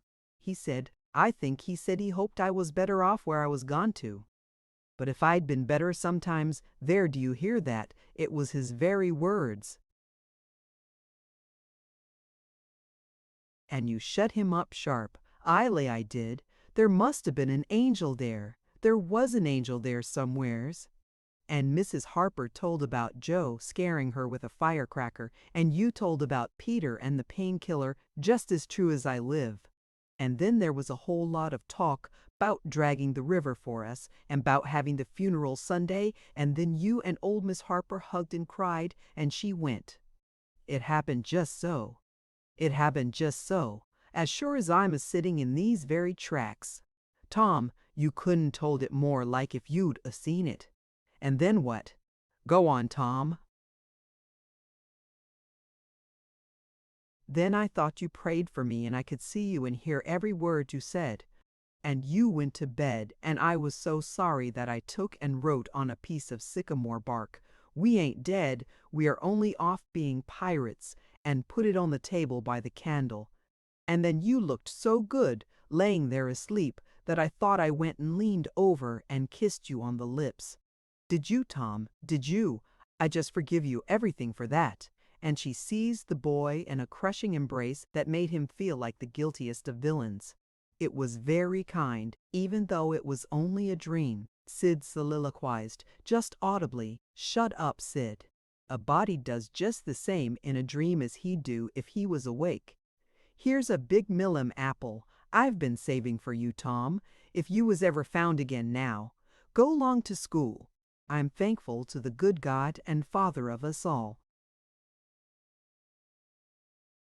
I got your back. That's long-suffering and merciful to them that believe on him and keep his word, though goodness knows I'm unworthy of it. But if only the worthy ones got his blessings and had his hand to help them over the rough places, there's few enough would smile here or ever enter into his rest when the long night comes. Go long, Sid, Mary, Tom, take yourselves off, you've hindered me long enough. The children left for school, and the old lady to call on Mrs. Harper and vanquish her realism with Tom's marvelous dream. Sid had better judgment than to utter the thought that was in his mind as he left the house. It was this, pretty thin as long a dream as that, without any mistakes in it. What a hero Tom was become. Now! He did not go skipping and prancing, but moved with a dignified swagger, as became a pirate who felt that the public eye was on him. And indeed it was. He tried not to seem to see the looks or hear the remarks as he passed along, but they were food and drink to him. Smaller boys than himself flocked at his heels, as proud to be seen with him, and tolerated by him, as if he had been the drummer at the head of a procession or the elephant leading a menagerie into town. Boys of his own size pretended not to know he had been away at all, but they were consuming with envy nevertheless. They would have given anything to have that swarthy, sun-tanned skin of his and his glittering notoriety, and Tom would not have parted with either for a circus. At school the children made so much of him and of Joe, and delivered such eloquent admiration from their eyes, that the two heroes were not long in becoming insufferably stuck up. They began to tell their adventures to hungry listeners.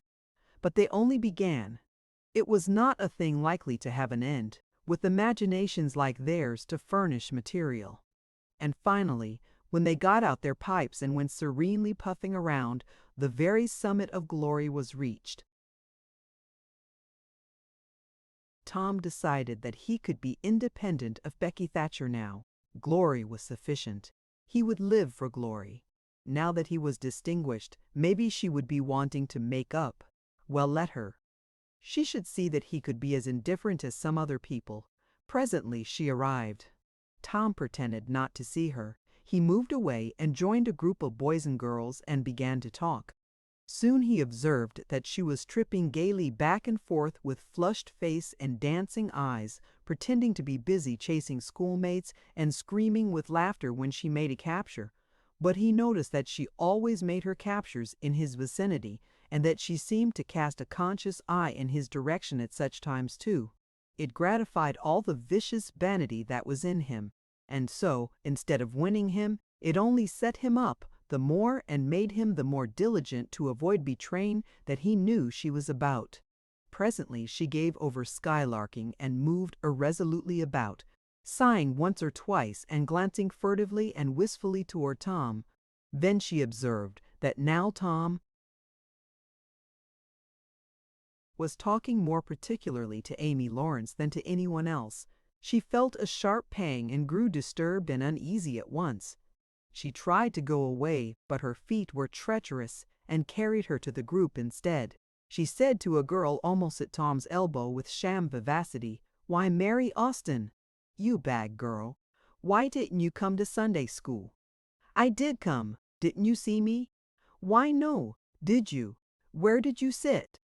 "I was in Miss Peters' class, where I always go." "I saw you." "Did you? Why, it's funny I didn't see you. I wanted to tell you about the picnic." "Oh, that's jolly. Who's going to give it?" "My ma's going to let me have one." "Oh, goody. I hope she'll let me come." "Well, she will. The picnic's for me. She'll let anybody come that I want, and I want you." "That's ever so nice. When is it going to be?" "By and by. Maybe about vacation." "Oh, won't it be fun? You going to have all the girls and boys?" "Yes, every one that's friends to me or wants to be." And she glanced ever so furtively at Tom.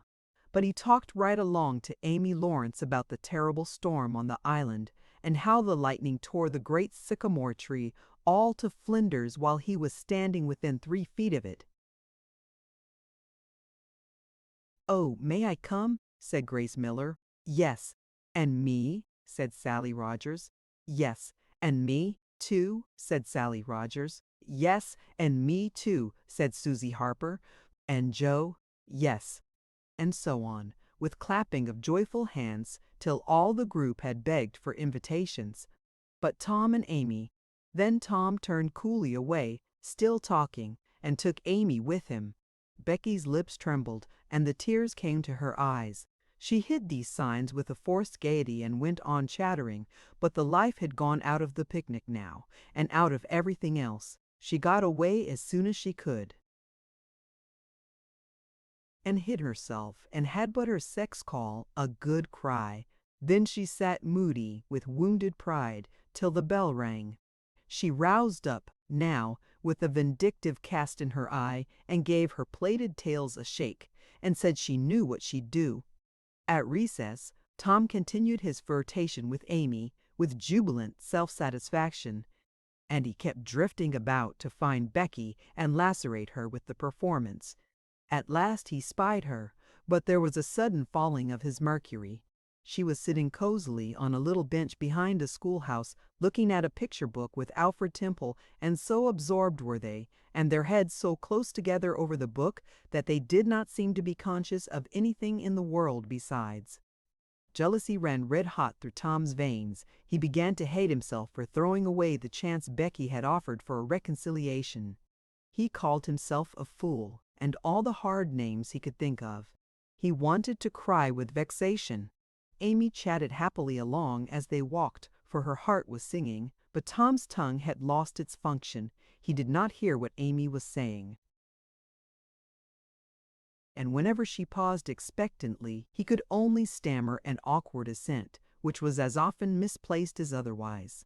He kept drifting to the rear of the schoolhouse again and again to sear his eyeballs with the hateful spectacle there. He could not help it, and it maddened him to see, as he thought he saw, that Becky Thatcher never once suspected that he was even in the land of the living.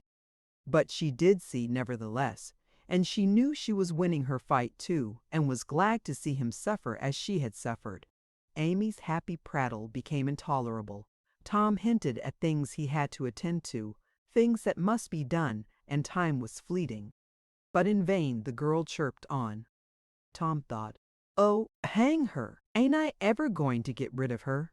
At last he must be attending to those things, and she said artlessly that she would be around when school let out. And he hastened away, hating her for it. Any other boy, Tom thought, grating his teeth. Any boy in the whole town. But that St. Louis smarty that thinks he dresses so fine and is aristocracy. Oh, all right, I licked you the first day you ever saw this town, mister, and I'll lick you again. You just wait till I catch you out. I'll just take and he went through the motions of thrashing an imaginary boy, pummeling the air and kicking and gouging. "Oh, you do you? You holler no, do you? Now then, let that learn you." And so the imaginary flogging was finished to his satisfaction. Tom fled home at noon. His conscience could not endure any more of Amy's grateful happiness, and his jealousy could bear no more of the other distress. Becky resumed her picture inspections with Alfred, but as the minutes dragged along and no Tom came to suffer, her triumph began to cloud, and she lost interest. Gravity and absent-mindedness followed, and then melancholy. 2 or 3 times she pricked up her ear at a footstep, but it was a false hope. No Tom came.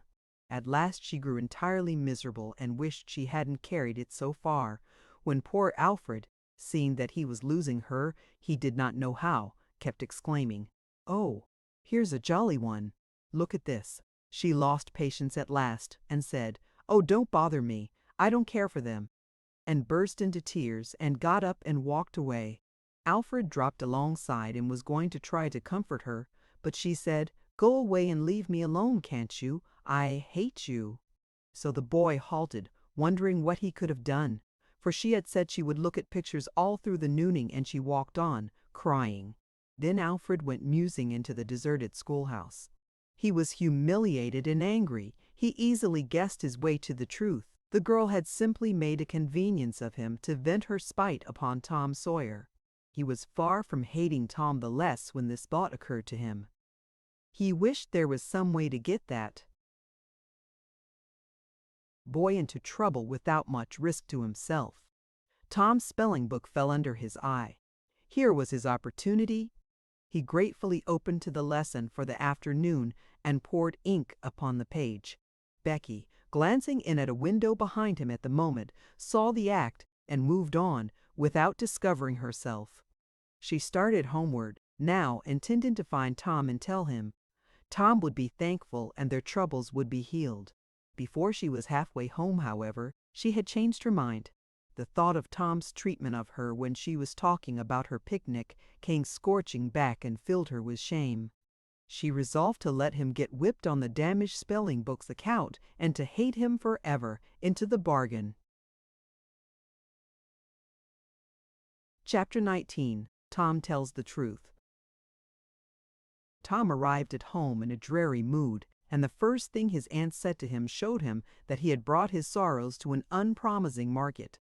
"Tom, I've a notion to skin you alive."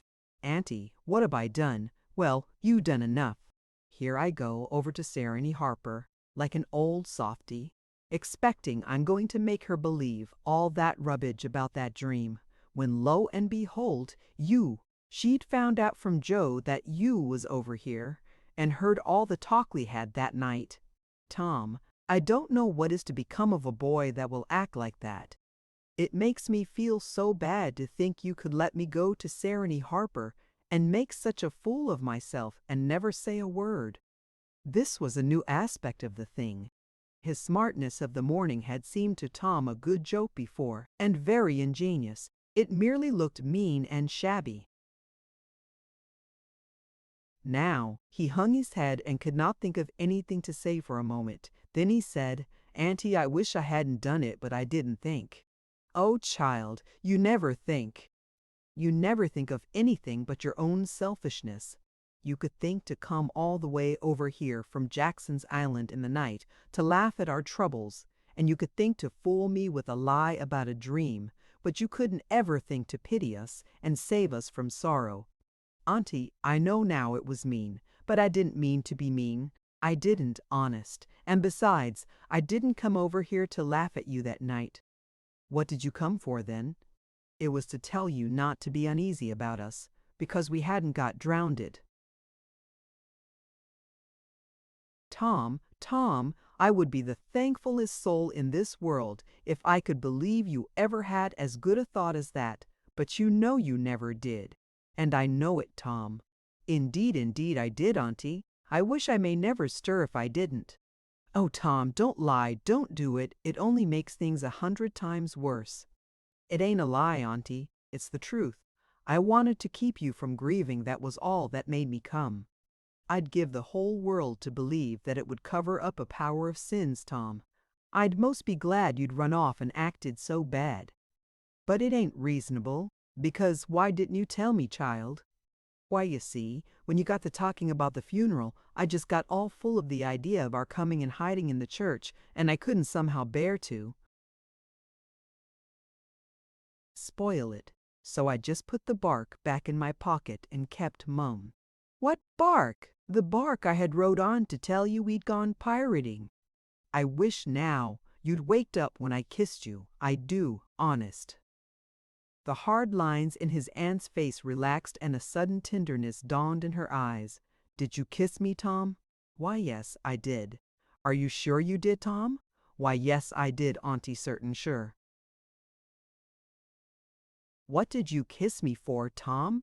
"Because I loved you so, and you laid there moaning, and I was so sorry." The words sounded like truth. The old lady could not hide a tremor in her voice when she said, "Kiss me again, Tom, and be off with you to school now, and don't bother me any more." The moment he was gone, she ran to a closet and got out the ruin of a jacket which Tom had gone pirating in. Then she stopped, with it in her hand, and said to herself, "No, I don't dare. Poor boy, I reckon he's lied about it. But it's a blessed, blessed lie. There's such a comfort come from it. I know the Lord will forgive him, because there was such good-heartedness in him to tell it, but I don't want to find out it's a lie. I won't look." She put the jacket away and stood by musing a minute. Twice she put out her hand to take the garment again, and twice she refrained. Once more she ventured, and this time she fortified herself with the thought, "It's a good lie. It's a good lie. I won't let it grieve me." So she sought the jacket pocket. A moment later she was reading Tom's piece of bark through flowing tears and saying, "I could forgive the boy now if he'd committed 1,000,000 sins." Chapter 20. Becky in a Dilemma. Tom's nobility asserts itself. There was something about Aunt Polly's manner when she kissed Tom that swept away his low spirits and made him light-hearted and happy again.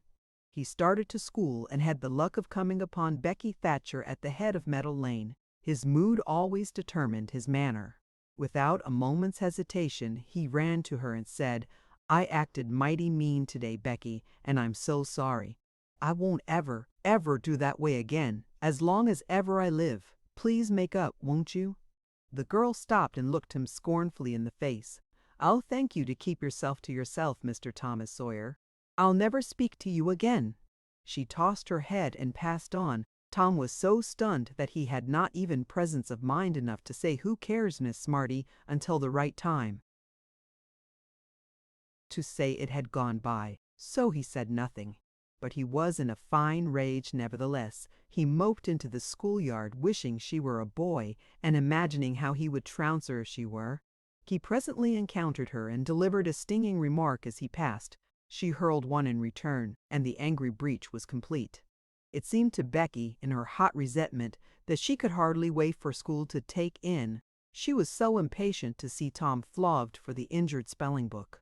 If she had had any lingering notion of exposing Alfred Temple, Tom's offensive fling had driven it entirely away. Poor girl, she did not know how fast she was nearing trouble herself. The master, Mr. Dobbins, had reached middle age with an unsatisfied ambition. The darling of his desires was to be a doctor, but poverty had decreed that he should be nothing higher than a village schoolmaster. Every day he took a mysterious book out of his desk and absorbed himself in it at times when no classes were reciting.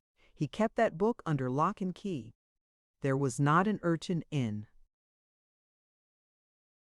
school but was perishing to have a glimpse of it, but the chance never came. Every boy and girl had a theory about the nature of that book, but no two theories were alike, and there was no way of getting at the facts in the case. Now, as Becky was passing by the desk, which stood near the door, she noticed that the key was in the lock. It was a precious moment. She glanced around, found herself alone, and the next instant she had the book in her hands. The title page, Professor Somebody's Anatomy, carried no information to her mind, so she began to turn the leaves. She came at once upon a handsomely engraved and colored frontispiece, a human figure, stark naked. At that moment, a shadow fell on the page, and Tom Sawyer stepped in at the door and caught a glimpse of the picture. Becky snatched at the book to close it, and had the hard luck to tear the pictured page half down the middle. She thrust the volume into the desk, turned the key, and burst out crying with shame and vexation. Tom Sawyer, you are just as mean as you can be, to sneak up on a person and look at what they're looking at.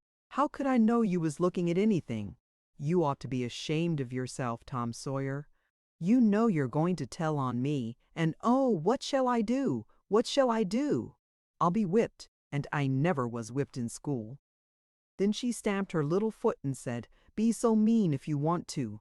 I know something that's going to happen. You just wait and you'll see. Hateful, hateful, hateful."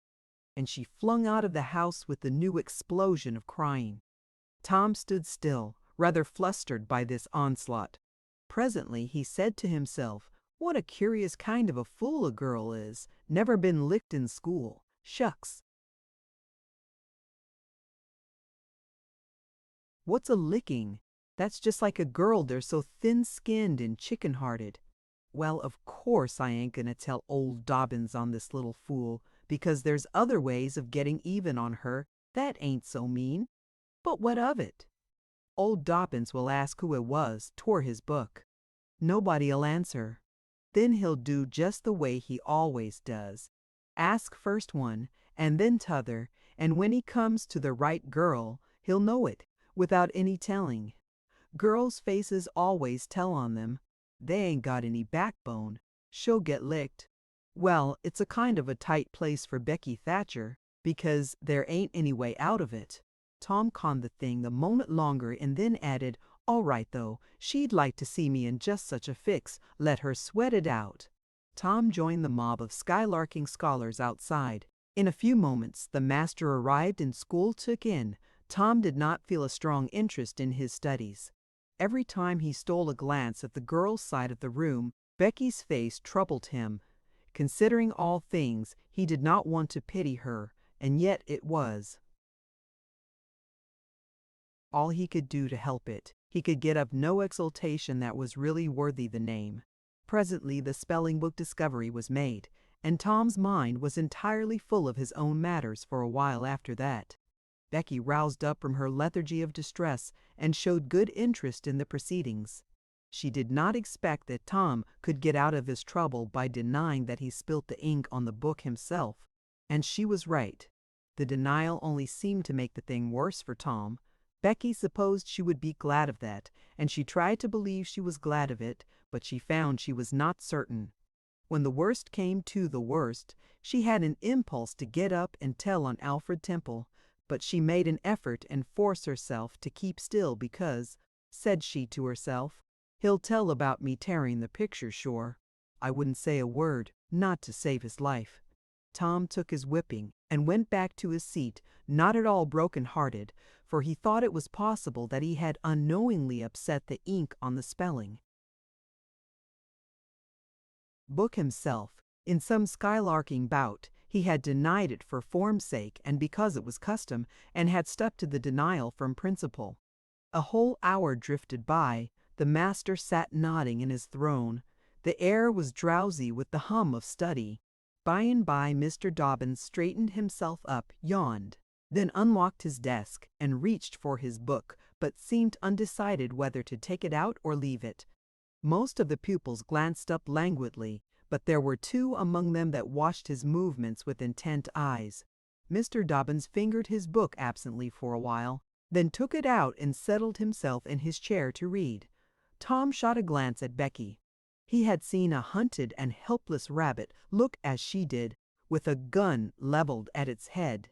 Instantly he forgot his quarrel with her. Quick, something must be done. Done in a flash, too, but the very imminence of the emergency paralyzed his invention. Good! He had an inspiration. He would run and snatch the book, spring through the door and fly, but his resolution shook for one little instant, and the chance was lost. Master opened the volume. If Tom only had the wasted opportunity back again. Too late. There was no help for Becky now, he said. The next moment the master faced the school. Every eye sank under his gaze. There was that in it which smote even the innocent with fear. There was silence while one might count 10. The master was gathering his wrath. Then he spoke. Who tore this book? There was not a sound. One could have heard a pin drop. The stillness continued. The master searched face after face for signs of guilt. Benjamin Rogers, did you tear this book? A denial. Another pause. Joseph Harper, did you? Another denial. Tom's uneasiness grew more and more intense under the slow torture of these proceedings. The master scanned the ranks of boys, considered a barrel, while then turned to the girls. Amy Lawrence? A shake of the head. Gracie Miller? The same sign. Susan Harper? Did you do this? Another negative. The next girl was Becky Thatcher. Tom was trembling from head to foot with excitement and a sense of the hopelessness of the situation. Rebecca Thatcher. Tom glanced at her face. It was white with terror. Did you tear? No. Look me in the face. Her hands rose in appeal. Did you tear this book? A thought shot like lightning through Tom's brain. He sprang to his feet and shouted, I done it! The school stared in perplexity at this incredible folly. Tom stood a moment to gather his dismembered faculties, and when he stepped forward to go to his punishment, the surprise, the gratitude, the adoration that shone upon him out of poor Becky's eyes seemed pay enough for 100 floggings. Inspired by the splendor of his own act, he took without an outcry the most merciless flaying that even Mr. Dobbins had ever administered, and also received with indifference the added cruelty of a command to remain 2 hours after school should be dismissed, for he knew who would wait for him outside till his captivity was done, and not count the tedious time as loss either. Tom went to bed that night planning vengeance against Alfred Temple. For with shame and repentance Becky had told him all, not forgetting her own treachery. But even the longing for vengeance had to give way soon to pleasanter musings, and he fell asleep at last with Becky's latest words lingering dreamily in his ear. Tom, how could you be so noble? Chapter 21. Youthful Eloquence, Compositions by the Young Ladies, A Lengthy Vision. the boy's vengeance satisfied. Vacation was approaching. The schoolmaster, always severe, grew severer and more exacting than ever, for he wanted the school to make a good showing on examination day. His rod and his ferule were seldom idle now, at least among the smaller pupils. Only the biggest boys and young ladies of 18 and 20 escaped lashing. Mr. Dobbin's lashings were very vigorous ones too, for although he carried under his wig a perfectly bald and shiny head, he had only reached middle age, and there was no sign of feebleness in his muscle. As the great day approached, all the tyranny that was in him came to the surface. He seemed to take a vindictive pleasure in punishing the least shortcomings. The consequence was that the smaller boys spent their days in terror and suffering and their nights in plotting revenge. They threw away no opportunity to do the master a mischief, but he kept ahead all the time. The retribution that followed every vengeful success was so sweeping and majestic that the boys always retired from the field badly worsted. At last they conspired together and hit upon a plan that promised a dazzling victory. They swore in the sign painter's boy, told him the scheme, and asked his help. He had his own reasons for being delighted, for the master boarded in his father's family and had given the boy ample cause to hate him. The master's wife would go on a visit to the country in a few days, and there would be nothing to interfere with the plan. The master always prepared himself for great occasions by getting pretty well fuddled, and the sign painter's boy said that when the dominie had reached the proper condition on examination evening, he would manage the thing, while he napped in his chair. Then he would have him awakened at the right time and hurried away to school. In the fullness of time, the interesting occasion arrived. At 8 in the evening the schoolhouse was brilliantly lighted and adorned with wreaths and festoons of foliage and flowers. The master sat throned in his great chair upon a raised platform with his blackboard behind him. He was looking tolerably mellow. 3 rows of benches on each side and 6 rows in front of him were occupied by the dignitaries of the town and by the parents of the pupils. To his left, back of the rows of citizens, was a spacious temporary platform upon which were seated the scholars who were to take part in the exercises of the evening. Rows of small boys, washed and dressed to an intolerable state of discomfort. Rows of gawky big boys, snowbanks of girls and young ladies clad in lawn and muslin and conspicuously conscious of their bare arms, their grandmother's ancient trinkets, their bits of pink and blue ribbon, and the flowers in their hair. All the rest of the house was filled with non-participating scholars. The exercises began. A very little boy stood up and sheepishly recited, "You'd scarce expect one of my age to speak in public on the stage," etc., accompanying himself with the painfully exact and spasmodic gestures which a machine might have used supposing the machine to be a trifle out of order. But he got through safely, though cruelly scared, and got a fine round of applause when he made his manufactured bow and retired. A little shamefaced girl lisped, "Mary had a little lamb," etc., performed a compassion-inspiring curtsy, got her meed of applause, and sat down flushed and happy. Tom Sawyer stepped forward with conceited confidence and soared into the unquenchable and indestructible "Give me liberty or give me death" speech, with fine fury and frantic gesticulation, and broke down in the middle of it. A ghastly stage fright seized him. His legs quaked under him, and he was like to choke. True, he had the manifest sympathy of the house, but he had the house's silence too, which was even worse than its sympathy. The master frowned, and this completed the disaster. Tom struggled a while and then retired, utterly defeated. There was a weak attempt at applause, but it died early. The boy stood on the burning deck followed. Also, the Assyrian came down, and other declamatory gems. Then there were reading exercises, and a spelling fight. The meager Latin class recited with honor. The prime feature of the evening was an order, now original compositions, by the young ladies. Each in her turn stepped forward to the edge of the platform, cleared her throat, held up her manuscript tied with dainty ribbon, and proceeded to read, with labored attention to expression and punctuation. The themes were the same that had been illuminated upon similar occasions by their mothers before them, their grandmothers, and doubtless all their ancestors in the female line clear back to the Crusades. Friendship was one, memories of other days, religion in history, dreamland, the advantages of culture, forms of political government compared and contrasted, melancholy, filial love, heart longings, etc.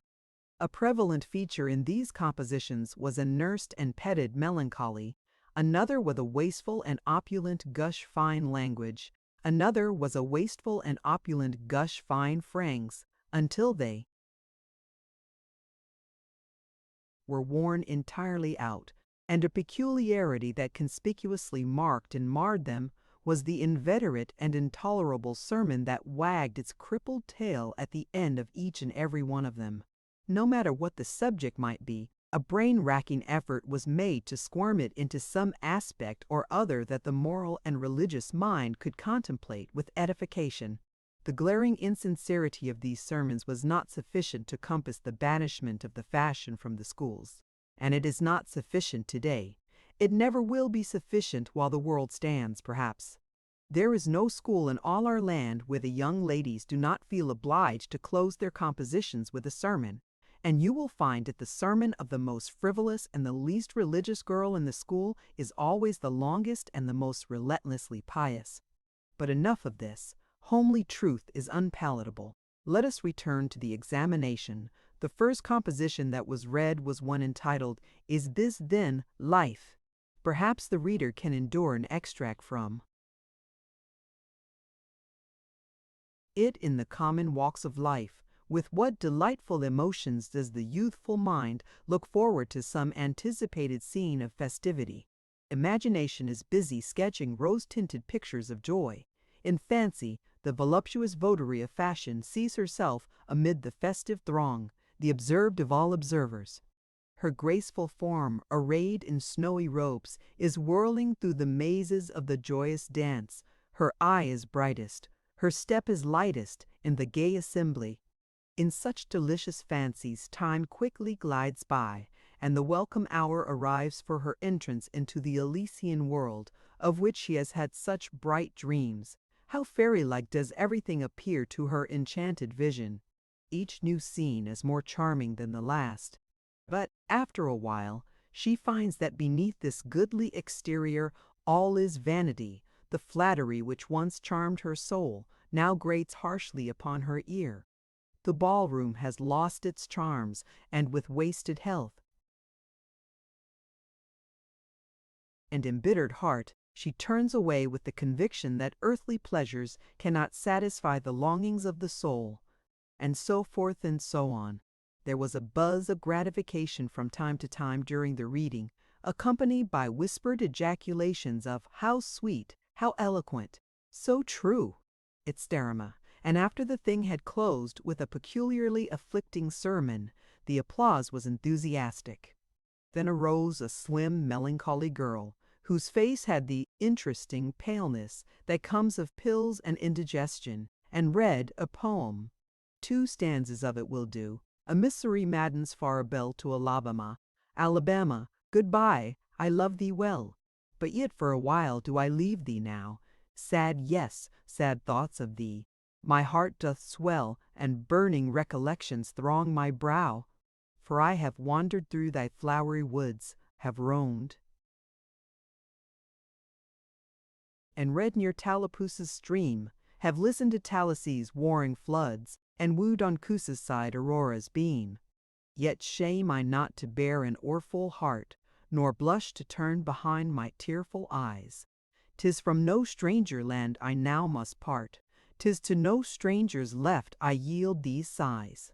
Welcome and home were mine within this state, whose veils I leave, whose spires fade fast from me, and cold must be mine eyes and heart and tet when, dear Alabama, they turned cold on thee.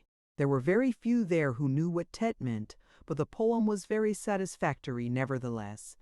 Next appeared a dark-complexioned, black-eyed, black-haired young lady who paused an impressive moment, assumed a tragic expression, and began to read in a measured, solemn tone. A vision dark and tempestuous was night. Around the throne on high not a single star quivered, but the deep intonations of the heavy thunder constantly vibrated upon the ear, whilst the terrific lightning revelled in angry mood through the cloudy chambers of heaven, seeming to scorn the power exerted over its terror by the illustrious Franklin. Even the boisterous winds unanimously came forth from their mystic homes and blustered about, as if to enhance by their aid the wildness of the scene. At such a time, so dark, so dreary, for human sympathy my very spirit sighed. But instead thereof, my dearest friend, my counselor, my comforter and guide, my joy and grief, my second bliss and joy, came to my side. She moved like one of those bright beings pictured in the sunny walks of fancy's Eden by the romantic and young, a queen of beauty unadorned save by her own transcendent loveliness. So soft was her step, it failed to make even a sound, and but for the magical thrill imparted by her genial touch, as other unobtrusive beauties, she would have glided away unperceived, unsought. A strange sadness rested upon her features, like icy tears upon the robe of December, as she pointed to the contending elements without and bade me contemplate the two beings presented. This nightmare occupied some 10 pages of manuscript and wound up with a sermon so destructive of all hope to non-Presbyterians that it took the first prize. This composition was considered to be the very finest effort of the evening. The mayor of the village, in delivering the prize to the author of it, made a warm speech in which he said that it was by far the most eloquent thing he had ever listened to, and that Daniel Webster himself might well be proud of it. It may be remarked in passing that the number of compositions in which the word beauteous was over-fondled and human experience referred to as life's page was up to the usual average. Now the master, mellow almost to the verge of geniality, put his chair aside, turned his back to the audience, and began to draw a map of America on the blackboard to exercise the geography class upon. But he made a sad business of it with his unsteady hand, and a smothered titter rippled over the house. He knew what the matter was, and set himself to write it. He sponged out lines and remade them, but he only distorted them more than ever, and the tittering was more pronounced. He threw his entire attention upon his work, now, as if determined not to be put down by the mirth. He felt that all eyes were fastened upon him. He imagined he was succeeding, and yet the tittering continued. It even manifestly increased, and well it might. There was a garret above, pierced with the scuttle over his head, and down through this scuttle came a cat, suspended around the haunches by a string. She had a rag tied about her head and jaws to keep her from mewing. As she slowly descended, she curved upward and clawed at the string. She swung downward and clawed at the intangible air. The tittering rose higher and higher. The cat was within 6 inches of the absorbed teacher's head, down, a little lower, and she grabbed his wig with her desperate claws, clung to it, and was snatched up into the garret in an instant with her trophy still in her possession. And how the light did blaze abroad from the master's bald pate, for the sign-painter's boy had gilded it. That broke up the meeting. The boys were avenged. Vacation had come. Noti: the pretended compositions quoted in this chapter are taken without alteration from a volume entitled Prose and Poetry by a Western lady, but they are exactly and precisely after the schoolgirl pattern, and hence are much happier than any mere imitations could be.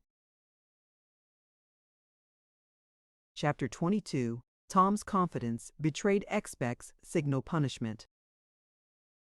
Tom joined the new order of cadets of temperance, being attracted by the showy character of their regalia. He promised to abstain from smoking, chewing, and profanity as long as he remained a member. Now he found out a new thing. namely, that to promise not to do a thing is the surest way in the world to make a body want to go and do that very thing. Tom soon found himself tormented with a desire to drink and swear. The desire grew to be so intense that nothing but the hope of a chance to display himself in his red sash kept him from withdrawing from the order.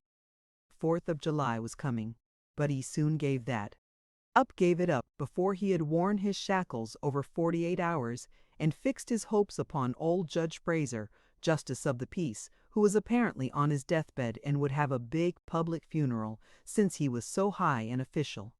During 3 days, Tom was deeply concerned about the judge's condition and hungry for news of it. Sometimes his hopes ran high, so high that he would venture to get out his regalia and practice before the looking-glass. But the judge had a most discouraging way of fluctuating. At last he was pronounced upon the mend and then convalescent. Tom was disgusted, and felt a sense of injury too. He handed in his resignation at once, and that night the judge suffered a relapse and died. Tom resolved that he would never trust a man like that again. The funeral was a fine thing. The cadets paraded in a style calculated to kill the late member with envy. Tom was a free boy again, however. There was something in that. He could drink and swear now, but found to his surprise that he did not want to. The simple fact that he could took the desire away and the charm of it. Tom presently wondered to find that his coveted vacation was beginning to hang a little heavily on his hands. He attempted a diary, but nothing happened during 3 days, and so he abandoned it. The first of all the Negro minstrel shows came to town and made a sensation. Tom and Joe Harper got up a band of performers and were happy for 2 days. Even the glorious 4th was in some sense a failure, for it rained hard, there was no procession in consequence, and the greatest man in the world, as Tom supposed, Mr. Benton, an actual United States Senator, proved an overwhelming disappointment, for he was not 25 feet high, nor even anywhere in the neighborhood of it. A circus came. The boys played circus for 3 days afterward, in tents made of rag carpeting at Mission, 3 pins for boys, 2 for girls, and then circusing was abandoned. A phrenologist and a mesmerizer came and went again and left the village duller and drearier than ever. There were some boys' and girls' parties, but they were so few and so delightful that they only made the aching voids between ache the harder. Vicky Thatcher was gone to her Constantinople home to stay with her parents during vacation, so there was no bright side to life anywhere. The dreadful secret of the murder was a chronic misery. It was a very cancer for permanency and pain. Then came the measles. During 2 long weeks Tom lay a prisoner, dead to the world and its happenings. He was very ill. He was interested in nothing. When he got upon his feet at last and moved feebly downtown, a melancholy change had come over everything and every creature. There had been a revival, and everybody had got religion, not only the adults but even the boys and girls. Tom went about, hoping against hope for the sight of one blessed sinful face, but disappointment crossed him everywhere. He found Joe Harper studying a testament and turned sadly away from the depressing spectacle. He sought Ben Rogers and found him visiting the poor with a basket of tracts. He hunted up Jim Hollis, who called his attention to the precious blessing of his late measles as a warning. Every boy he encountered added another ton to his depression, and when, in desperation, he flew for refuge at last to the bosom of Huckleberry Finn and was received with a scriptural quotation, his heart broke and he crept home and to bed realizing that he alone of all the town was lost, forever and forever. And that night there came on a terrific storm with driving rain, awful claps of thunder, and blinding sheets of lightning. He covered his head with the bedclothes and waited in a horror of suspense for his doom, for he had not the shadow of a doubt that all this hubbub was about him. He believed he had taxed the forbearance of the powers above to the extremity of endurance, and that this was the result. It might have seemed to him a waste of pomp and ammunition to kill a bug with a battery of artillery, but there seemed nothing incongruous about the getting up such an expensive thunderstorm as this to knock the turf from under an insect like himself. By and by the tempest spent itself and died without accomplishing its object. The boy's first impulse was to be grateful and reform. His second was to wait, for there might not be any more storms. The next day the doctors were back. Tom had relapsed. The 3 weeks he spent on his back this time seemed an entire age.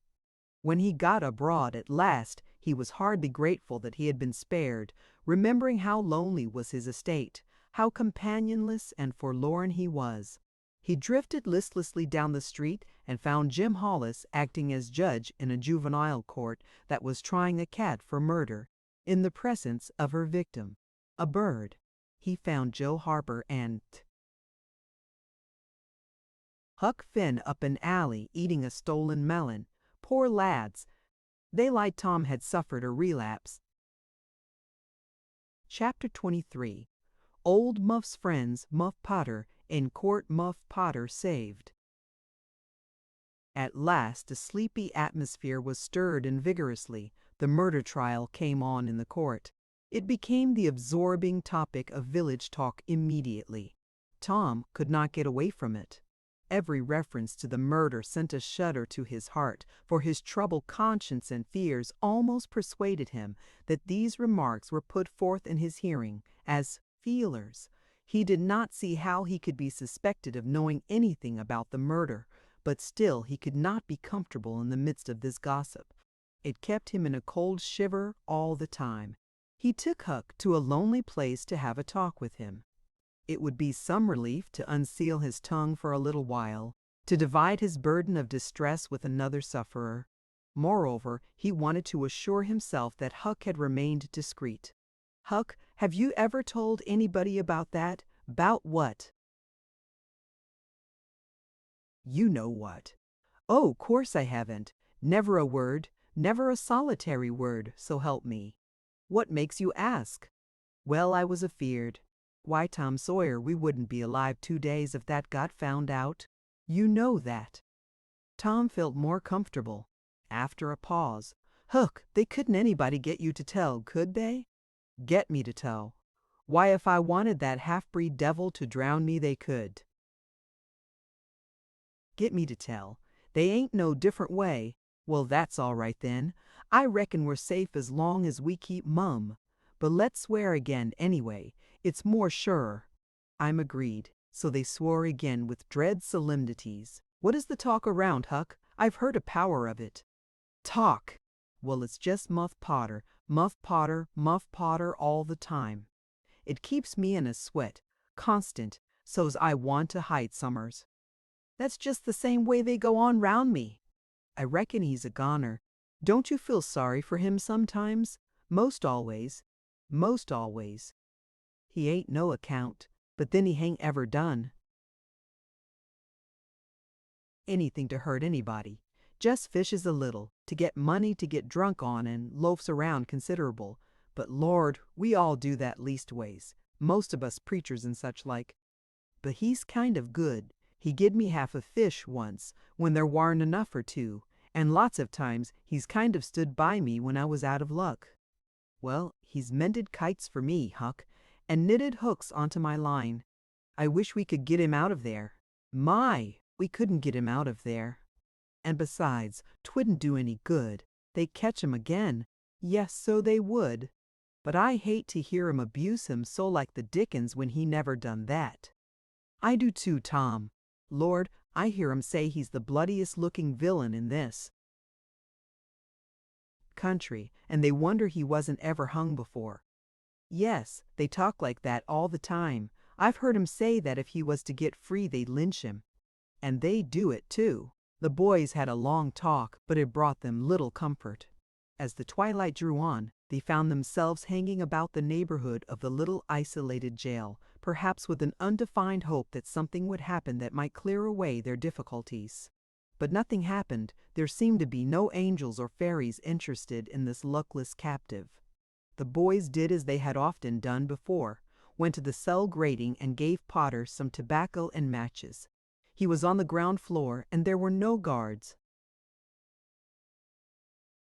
His gratitude for their gifts had always smote their consciences before it cut deeper than ever this time. They felt cowardly and treacherous to the last degree when Potter said, "You've been mighty good to me, boys, better'n anybody else in this town. And I don't forget it, I don't. Often I says to myself, says I used to mend all the boys' kites and things, and show 'em where the good fishin' places was, and befriend 'em what I could. And now they've all forgot old Muff when he's in trouble, but Tom don't, and Huck don't. They don't forget him, says I, and I don't forget them, says I, and I don't forget them. Well, boys, I did an awful thing drunk and crazy at the time. That's the only way I account for it, and now I got to swing for it, and it's right. Right. And best too, I reckon hope so anyway. Well, we won't talk about that. I don't want to make you feel bad, you've befriended me. But what I want to say is, don't you ever get drunk? Then you won't ever get here. Stand a litter furder west, so that's it. It's a prime comfort to see faces that's friendly when a body's in. Such a muck of trouble, and there don't none come here but yourn. Good friendly faces. Good friendly faces. Get up on one another's backs and let me touch 'em. That's it. Shake hands your shan't come through the bars, but mine's too big. Little hands and weak, but they've helped Muff Potter a power, and they'd help him more if they could. Tom went home miserable, and his dreams that night were full of horrors. The next day and the day after, he hung about the courtroom, drawn by an almost irresistible impulse to go in, but forcing himself to stay out. Huck was having the same experience. They studiously avoided each other. Each wandered away from time to time, but the same dismal fascination always brought them back presently.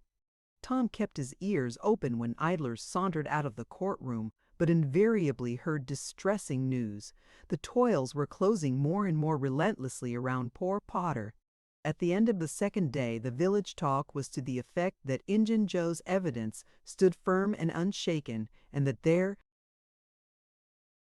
was not the slightest question as to what the jury's verdict would be. Tom was out late that night and came to bed through the window. He was in a tremendous state of excitement. It was hours before he got to sleep. All the village flocked to the courthouse the next morning, for this was to be the great day. Both sexes were about equally represented in the packed audience.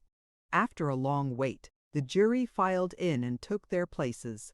Shortly afterward, Potter, pale and haggard, timid and hopeless, was brought in, with chains upon him, and seated where all the curious eyes could stare at him. No less conspicuous was Injun Joe, stolid as ever. There was another pause, and then the judge arrived, and the sheriff proclaimed the opening of the court. The usual whisperings among the lawyers and gathering together of papers followed. These details and accompanying delays worked up an atmosphere of preparation that was as impressive as it was fascinating. Now a witness was called who testified that he found Muff Potter washing in the brook at an early hour of the morning that the murder was discovered, and that he immediately sneaked away. After some further questioning, counsel for the prosecution said, "Take the witness." The prisoner raised his eyes for a moment, but dropped them again when his own counsel said, "I have no questions to ask him." The next witness proved the finding of the knife near the corpse. Counsel for the prosecution said, "Take the witness."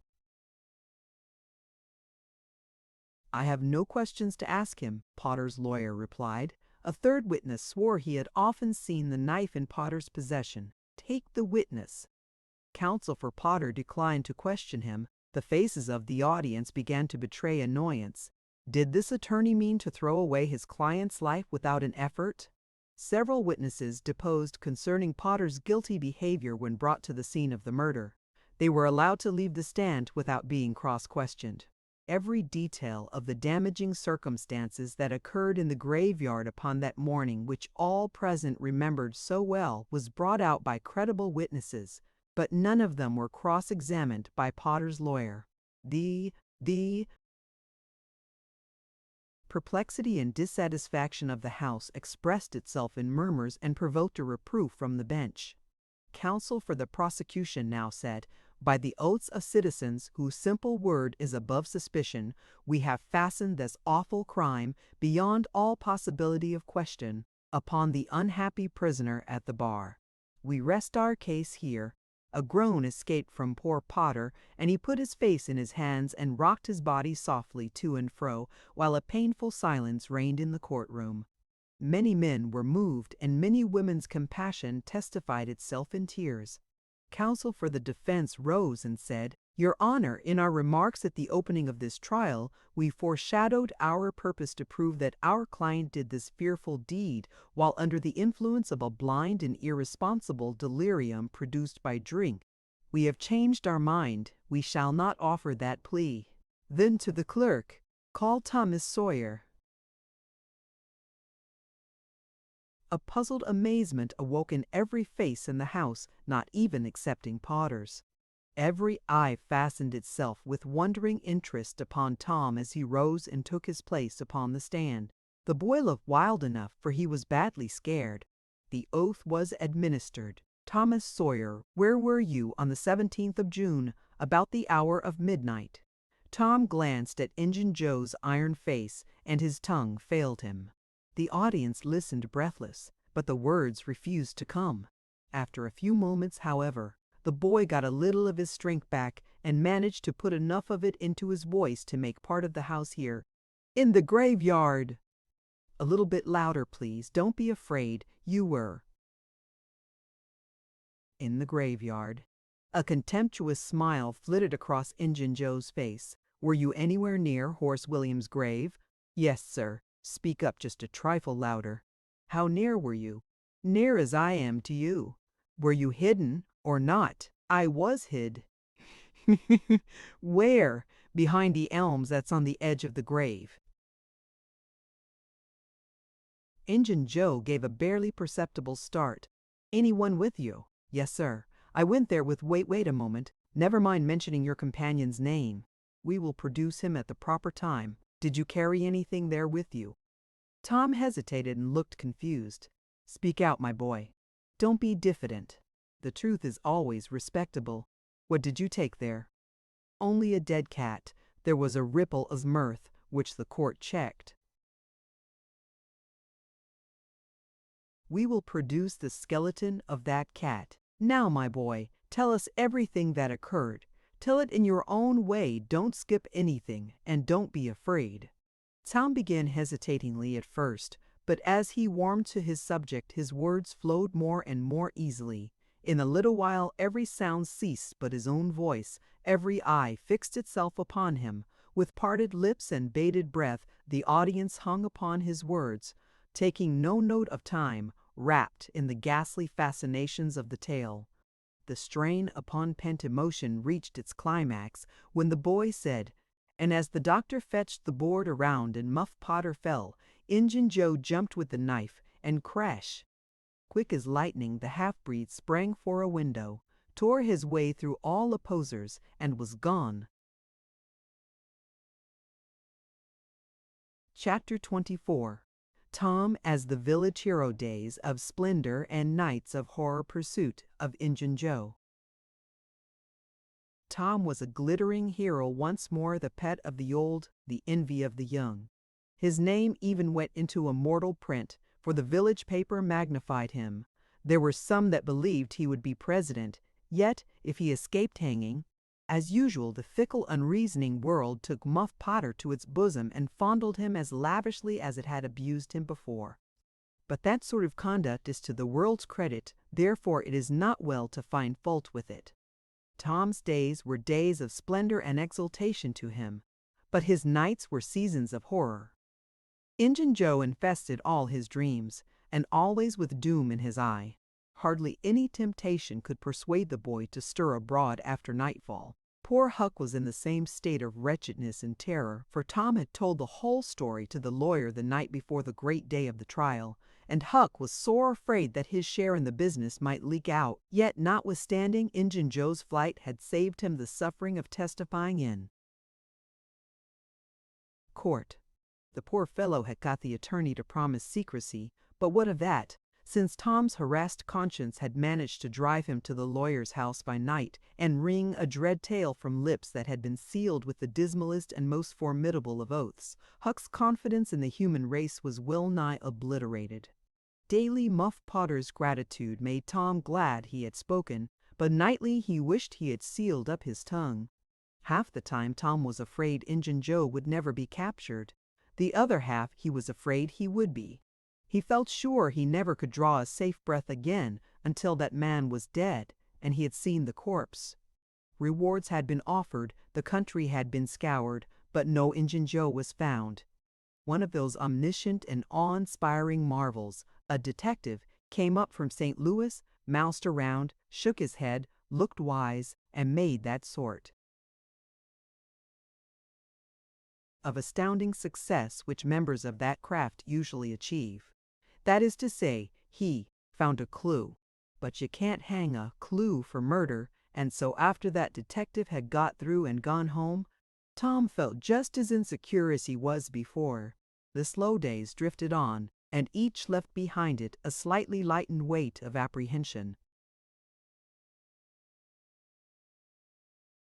Chapter 25. About Kings and Diamonds. Search for the treasured dead people and ghosts. There comes a time in every rightly constructed boy's life when he has a raging desire to go somewhere and dig for hidden treasure. This desire suddenly came upon Tom one day. He sallied out to find Joe Harper, but failed of success. Next he sought Ben Rogers. He had gone fishing. Presently he stumbled upon Huck Finn the red-handed. Huck would answer. Tom took him to a private place and opened the matter to him confidentially. Huck was willing.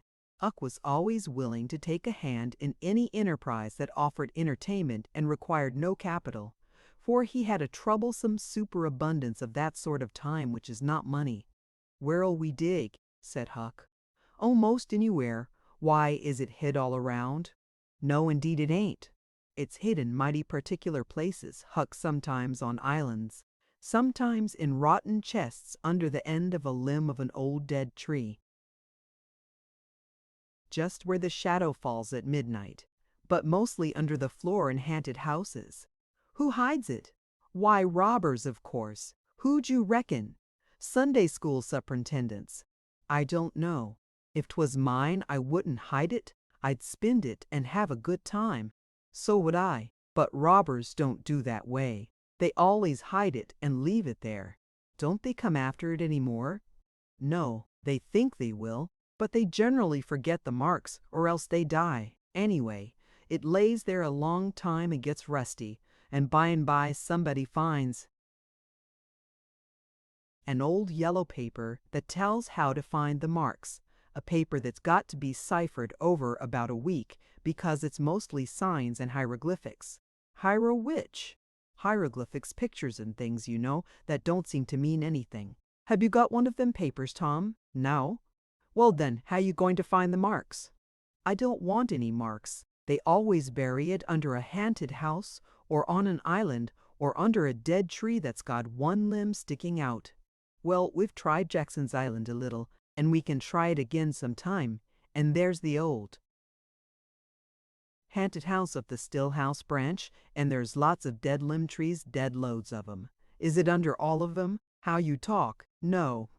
Then how you going to know which one to go for? Go for all of 'em. Why, Tom, it'll take all summer. Well, what of that? Suppose you find a brass pot with $100 in it, all rusty and gray, or rotten chest full of diamonds. How's that? Huck's eyes glowed. That's bully. Plenty bully enough for me. Just you gimme the $100, and I don't want no diamonds. All right, but I bet you I ain't going to throw off on diamonds. Some of 'em's worth $20 apiece. There ain't any hardly but's worth 6 bits or $1. No, is that so? Certainly anybody'll tell you so. Ain't you ever seen one, Huck? Not as I remember. Oh, kings have slathers of them. Well, I don't know no kings, Tom. I reckon you don't. But if you was to go to Europe, you'd see a raft of 'em. hopping around. Do they hop? Hop, your granny? No. Well, what did you say they did for? Shucks, I only meant you'd see 'em not hopping. Of course, what do they want to hop for? But I mean you just see 'em scattered around, you know, in a kind of a general way. Like that old humpbacked Richard. Richard? What's his other name? He didn't have any other name. Kings don't have any but a given name. No. But they don't. Well, if they like it, Tom, all right. But I don't want to be a king and have only just a given name, like a nigger. But say, were you going to dig first? Well, I don't know. S'pose we tackle that old dead limb tree on the hill, t'other side of Stillhouse Branch? I'm agreed. So they got a crippled pick and a shovel and set out on their 3-mile tramp.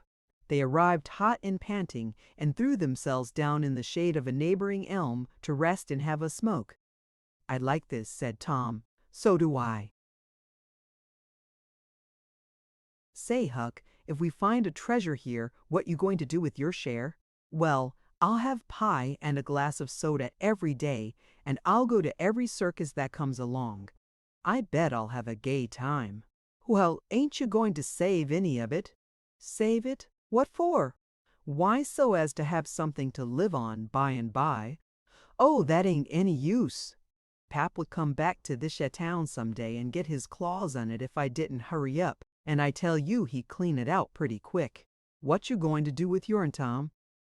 I'm going to buy a new drum, and a shorna sword, and a red necktie, and a bullpup, and get married. Married, that's it. Tom, why, you ain't in your right mind. Wait, you'll see. Well, that's the foolishest thing you could do. Look at Pap and my mother. Fight.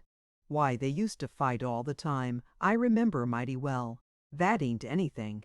The girl I'm going to marry won't fight. Tom, I reckon they're all alike. They'll all comb a body. Now you better think 'bout this a while. I tell you, you better. What's the name of the gal? It ain't a gal at all. It's a girl. It's all the same, I reckon. Some says gal, some says girl. Both's right, like enough. Anyway, what's her name, Tom? I'll tell you some time, not now. All right, that'll do. Only if you get married, I'll be more lonesomer than ever. No, you won't. You'll come and live with me. Now stir out of this, and we'll go to digging. They worked and sweated for half an hour. No result. They toiled another half hour. Still no result. Huck said, "Do they always bury it as deep as this?" "Sometimes, not always. Not generally. I reckon we haven't got the right place." So they chose a new spot and began again. The labor dragged a little, but still. They made progress. They pegged away in silence for some time. Finally, Huck leaned on his shovel, swabbed the beaded drops from his brow with his sleeve, and said, "Where you going to dig next after we get this one?" "I reckon maybe we'll tackle the old tree that's over yonder on Cardiff Hill back of the widow's."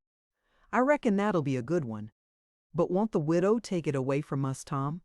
"It's on her land. She'd take it away. Maybe she'd like to try it once. Whoever finds one of these hid treasures, it belongs to him. It don't make any difference whose land it's on." That was satisfactory. The work went on. By and by Huck said, "Blame it, we must be in the wrong place again. What do you think?" "It is mighty curious, Huck. I don't understand it. Sometimes witches interfere. I reckon maybe that's what's the trouble now." "Shucks. Witches ain't got no power in the daytime." "Well, that's so. I didn't think of that. Oh, I know what the matter is. What a blamed lot of fools we are. You got to find out where the shadow of the limb falls at midnight, and that's where you dig." Then, confounded, we fooled away all this work for nothing. Now hang it all, we got to come back in the night. It's an awful long way. Can you get out? I bet I will. We've got to do it tonight, too, because if somebody sees these holes, they'll know in a minute what's here, and they'll go for it. Well, I'll come around and mail tonight. All right, let's hide the tools in the bushes. The boys were there that night, about the appointed time. They sat in the shadow waiting. It was a lonely place, and an hour made solemn by old traditions. Spirits whispered in the rustling leaves. Ghosts lurked in the murky nooks. The deep baying of a hound floated up out of the distance. An owl answered with his sepulchral note. The boys were subdued by these solemnities, and talked little. By and by they judged that 12 had come. They marked where the shadow fell, and began to dig. Their hopes commenced to rise, their interest grew stronger, and their industry kept pace with it. The hole deepened and still deepened. But every time their hearts jumped to hear the pick strike upon something, they only suffered a new disappointment. It was only a stone or a chunk. At last Tom said, "It ain't any use, Huck. We're wrong again." "Well, but we can't be wrong. We spotted the shatter to a dot."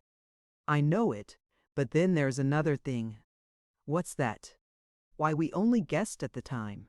Like enough it was too late or too early." Huck dropped his shovel. "That's it," said he. "That's the very trouble. We got to give this one up. We can't ever tell the right time, and besides, this kind of thing's too awful. Here, this time of night with witches and ghosts a-fluttering around so. I feel as if something's behind me all the time, and I'm afeard to turn around, because maybe there's others in front a-waiting for a chance. I've been creeping all over, ever since I got here. Well, I've been pretty much so too, Huck. They most always put in a dead man when they bury a treasure under a tree to look out for it. Lordy, yes, they do. I've always heard that. Tom, I don't like to fool around much where there's dead people. A body's bound to get into trouble with 'em, sure. I don't like to stir 'em up either. S'pose this one here was to stick his skull out and say something. Don't, Tom, it's awful. Well, it just is. Huck, I don't feel comfortable a bit. Say, Tom, let's give this place up and try somewheres else. All right, I reckon we better. What'll it be? Tom considered a while, and then said, "The haunted house." "That's it." "Blame it, I don't like haunted houses, Tom. Why, they're a darn sight worse'n dead people. Dead people might talk, maybe, but they don't come sliding around in a shroud when you ain't noticing, and peep over your shoulder all of a sudden and grit their teeth the way a ghost does. I couldn't stand such a thing as that, Tom. Nobody could." "Yes, but, Huck, ghosts don't travel around only at night. They won't hinder us from digging there in the daytime." "Well, that's so. But you know mighty well people don't go about that haunted house in the day, nor the night." "Well, that's mostly because they don't like to go where a man's been murdered anyway, but nothing's ever been seen around that house except in the night. Just some blue lights slipping by the windows. No regular ghosts." "Well, where you see one of them blue lights flickering around, Tom, you can bet there's a ghost mighty close behind it. It stands to reason." "Because you know that they don't anybody but ghosts use 'em." "Yes, that's so. But anyway, they don't come around in the daytime, so what's the use of our being afeard?" "Well, all right. We'll tackle the haunted house if you say so, but I reckon it's taking chances." They had started down the hill by this time. There in the middle of the moonlit valley below them stood the haunted house, utterly isolated, its fences gone long ago, rank weeds smothering the very doorsteps, the chimney crumbled to ruin, the window sashes vacant, a corner of the roof caved in. The boys gazed a while, half expecting to see a blue light flit past a window. Then, talking in a low tone, as befitted the time and the circumstances, they struck far off to the right to give the haunted house a wide berth, and took their way homeward through the woods that adorned to the rearward side of Cardiff Hill. Chapter 26. The Haunted House Sleepy Ghosts, a Box of Gold Bitter Luck. Haunted House Sleepy Ghosts, a Box of Gold Bitter Luck. About noon the next day the boys arrived at the dead tree. They had come for their tools. Tom was impatient to go to the haunted house. Huck was measurably so also, but suddenly said, "Looky-here, Tom, do you know what day it is?" Tom mentally ran over the days of the week, and then quickly lifted his eyes with a startled look in them. "My, I never once thought of it, Huck. Well, I didn't neither. But all at once it popped onto me that it was Friday. Blame it. A body can't be too careful, Huck. We might, got into an awful scrape, tackling such a thing on a Friday. Might. Better say we would. There's some lucky days, maybe, but Friday ain't. Any fool knows that. I don't reckon you was the first that found it out, Huck. Well, I never said I was, did I? And Friday ain't all, neither. I had a rotten bad dream last night, dreamt about rats. No, sure sign of trouble. Did they fight? No. Well, that's good, Huck. When they don't fight, it's only a sign that there's trouble around, you know.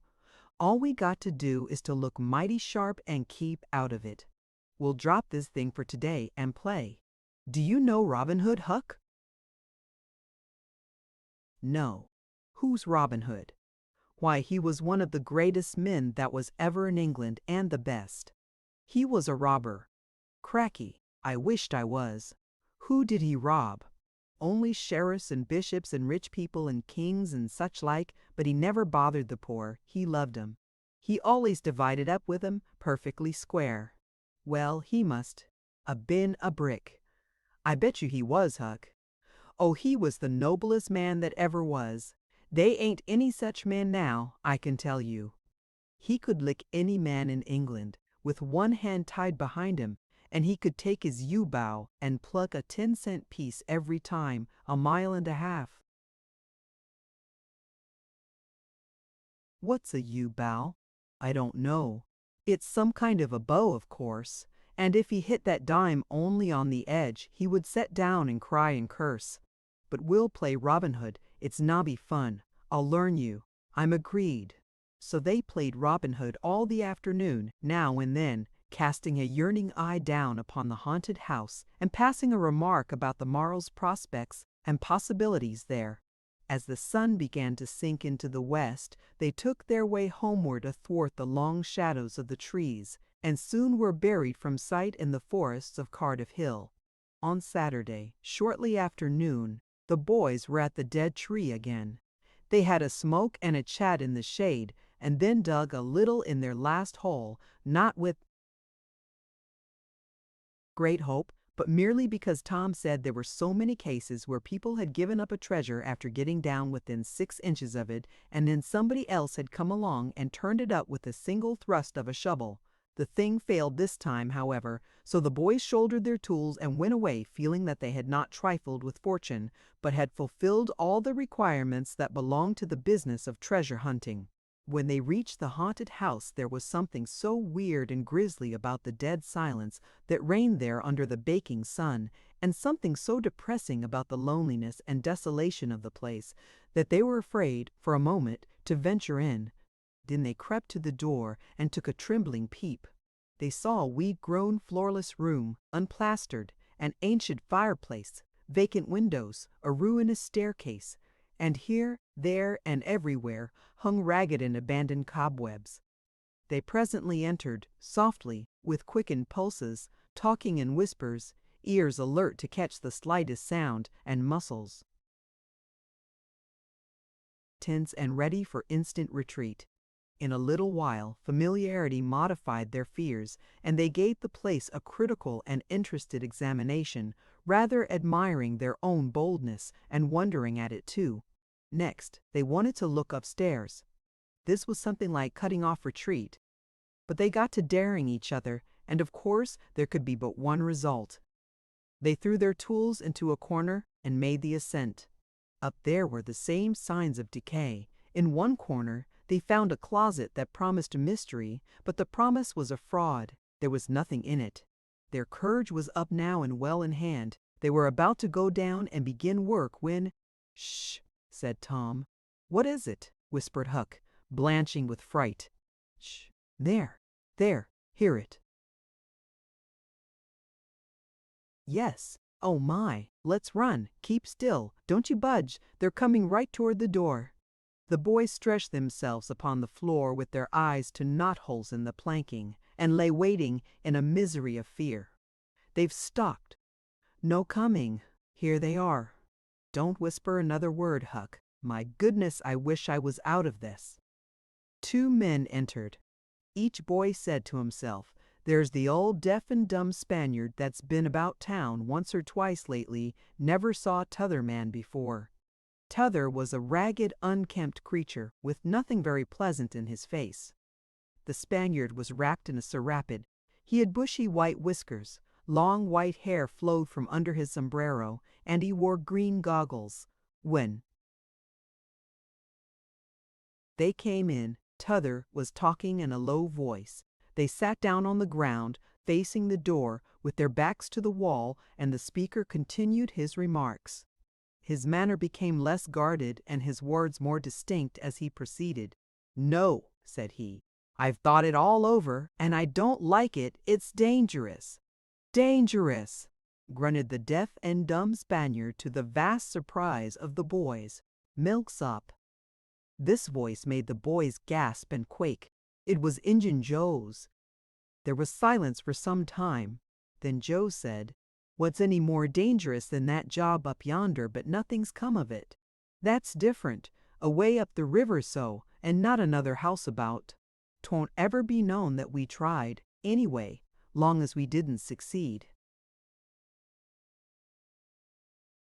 "Well, what's more dangerous than coming here in the daytime?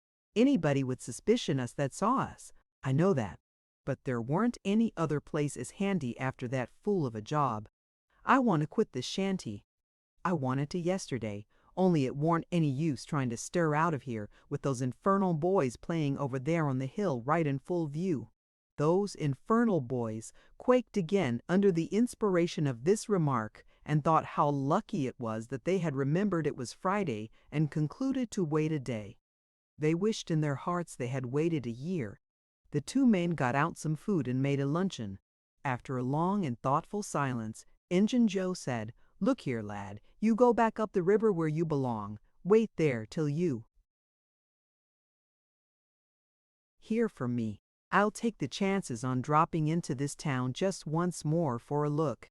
We'll do that dangerous job after I'd spied around a little and think things look well for it. Then for Texas, we'll leg it together." This was satisfactory.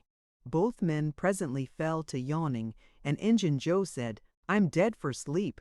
It's your turn to watch." He curled down in the weeds and soon began to snore. His comrade stirred him once or twice and he became quiet. Presently the watcher began to nod. His head drooped lower and lower. Both men began to snore now. The boys drew a long, grateful breath. Tom whispered, "Now's our chance come." Huck said, "I can't. I'd die if they was to wake." Tom urged. Huck held back. At last Tom rose slowly and softly and started alone. But the first step he made wrung such a hideous creak from the crazy floor that he sank down almost dead with fright. He never made a second attempt. The boys lay there counting the dragging moments, till it seemed to them that time must be done, and eternity growing gray, and then they were grateful to note that at last the sun was setting. Now one snore ceased. Injun Joe sat up, stared around, smiled grimly upon his comrade, whose head was drooping upon his knees, stirred him up with his foot and said, "Here, you're a watchman, ain't you? All right, though nothing's happened. My, have I been asleep?" "Oh, partly. Nearly time for us to be moving, pard. What'll we do with what little swag we've got left? I don't know. Leave it here as we've always done, I reckon. No use to take it away till we start south. $6.50 in silver's something to carry. Well, all right, it won't matter to come here once more. No, but I'd say come in the night as we used to do. It's better. Yes, but look here. It may be a good while before I get the right chance at that job. Accidents might happen. 'Tain't in such a very good place. We'll just regularly bury it and bury it deep." "Good idea," said the comrade, who walked across the room, knelt down, raised one of the rearward hearthstones, and took out a bag that jingled pleasantly. He subtracted from it $20 or $30 for himself and as much for Injun Joe, and passed the bag to the latter, who was on his knees in the corner, now, digging with his bowie knife. The boys forgot all their fears, all their miseries in an instant. With gloating eyes, they watched every movement. Luck, the splendor of it was beyond all imagination. $600 was money enough to make half a dozen boys rich. Here was treasure hunting under the happiest auspices. There would not be any bothersome uncertainty as to where to dig. They nudged each other every moment, eloquent nudges and easily understood, for they simply meant, "Oh, but ain't you glad now we're here?" Joe's knife struck upon something. "Hello," said he. "What is it?" said his comrade. "Half-rotten plank. No, it's a box, I believe. Here, bear a hand and we'll see what it's here for. Never mind, I've broke a hole." He reached his hand in and drew it out. "Man, it's money." The two men examined the handful of coins. They were gold. The boys above were as excited as themselves and as delighted. Joe's comrade said, "We'll make quick work of this. There's an old rusty pick over amongst the weeds in the corner the other side of the fireplace. I saw it a minute ago." He ran and brought the boys' pick and shovel. Injun Joe took the pick, looked it over critically, shook his head, muttered something to himself, and then began to use it. The box was soon unearthed. It was not very large. It was iron-bound and had been very strong before the slow years had injured it. The men contemplated the treasure a while in blissful silence. "Pard, there's thousands of dollars here," said Injun Joe.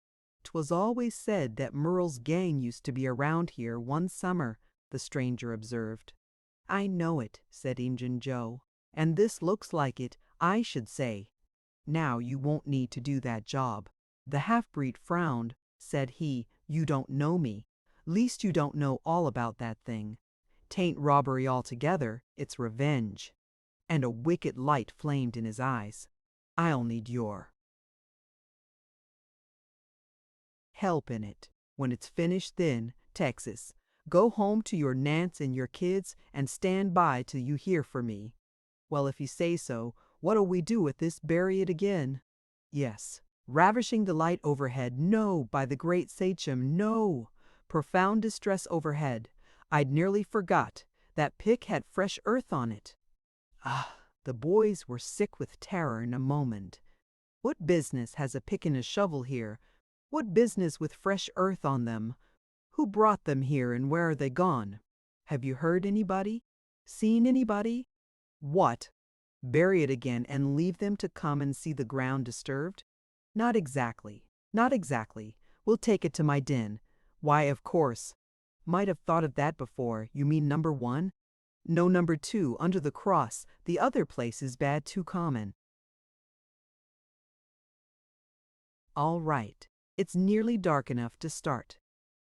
Injun Joe got up and went about from window to window, cautiously peeping out.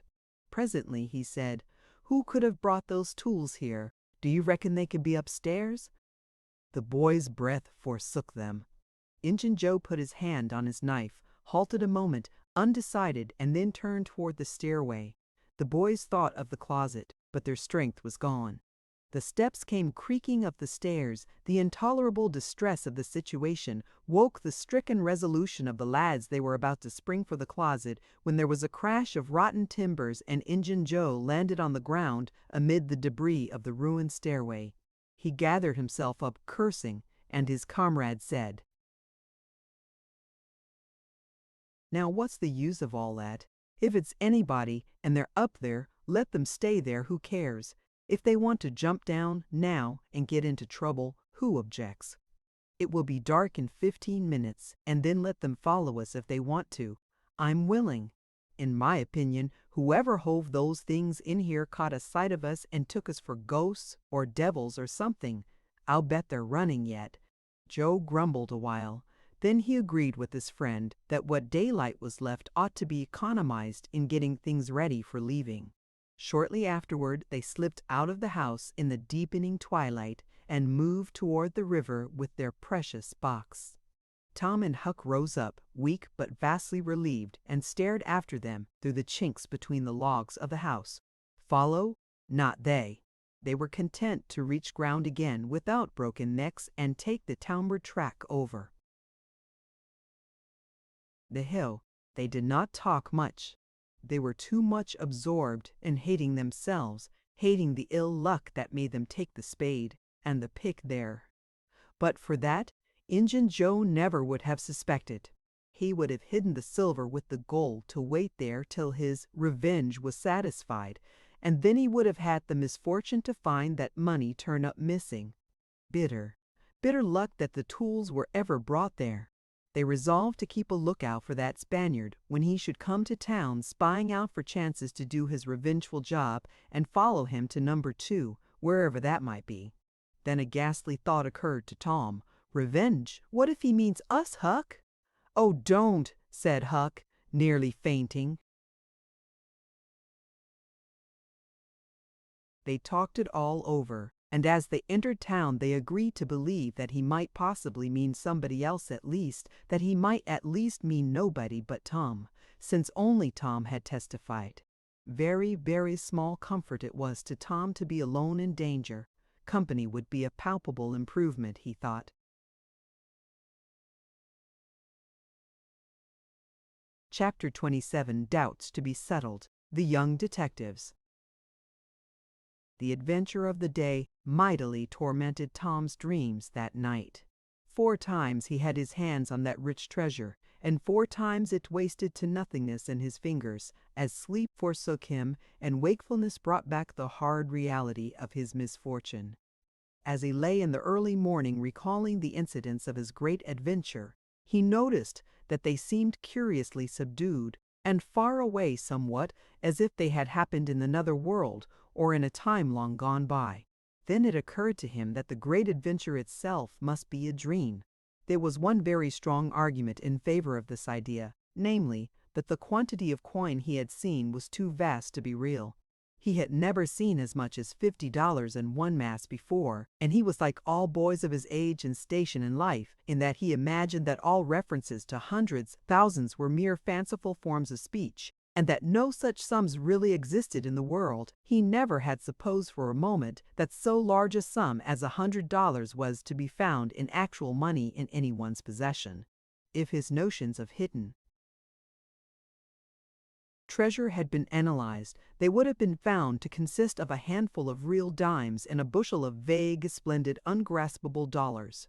But the incidents of his adventure grew sensibly sharper and clearer under the attrition of thinking them over, and so he presently found himself leaning to the impression that the thing might not have been a dream after all. This uncertainty must be swept away. He would snatch a hurried breakfast and go and find Huck. Huck was sitting on the gunwale of a flatboat, listlessly dangling his feet in the water and looking very melancholy. Tom concluded to let Huck lead up to the subject.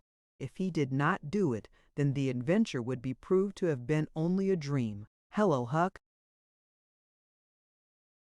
"Hello yourself." Silence for a minute. "Tom, if we'd left the blamed tools at the dead tree, we'd got the money. Oh, ain't it awful?" "'Tain't a dream then." "'Tain't a dream." "Somehow I most wish it was." "Dogged if I don't, Huck." "What ain't a dream?" "Oh, that thing yesterday. I've been half thinking it was." "Dream!" "If them stairs hadn't broke down you'd seen how much dream it was. I've had dreams enough all night with that patch-eyed Spanish devil going for me all through 'em, rot 'em." "No, not rot him. Find him. Track the money. Tom, we'll never find him. A feller don't have only one chance for such a pile, and that one's lost. I'd feel mighty shaky if I was to see him, anyway." "Well, so'd I.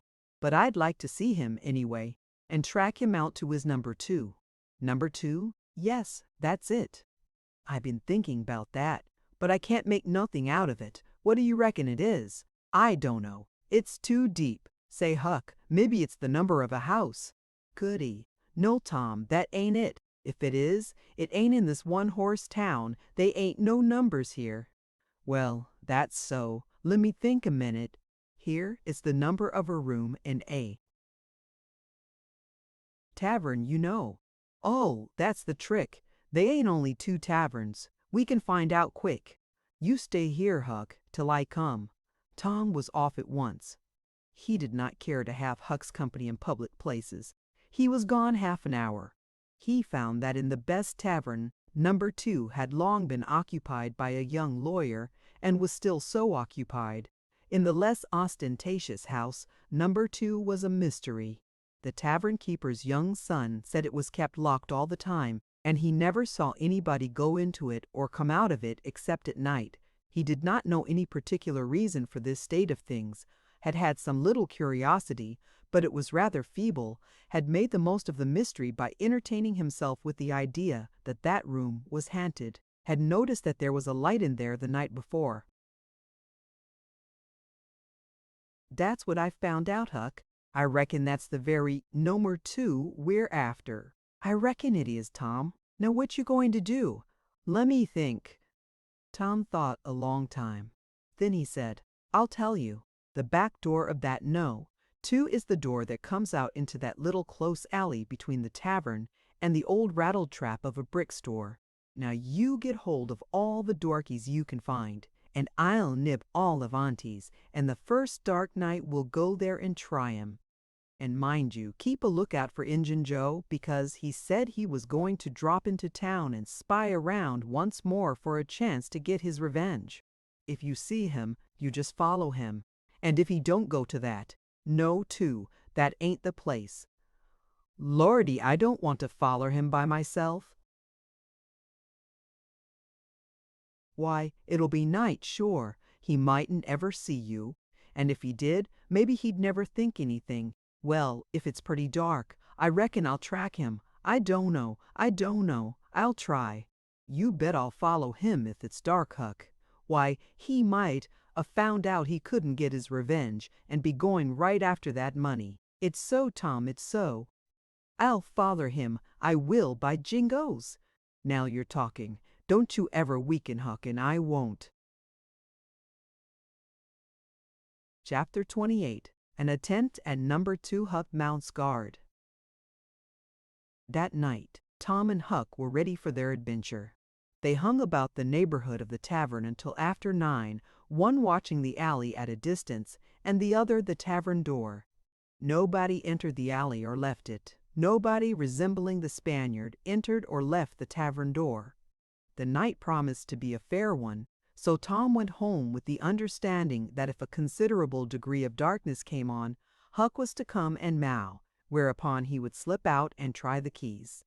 But the night remained clear, and Huck closed his watch and retired to bed in an empty sugar hogshead about 12. Tuesday, the boys had the same ill luck. Also Wednesday. But Thursday night promised better. Tom slipped out in good season with his aunt's old tin lantern and the large towel to blindfold it with. He hid the lantern in Huck's sugar hogshead, and the watch began. An hour before midnight the tavern closed up, and its lights, the only ones thereabouts, were put out. No Spaniard had been seen. Nobody had entered or left the alley. Everything was auspicious. The blackness of darkness reigned. The perfect stillness was interrupted only by occasional mutterings of distant thunder. Tom got his lantern, lit it in the hogshead, wrapped it closely in the towel, and the two adventurers crept in the gloom toward the tavern. Huck stood sentry, and Tom felt his way into the alley. Then there was a season of waiting anxiety that weighed upon Huck's spirits like a mountain. He began to wish he could see a flash from the lantern. It would frighten him, but it would at least tell him that Tom was alive yet. It seemed hours since Tom had disappeared. Surely he must have fainted. Maybe he was dead. Maybe his heart had burst under terror and excitement. In his uneasiness, Huck found himself drawing closer and closer to the alley, fearing all sorts of dreadful things, and momentarily expecting some catastrophe to happen that would take away his breath. There was not much to take away, for he seemed only able to inhale it by thimblefuls, and his heart would soon wear itself out, the way it was beating. Suddenly there was a flash of light, and Tom came tearing by him. "Run," said he. "Run for your life!" He needn't have repeated it. Once was enough. Huck was making 30 or 40 miles an hour before the repetition was uttered. The boys never stopped till they reached the shed of a deserted slaughterhouse at the lower end of the village. Just as they got within its shelter, the storm burst and the rain poured down. As soon as Tom got his breath, he said, "Huck, it was awful." I tried to hold the keys, just as soft as I could, but they seemed to make such a power of racket that I couldn't hardly get my breath. I was so scared. They wouldn't turn in the lock either. Well, without noticing what I was doing, I took hold of the knob, and open comes the door. It weren't locked. I hopped in and shook off the towel, and great Caesar's ghost. What'd you see, Tom? Huck, I most stepped onto Injun Joe's hand. No, yes, he was lying there sound asleep on the floor, with his old patch on his eye and his arms spread out. Lordy, what did you do? Did he wake up? No, never budged. Drunk, I reckon. I just grabbed that towel and started. I'd never a thought of the towel, I bet. Well, I would. My aunt would make me mighty sick if I lost it. Say, Tom, did you see that box? Huck, I didn't wait to look around. I didn't see the box. I didn't see the cross. I didn't see anything but a bottle and a tin cup on the floor by Injun Joe. Yes, I saw 2 barrels and lots more bottles in the room. Don't you see? Now, what's the matter with that haunted room? How? Why, it's haunted with whiskey. Maybe all the temperance taverns have got a haunted room, hey, Huck? Well, I reckon maybe that's so. Who'd have thought such a thing? But say, Tom, now's a mighty good time to get that box if Injun Joe's drunk. It is that. You try it. Huck shuddered. Well, no, I reckon not. And I reckon not, Huck. Only 1 bottle alongside of Injun Joe ain't enough. If there'd been 3, he'd be drunk enough, and I'd do it. There was a long pause for reflection, and then Tom said, "Looky here, Huck, let's not try that thing any more till we know Injun Joe's not in there. It's too scary. Now, if we watch every night, we'll be dead sure to see him go out some time or other, and then we'll snatch that box quicker'n lightning." Well, I'm agreed. I'll watch the whole night long, and I'll do it every night too, if you'll do the other part of the job. All right, I will. All you got to do is to trot up Hooper Street a block and meow, and if I'm asleep, you throw some gravel at the window, and that'll fetch me. Agreed, and good as wheat. Now, Huck, the storm's over and I'll go home. It'll begin to be daylight in a couple of hours. You go back and watch that long, will you? I said I would, Tom, and I will. I'll haunt that tavern every night for a year. I'll sleep all day and I'll stand watch all night. That's all right. Now, where are you going to sleep? In Ben Rogers' hayloft. He lets me, and so does his pap's nigger man, Uncle Jake. I tote water for Uncle Jake whenever he wants me to, and any time I ask him he gives me a little something to eat if he can spare it. That's a mighty good nigger, Tom. He likes me because I don't ever act as if I was above him. Sometime I've sat right down and eat with him, but you needn't tell that. A body's got to do things when he's awful hungry. He wouldn't want to do as a steady thing. Well, if I don't want you in the daytime, I'll let you sleep. I won't come bothering around. Anytime you see something's up in the night, just skip right around and mow all. Chapter 29. The Picnic Hook on Injun Joe's Track, the Revenge Job Aid for the Widow.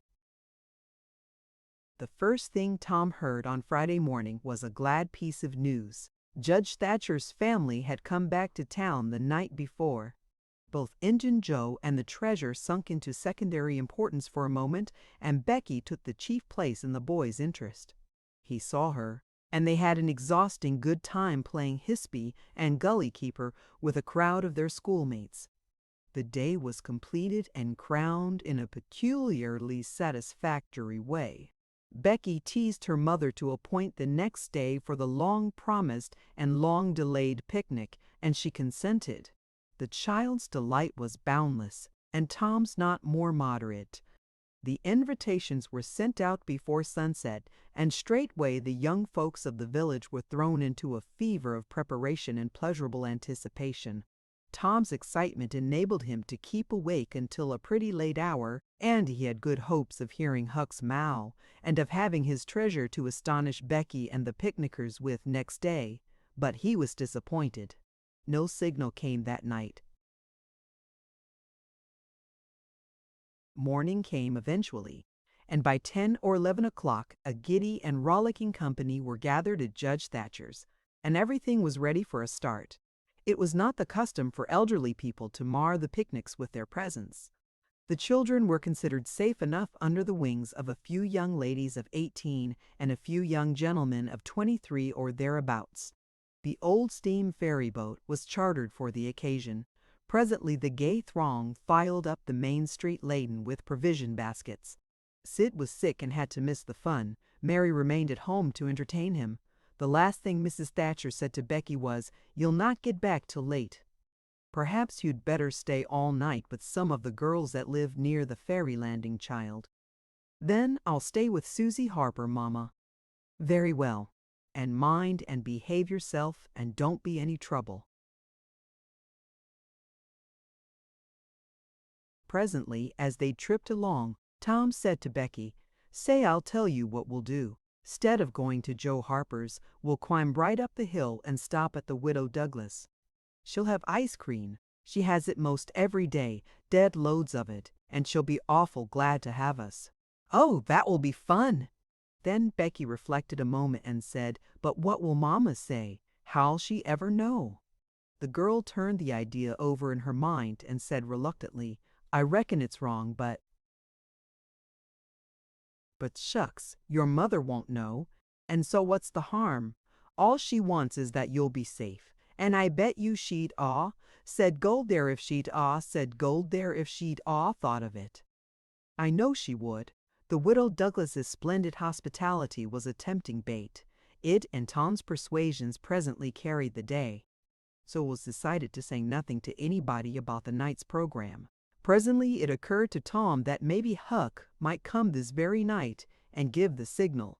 The thought took a deal of the spirit out of his anticipations. Still he could not bear to give up the fun at Widow Douglas's.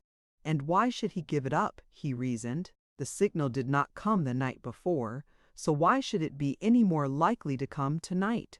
The sure fun of the evening outweighed the uncertain treasure, and, boy-like, he determined to yield to the stronger inclination and not allow himself to think of the box of money another time that day. 3 miles below town, the ferryboat stopped at the mouth of a woody hollow and tied up. The crowd swarmed ashore, and soon the forest distances and craggy heights echoed far and near with shoutings and laughter.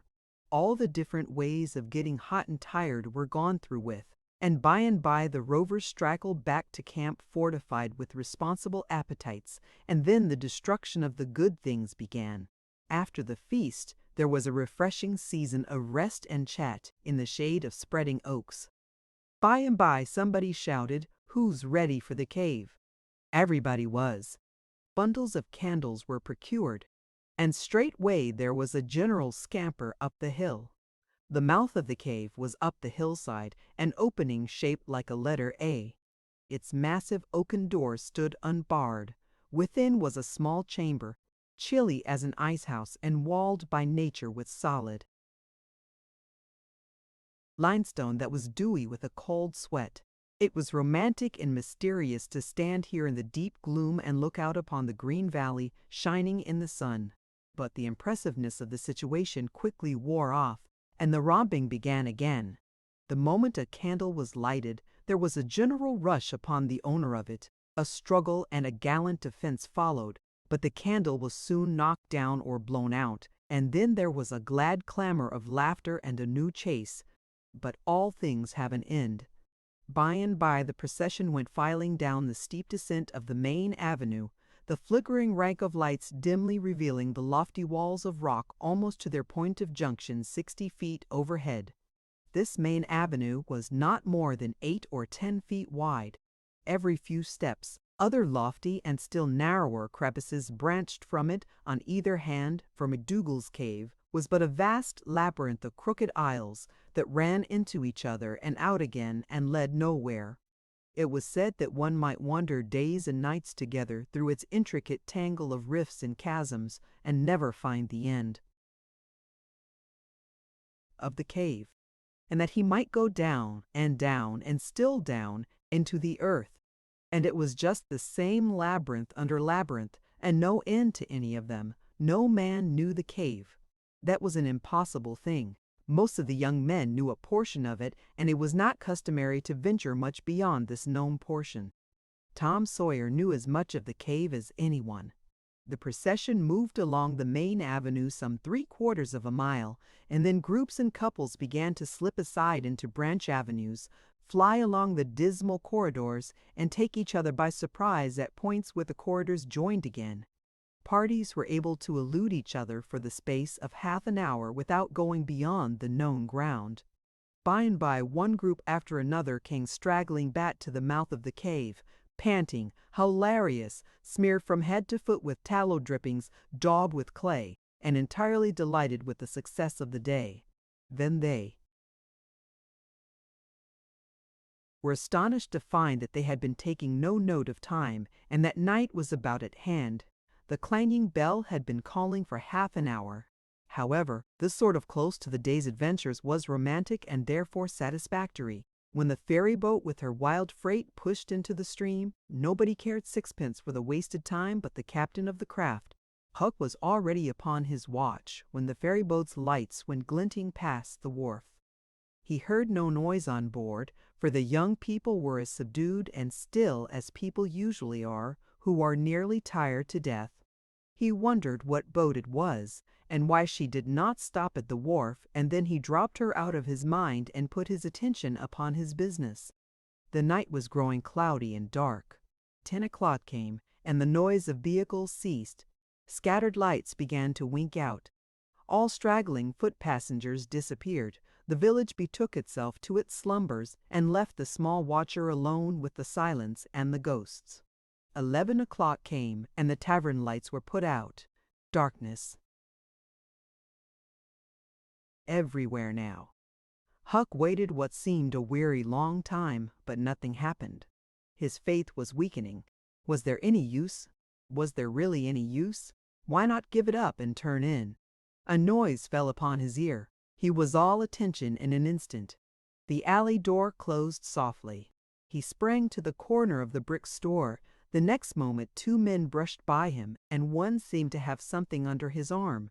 It must be that box. So they were going to remove the treasure. Why call Tom now? It would be absurd. The men would get away with the box and never be found again. No, he would stick to their wake and follow them. He would trust to the darkness for security from discovery. So communing with himself, Huck stepped out and glided along behind the men, cat-like with bare feet, allowing them to keep just far enough ahead not to be invisible. They moved up the river street 3 blocks, then turned to the left, up a cross street. They went straight ahead then until they came to the path that led up Cardiff Hill. This they took. They passed by the old Welshman's house halfway up the hill without hesitating, and still climbed upward. Good, thought Huck, they will bury it in the old quarry.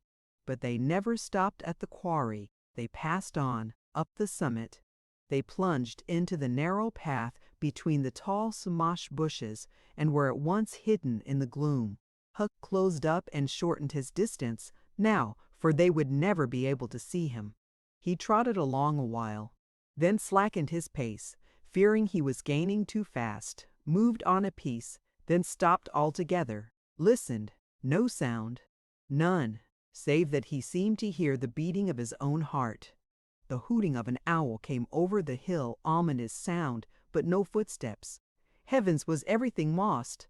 He was about to spring with winged feet when a man cleared his throat not 4 feet from him. Huck's heart shot into his throat, but he swallowed it again. And then he stood there shaking as if a dozen agues had taken charge of him at once, and so weak that he thought he must surely fall to the ground. He knew where he was. He knew he was within 5 steps of the stile leading into Widow Douglas's grounds. Very well, he thought, let them bury it there. It won't be hard to find. Now there was a voice, a very low voice, Injun Joe's. Damn her, maybe she's got company, there's lights, late as it is. I can't see any. This was that stranger's voice, the stranger of the haunted house. A deadly chill went to Huck's heart. This, then, was the revenge job. His thought was to fly. Then he remembered that the Widow Douglas had been kind to him more than once, and maybe these men were going to murder her. He wished he dared venture to warn her, but he knew he didn't dare, they might come and catch him. He thought all this and more in the moment that elapsed between the strangers. Remark and Injun Joe's next, which was, because the bush is in your way. Now this way now, you see, don't you? Yes. Well, there is company there, I reckon. Better give it up. Give it up, and I just leaving this country forever. Give it up, and maybe never have another chance. I tell you again, as I've told you before, I don't care for her swag, you may have it. But her husband was rough on me many times. He was rough on me, and mainly he was the justice of the peace that jugged me for a vagrant. And that ain't all. It ain't a millionth part of it. He had me horsewhipped in front of the jail like a nigger, with all the town looking on. Horsewhipped, do you understand? He took advantage of me and died. But I'll take it out of her. Oh, don't kill her, don't do that. Kill? Who said anything about killing? I would kill him if he was here, but not her. When you want to get revenge on a woman, you don't kill her bosh. You go for her looks. You slit her nostrils. You notch her ears like a sow. By God, that's keep your opinion to yourself. It will be safest for you. I'll tie her to the bed. If she bleeds to death, is that my fault? I'll not cry if she does. My friend, you'll help me in this thing for my sake. That's why you're here. I mightn't be able alone. If you flinch, I'll kill you. Do you understand that? And if I have to kill you, I'll kill her, and then I reckon nobody'll ever know much about who done this business. Well, if it's got to be done, let's get at it. The quicker the better, I'm all in a shiver. Do it now, and company there? Look here, I'll get suspicious of you, first thing you know. No, we'll wait till the lights are out. There's no hurry. Huck felt that a silence was going to ensue, a thing still more awful than any amount of murderous talk. So he held his breath and stepped gingerly back, planted his foot carefully and firmly, after balancing, one-legged, in a precarious way and almost toppling over, first on one side and then on the other. He took another step back with the same elaboration and the same risks. Then another, and a twig snapped under his foot. His breath stopped and he listened. There was no sound. The stillness was perfect. His gratitude was measureless. Now he turned in his tracks. Between the walls the sumach bushes turned himself as carefully as if he were a ship, and then stepped quickly but cautiously along. When he emerged at the quarry, he felt secure, and so he picked up his nimble heels and flew. Down, down he sped, till he reached the Welshman's. He banged at the door, and presently the heads of the old man and his 2 stalwart sons were thrust from windows. "What's the row there? Who's banging? What do you want? Let me in quick, I'll tell everything." "Why, who are you?" "Huckleberry Finn. Quick, let me in." "Huckleberry Finn, indeed. It ain't a name to open many doors, I judge. But let him in, lads, and let's see what's the trouble." "Please don't ever tell I told you," were Huck's first words when he got in. "Please don't. I'd be killed, sure. But the widow's been good friends to me sometimes, and I want to tell. I will tell if you'll promise you won't ever say it was me." "By George, he has got something to tell, or he wouldn't act so," exclaimed the old man. "Out with it, and nobody here'll ever tell, lad."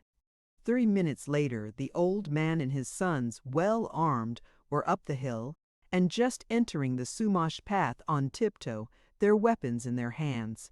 Huck accompanied them no further. He hid behind a great boulder and fell to listening. There was a lagging, anxious silence, and then all of a sudden there was an explosion of firearms and a cry. Huck waited for no particulars. He sprang away and sped down the hill as fast as his legs could carry him. Chapter 30. The Welshman reports Huck under fire. The story circulated a new sensation, hope giving way to despair. As the earliest suspicion of dawn appeared on Sunday morning, Huck came groping up the hill and rapped gently at the old Welshman's door. The inmates were asleep, but it was a sleep that was set on a hair trigger on account of the exciting episode of the night. A call came from a window. "Who's there?"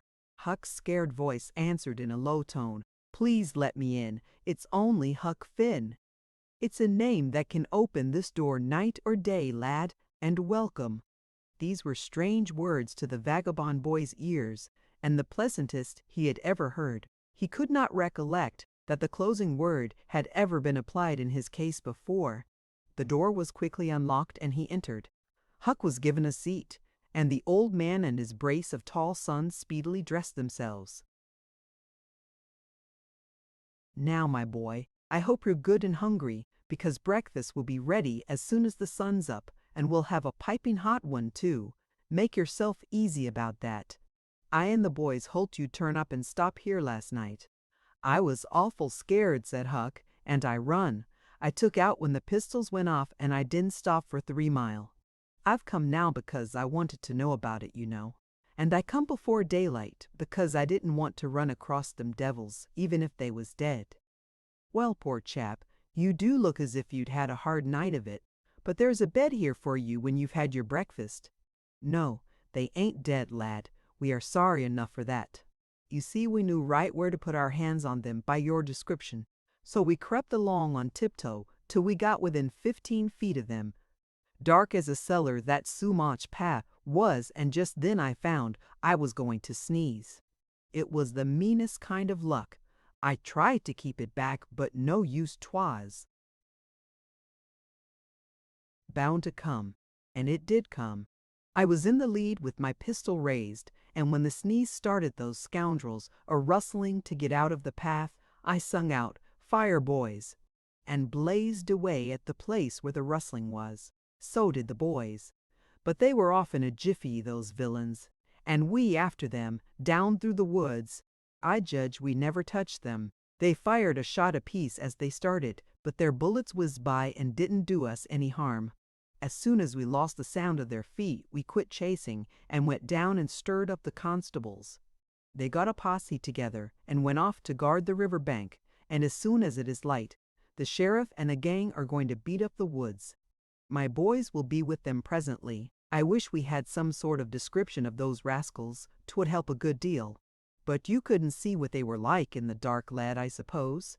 "Oh yes, I saw them downtown and follered them." "Splendid. Describe them, my boy." "One's the old deaf and dumb Spaniard that's been around here once or twice, and t'other's a mean-looking ragged. That's enough, lad. We know the men. Happened on them in the woods back of the widow's one day, and they slunk away. Off with you, boys, and tell the sheriff. Get your breakfast tomorrow morning." The Welshman's sons departed at once. As they were leaving the room, Huck sprang up and exclaimed, "Oh, please don't tell anybody it was me that blowed on them. Oh, please." "All right if you say it, Huck, but you ought to have the credit of what you did." "Oh, no, no, please don't tell." When the young men were gone, the old Welshman said, "They won't tell, and I won't. But why don't you want it known?" Huck would not explain, further than to say that he already knew too much about one of those men, and would not have the man know that he knew anything against him. For the whole world, he would be killed for knowing it, sure. The old man promised secrecy once more, and said, "How did you come to follow these fellows, lad? Were they looking suspicious?" Huck was silent while he framed a duly cautious reply. Then he said, "Well, you see, I'm a kind of a hard lot. Least everybody says so, and I don't see nothing agin it, and sometimes I can't sleep much, on account of thinking about it and sort of trying to strike out a new way of doing. That was the way of it last night. I couldn't sleep, and so I come along up street, 'bout midnight, a-turning it all over, and when I got to that old shackly brick store by the Temperance Tavern, I backed up agin the wall to have another think. Well, just then along comes these two chaps slipping along close by me with something under their arm, and I reckoned they'd stole it. One was a-smoking, and t'other one wanted a light, so they stopped right before me and the cigars lit up their faces, and I see that the big one was the deaf and dumb Spaniard, by his white whiskers and the patch on his eye, and t'other one was a rusty, ragged-looking devil. Could you see the rags by the light of the cigars?" This staggered Huck for a moment. Then he said, "Well, I don't know, but somehow it seems as if I did." Then they went on, "And you follered 'em?" "Yes, that was it. I wanted to see what was up they sneaked along so. I dogged 'em to the widder stile, and stood in the dark and heard the ragged one beg for the widder, and the Spaniard swear he'd spile her looks, just as I told you and your two, what?" The deaf and dumb man said all that. Huck had made another terrible mistake. He was trying his best to keep the old man from getting the faintest hint of who the Spaniard might be, and yet his tongue seemed determined to get him into trouble in spite of all he could do. He made several efforts to creep out of his scrape, but the old man's eye was upon him, and he made blunder after blunder. Presently the Welshman said, "My boy, don't be afraid of me. I wouldn't hurt a hair of your head for all the world. No, I protect you. I protect you. This Spaniard is not deaf and dumb.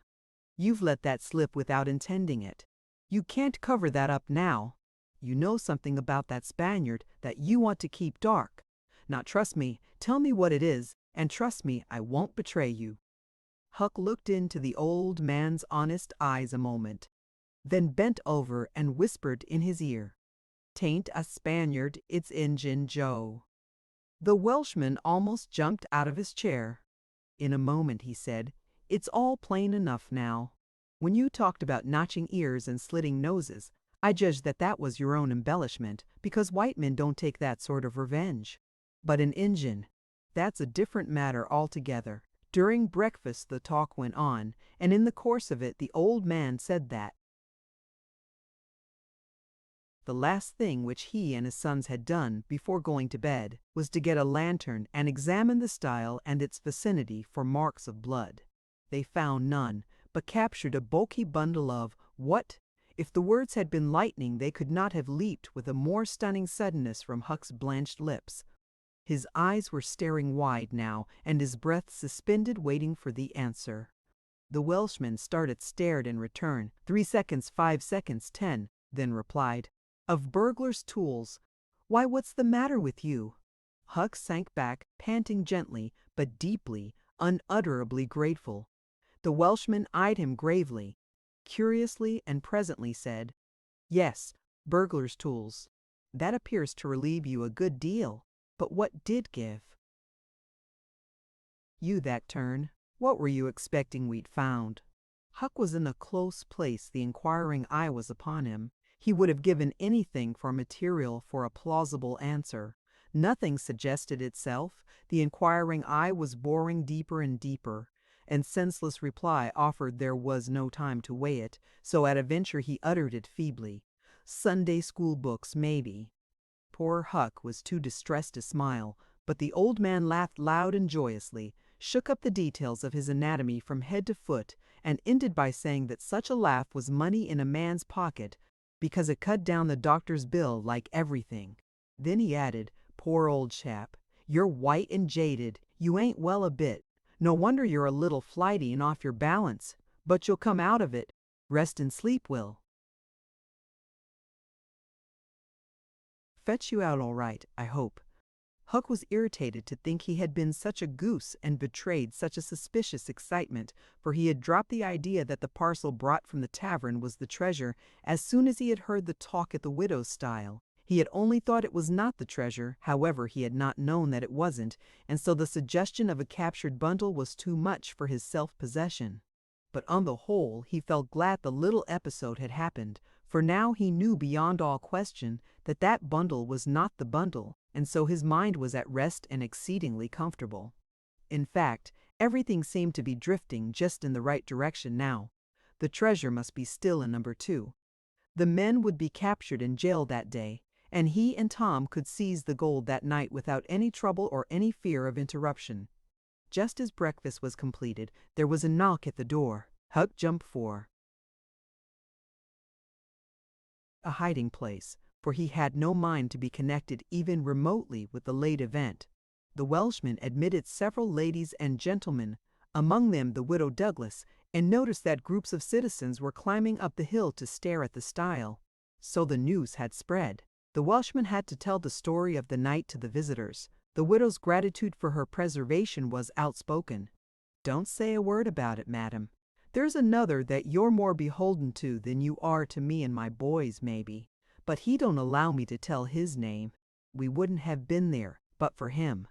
Of course this excited a curiosity so vast that it almost belittled the main matter, but the Welshman allowed it to eat into the vitals of his visitors, and through them be transmitted to the whole town, for he refused to part with his secret.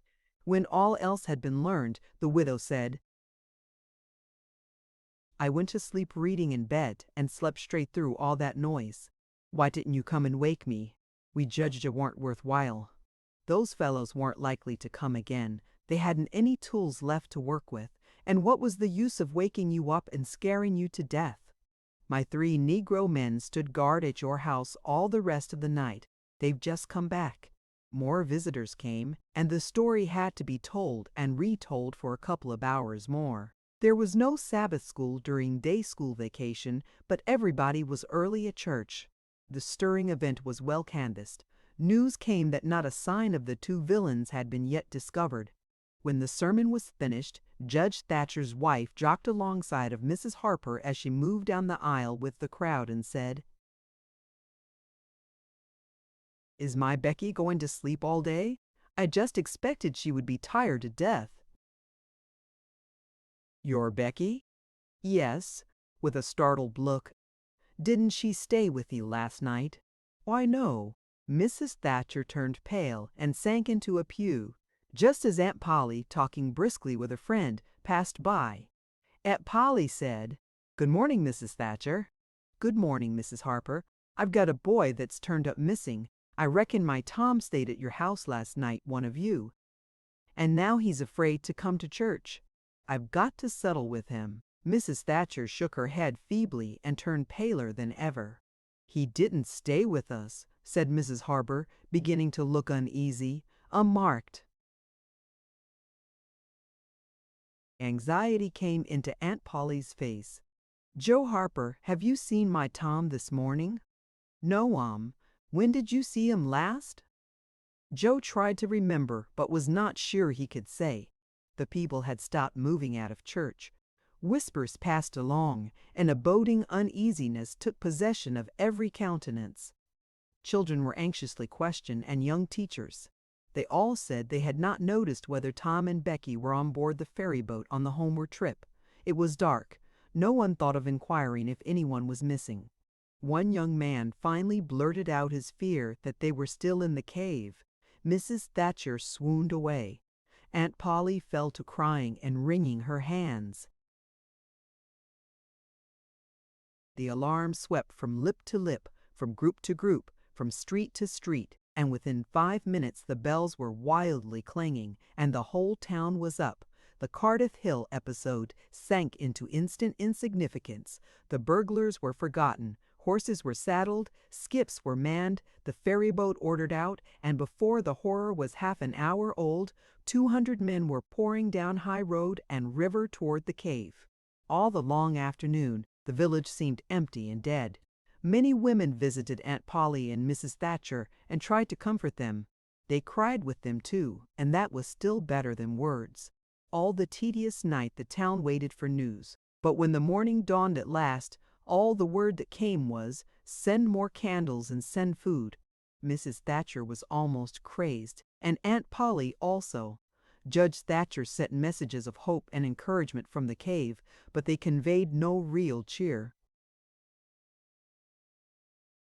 The old Welshman came home toward daylight, spattered with candle grease, smeared with clay, and almost worn out. He found Huck still in the bed that had been provided for him and delirious with fever. The physicians were all at the cave, so the widow Douglas came and took charge of the patient. She said she would do her best by him because whether he was good, bad, or indifferent, he was the Lord's, and nothing that was the Lord's was a thing to be neglected. The Welshman said Huck had good spots in him, and the widow said, "You can depend on it. That's the Lord's mark. He don't leave it off. He never does. Puts it somewhere on every creature that comes from his hands." Early in the forenoon parties of jaded men began to straggle into the village, but the strongest of the citizens continued searching. All the news that could be gained was that remotenesses of the cavern were being ransacked that had never been visited before, that every corner and crevice was going to be thoroughly searched, that wherever one wandered through the maze of passages, lights were to be seen flitting hither and thither in the distance, and shoutings and pistol shots sent their hollow reverberations to the ear down the somber aisles. In one place, far from the section usually traversed by tourists, the names Becky and Tom had been found traced upon the rocky wall with candle smoke, and near at hand a grease-soiled bit of ribbon. Mrs. Thatcher recognized the ribbon and cried over it. She said it was the last relic she should ever have of her child, and that no other memorial of her could ever be so precious, because this one parted latest from the living body before the awful death came.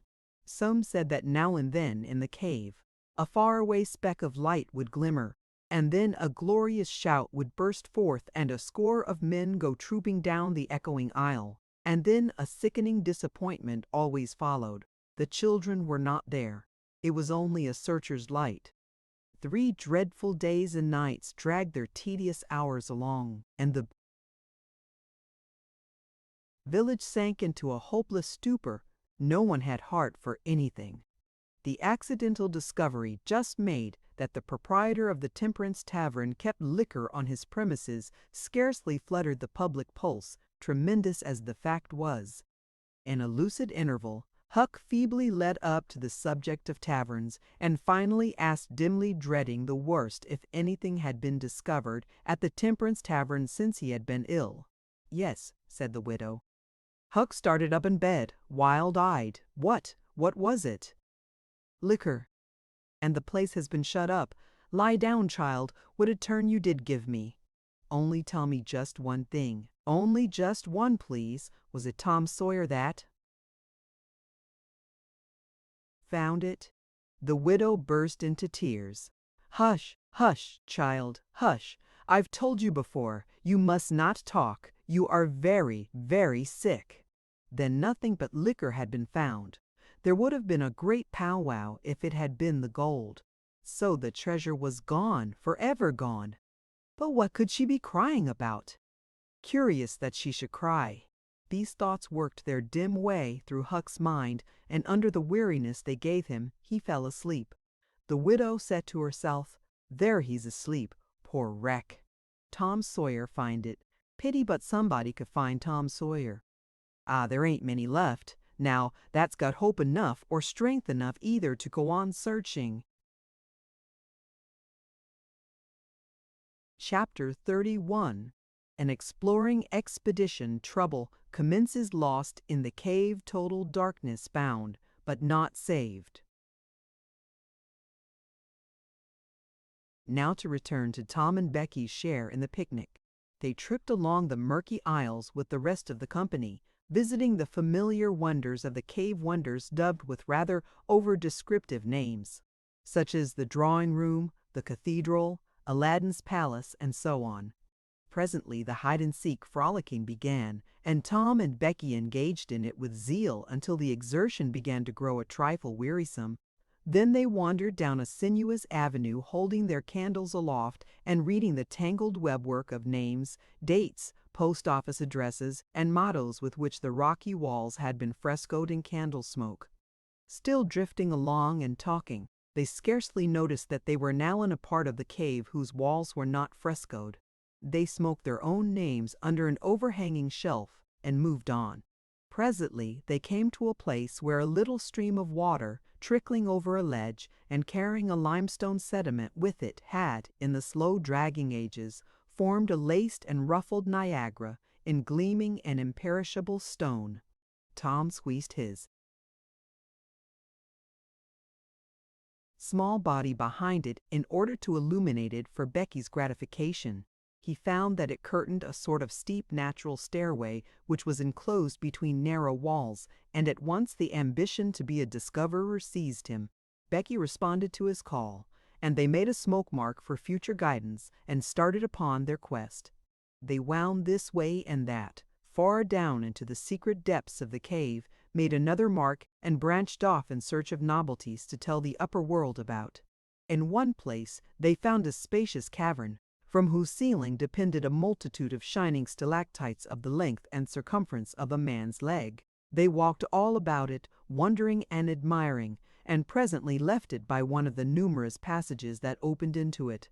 This shortly brought them to a bewitching spring, whose basin was encrusted with a frostwork of glittering crystals.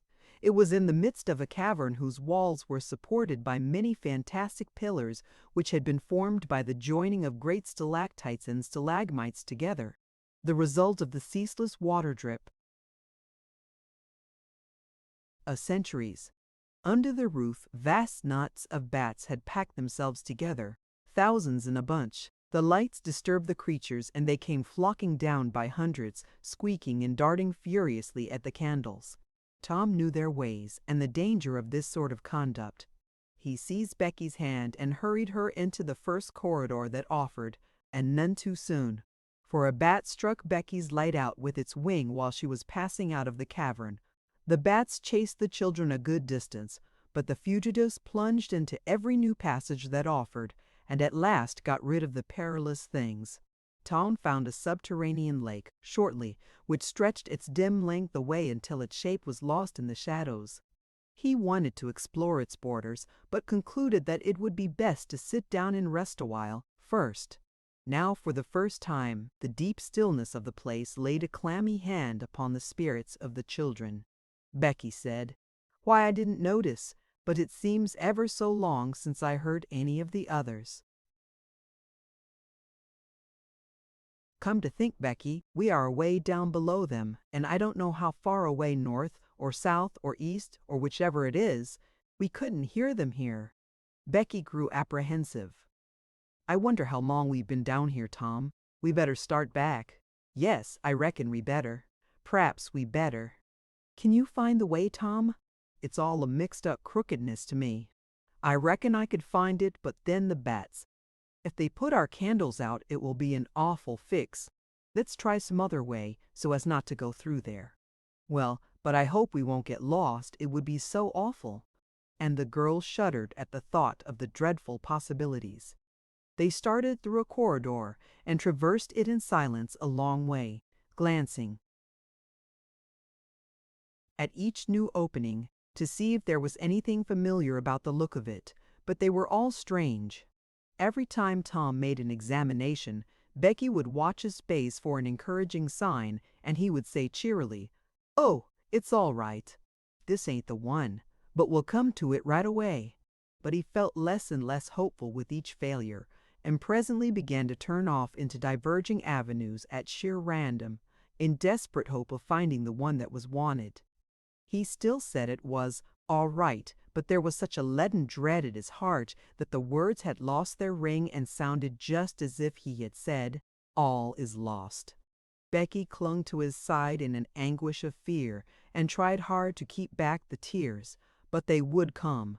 At last she said, "Oh, Tom, never mind the bats. Let's go back that way." We seem to get worse and worse off all the time. Listen, said he. Profound silence, silence so deep that even their breathings were conspicuous in the hush. Tom shouted. The call went echoing down the empty aisles and died out in the distance in a faint sound that resembled a ripple of mocking laughter. "Oh, don't do it again, Tom. It is too horrid," said Becky. "It is horrid, but I better, Becky. They might hear us, you know." And he shouted again. The might was even a chillier horror than the ghostly laughter. It so confessed a perishing hope. The children stood still and listened, but there was no result. Tom turned upon the back track at once and hurried his steps. It was but a little while before a certain indecision in his manner revealed another fearful fact to Becky. He could not find his way back. "Oh, Tom, you didn't make any marks. Becky, I was such a fool, such a fool. I never thought we might want to come back. No, I can't find the way. It's all mixed up. Tom, Tom, we're lost. We're lost. We never can get out of this awful place. Oh, why did we ever leave the others?" She sank to the ground and burst into such a frenzy of crying that Tom was appalled with the idea that she might die or lose her reason. He sat down by her and put his arms around her. She buried her face in his bosom. She clung to him. She poured out her terrors, her unavailing regrets, and the far echoes turned them all to jeering laughter. Tom begged her to pluck up hope again, and she said she could not. He fell to blaming and abusing himself for getting her into this miserable situation. This had a better effect. She said she would try to hope again. She would get up and follow wherever he might lead, if only he would not talk like that anymore, for he was no more to blame than she said. So they moved on again aimlessly, simply at random. All they could do was to move, keep moving. For a little while hope made a show of reviving, not with any reason to back it, but only because it is its nature to revive when the spring has not been taken out of it by age and familiarity with failure. By and by Tom took Becky's candle and blew it out. This economy meant so much. Words were not needed. Becky understood, and her hope died again. She knew that Tom had a whole candle and 3 or 4 pieces in his pockets, yet he must economize. By and by, fatigue began to assert its claims. The children tried to pay attention, for it was dreadful to think of sitting down when time was grown to be so precious. Moving, in some direction, in any direction, was at least progress and might bear fruit, but to sit down was to invite death and shorten its pursuit. At last Becky's frail limbs refused to carry her farther. She sat down. Tom rested with her, and they talked of home, and the friends there, and the comfortable beds, and, above all, the light. Becky cried, and Tom tried to think of some way of comforting her, but all his encouragements were grown threadbare with use, and sounded like sarcasms. Fatigue bore so heavily upon Becky that she drowsed off to sleep. Tom was grateful. He sat looking into her drawn face and saw it grow smooth and natural under the influence of pleasant dreams, and by a smile dawned and rested there. The peaceful face reflected somewhat of peace and healing into his own spirit, and his thoughts wandered away to bygone times and dreamy memories. While he was deep in his musings, Becky woke up with a breezy little laugh, but it was stricken dead upon her lips, and a groan followed it. "Oh, how could I sleep? I wish I never had waked. No, no, I don't, Tom. Don't look so. I won't say it again." "I'm glad you slept, Becky. You'll feel rested now, and we'll find the way out." "We can try, Tom, but I've seen such a beautiful country in my dream. I reckon we are going there. Maybe not, maybe not. Cheer up, Becky, and let's go on trying." They rose up and wandered along, hand in hand and hopeless. They tried to estimate how long they had been in the cave, but all they knew was that it seemed days and weeks, and yet it was plain that this could not be, for their candles were not gone yet. A long time after this, they could not tell how long. Tom said they must go softly and listen for dripping water. They must find a spring. They found one presently, and Tom said it was time to rest again. Both were cruelly tired, yet Becky said she thought she could go a little farther. She was surprised to hear Tom dissent. She could not understand it. They sat down, and Tom fastened his candle to the wall in front of them with some clay. Thought was soon busy. Nothing was said for some time. Then Becky broke the silence. "Tom, I am so hungry." Tom took something out of his pocket. "Do you remember this?" said he.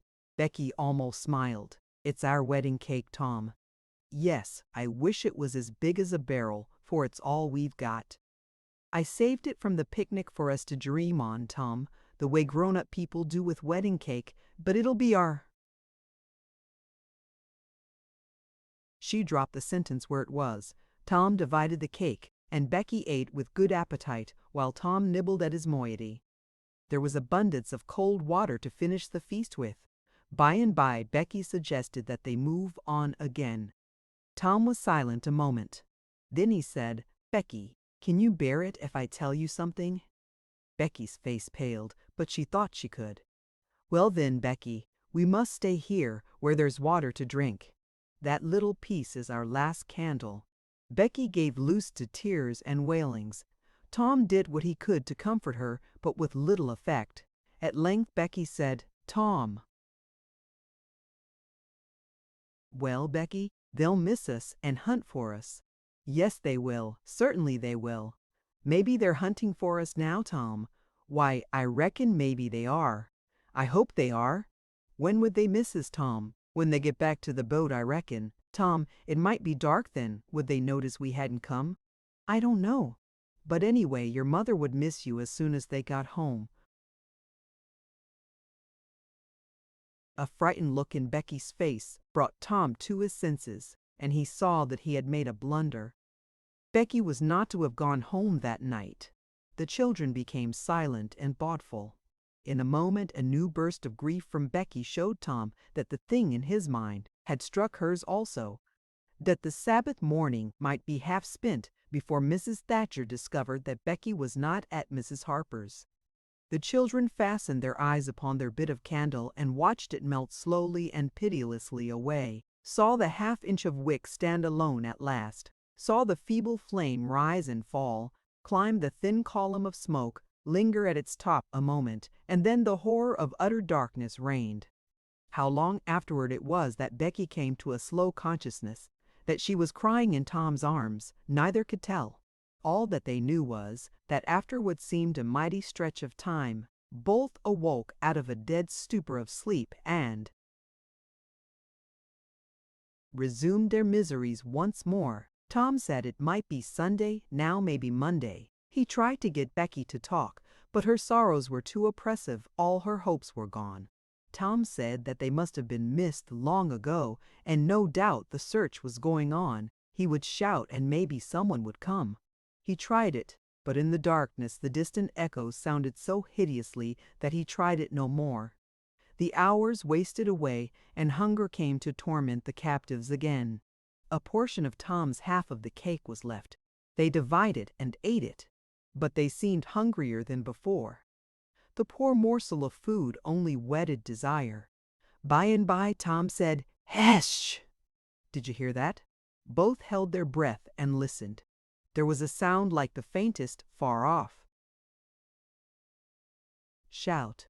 Instantly Tom answered it, and leading Becky by the hand, started groping down the corridor in its direction. Presently he listened again. Again the sound was heard, and apparently a little nearer. "It's them," said Tom. "They're coming. Come along, Becky. We're all right now." The joy of the prisoners was almost overwhelming. Their speed was slow, however, because pitfalls were somewhat common and had to be guarded against. They shortly came to one and had to stop. It might be 3 feet deep. It might be 100. There was no passing it at any rate. Tom got down on his breast and reached as far down as he could. No bottom. They must stay there and wait until the searchers came.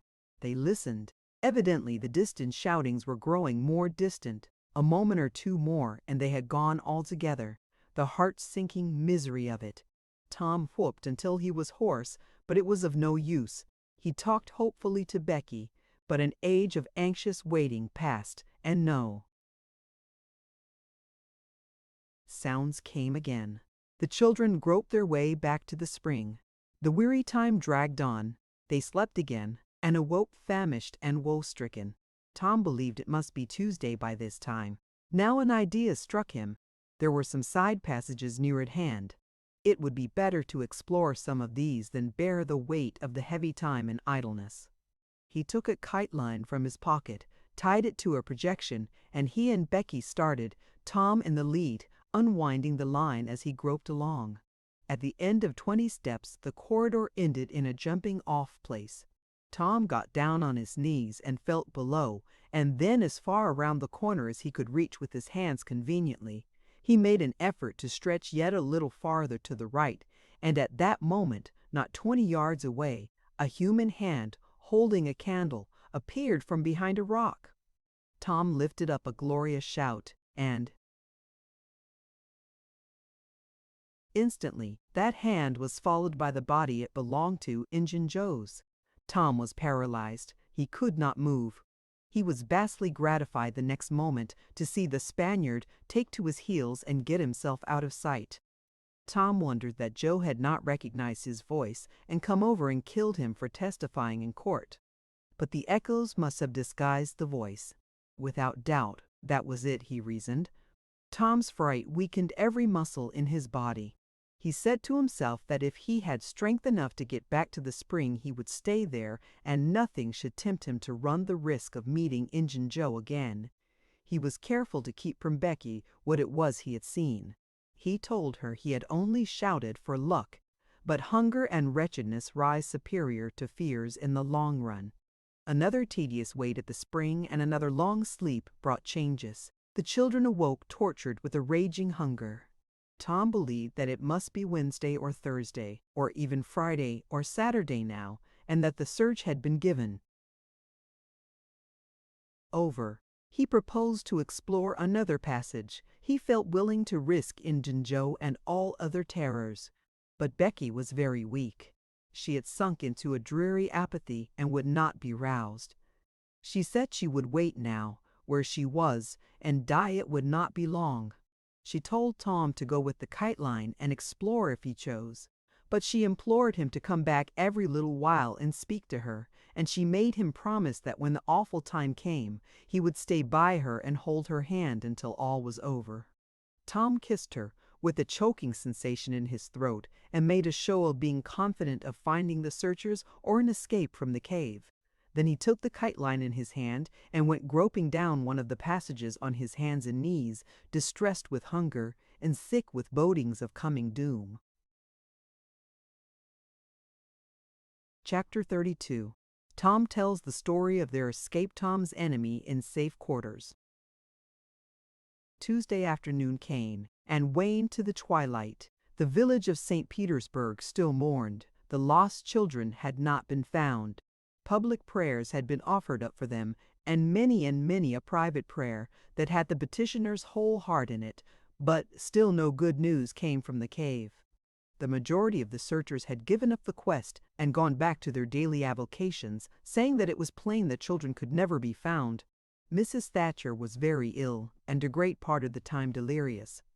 People said it was heartbreaking to hear her call her child and raise her head and listen a whole minute at a time, then lay it wearily down again with a moan. Aunt Polly had drooped into a settled melancholy, and her gray hair had grown almost white. The village went to its rest on Tuesday night, sad and forlorn. Away in the middle of the night a wild peal burst from the village bells, and in a moment the streets were swarming with frantic half-clad people who shouted, "Turn out! Turn out!" "They're found! They're found!" Tin pans and horns were added to the din. The population massed itself and moved toward the river, met the children coming in an open carriage drawn by shouting citizens, thronged around it, joined its homeward march, and swept magnificently up the main street, roaring huzzah after huzzah. The village was illuminated. Nobody went to bed again. It was the greatest night the little town had ever seen.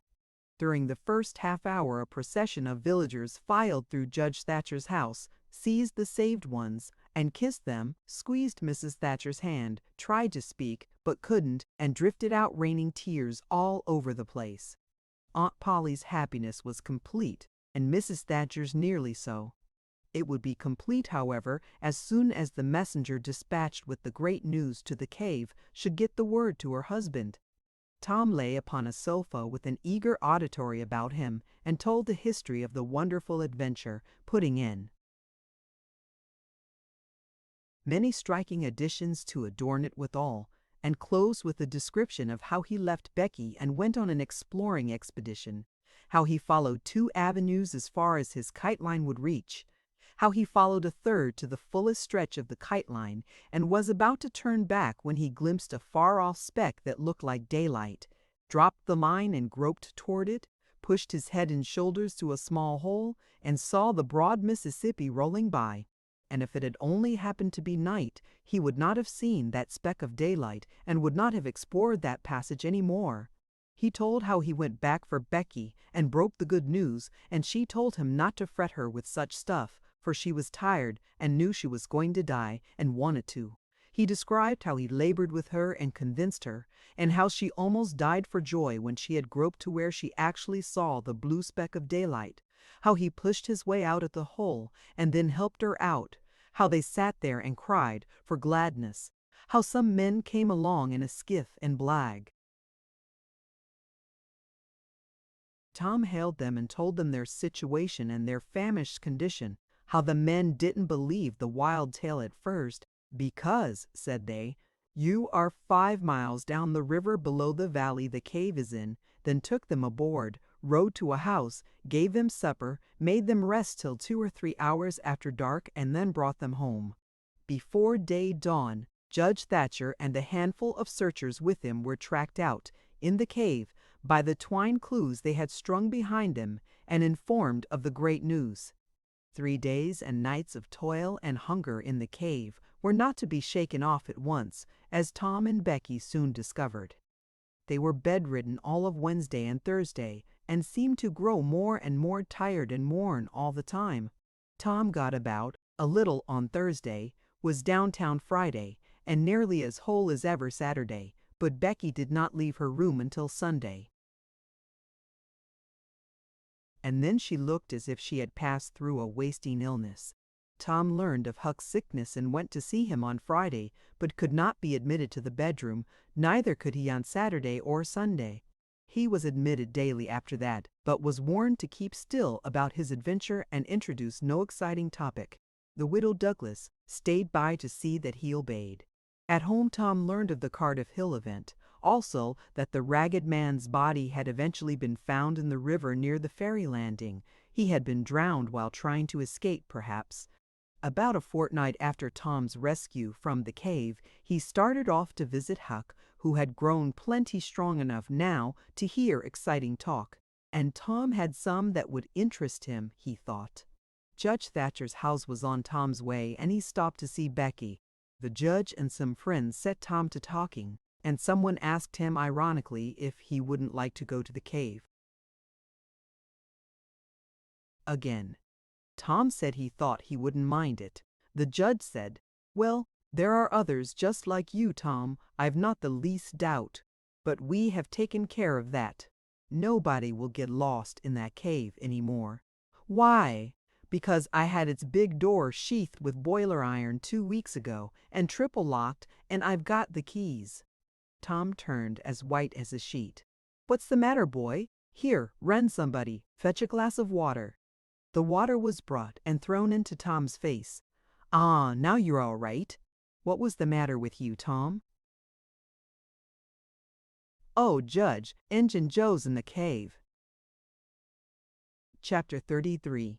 The Fate of Injun Joe Huck and Tom Compare Notes, an expedition to the cave protection against ghosts, an awful snug place, a reception at the widow Douglas's.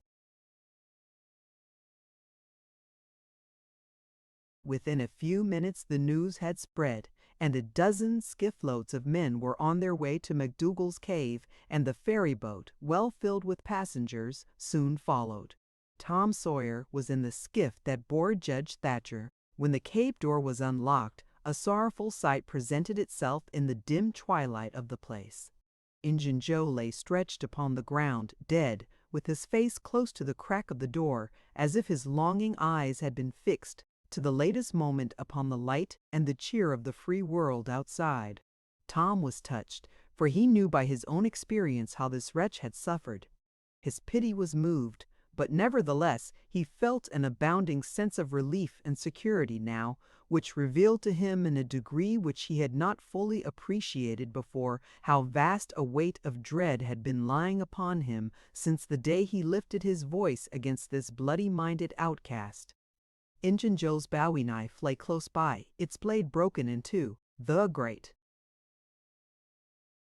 foundation beam of the door had been chipped and hacked through with tedious labor. Useless labor, too, it was, for the native rock formed a sill outside it, and upon that stubborn material the knife had wrought no effect. The only damage done was to the knife itself. But if there had been no stony obstruction there, the labor would have been useless still, for if the beam had been wholly cut away, Injun Joe could not have squeezed his body under the door, and he knew it. So he had only hacked that place in order to be doing something, in order to employ his tortured faculties.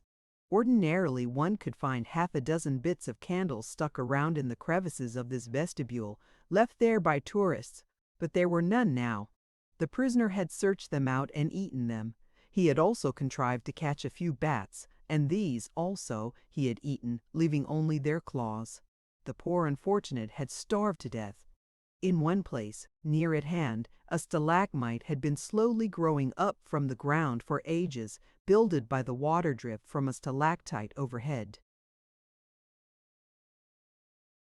Captive had broken off the stalagmite, and upon the stump had placed a stone, wherein he had scooped a shallow hollow to catch the precious drop that fell once in every 3 minutes with the dreary regularity of a clot. Tick a dessert-spoonful once in 24 hours. That drop was falling when the pyramids were new, when Troy fell, when the foundations of Rome were laid, when Christ was crucified, when the Conqueror created the British Empire, when Columbus sailed, when the massacre at Lexington was news. It is falling now. It will still be falling when all these things shall have sunk down the afternoon of history and the twilight of tradition and been swallowed up in the thick night of oblivion. Has everything a purpose and a mission? Did this drop fall patiently during 5,000 years to be ready for this flitting human insect's need? And has it another important object to accomplish 10,000 years to come? No matter. It is many and many a year since the hapless half-breed scooped out the stone to catch the priceless drops, but to this day, tourist stares longest at that pathetic stone and that slow-dropping water when he comes to see the wonders of MacDougall's cave. Injun Joe's cup stands first in the list of the cavern's marvels. Even Aladdin's palace cannot rival it. Injun Joe was buried near the mouth of the cave, and people flocked there in boats and wagons from the towns and from all the farms and hamlets for 7 miles around. They brought their children and all sorts of provisions and confessed that they had had almost as satisfactory a time at the funeral as they could have had at the hanging.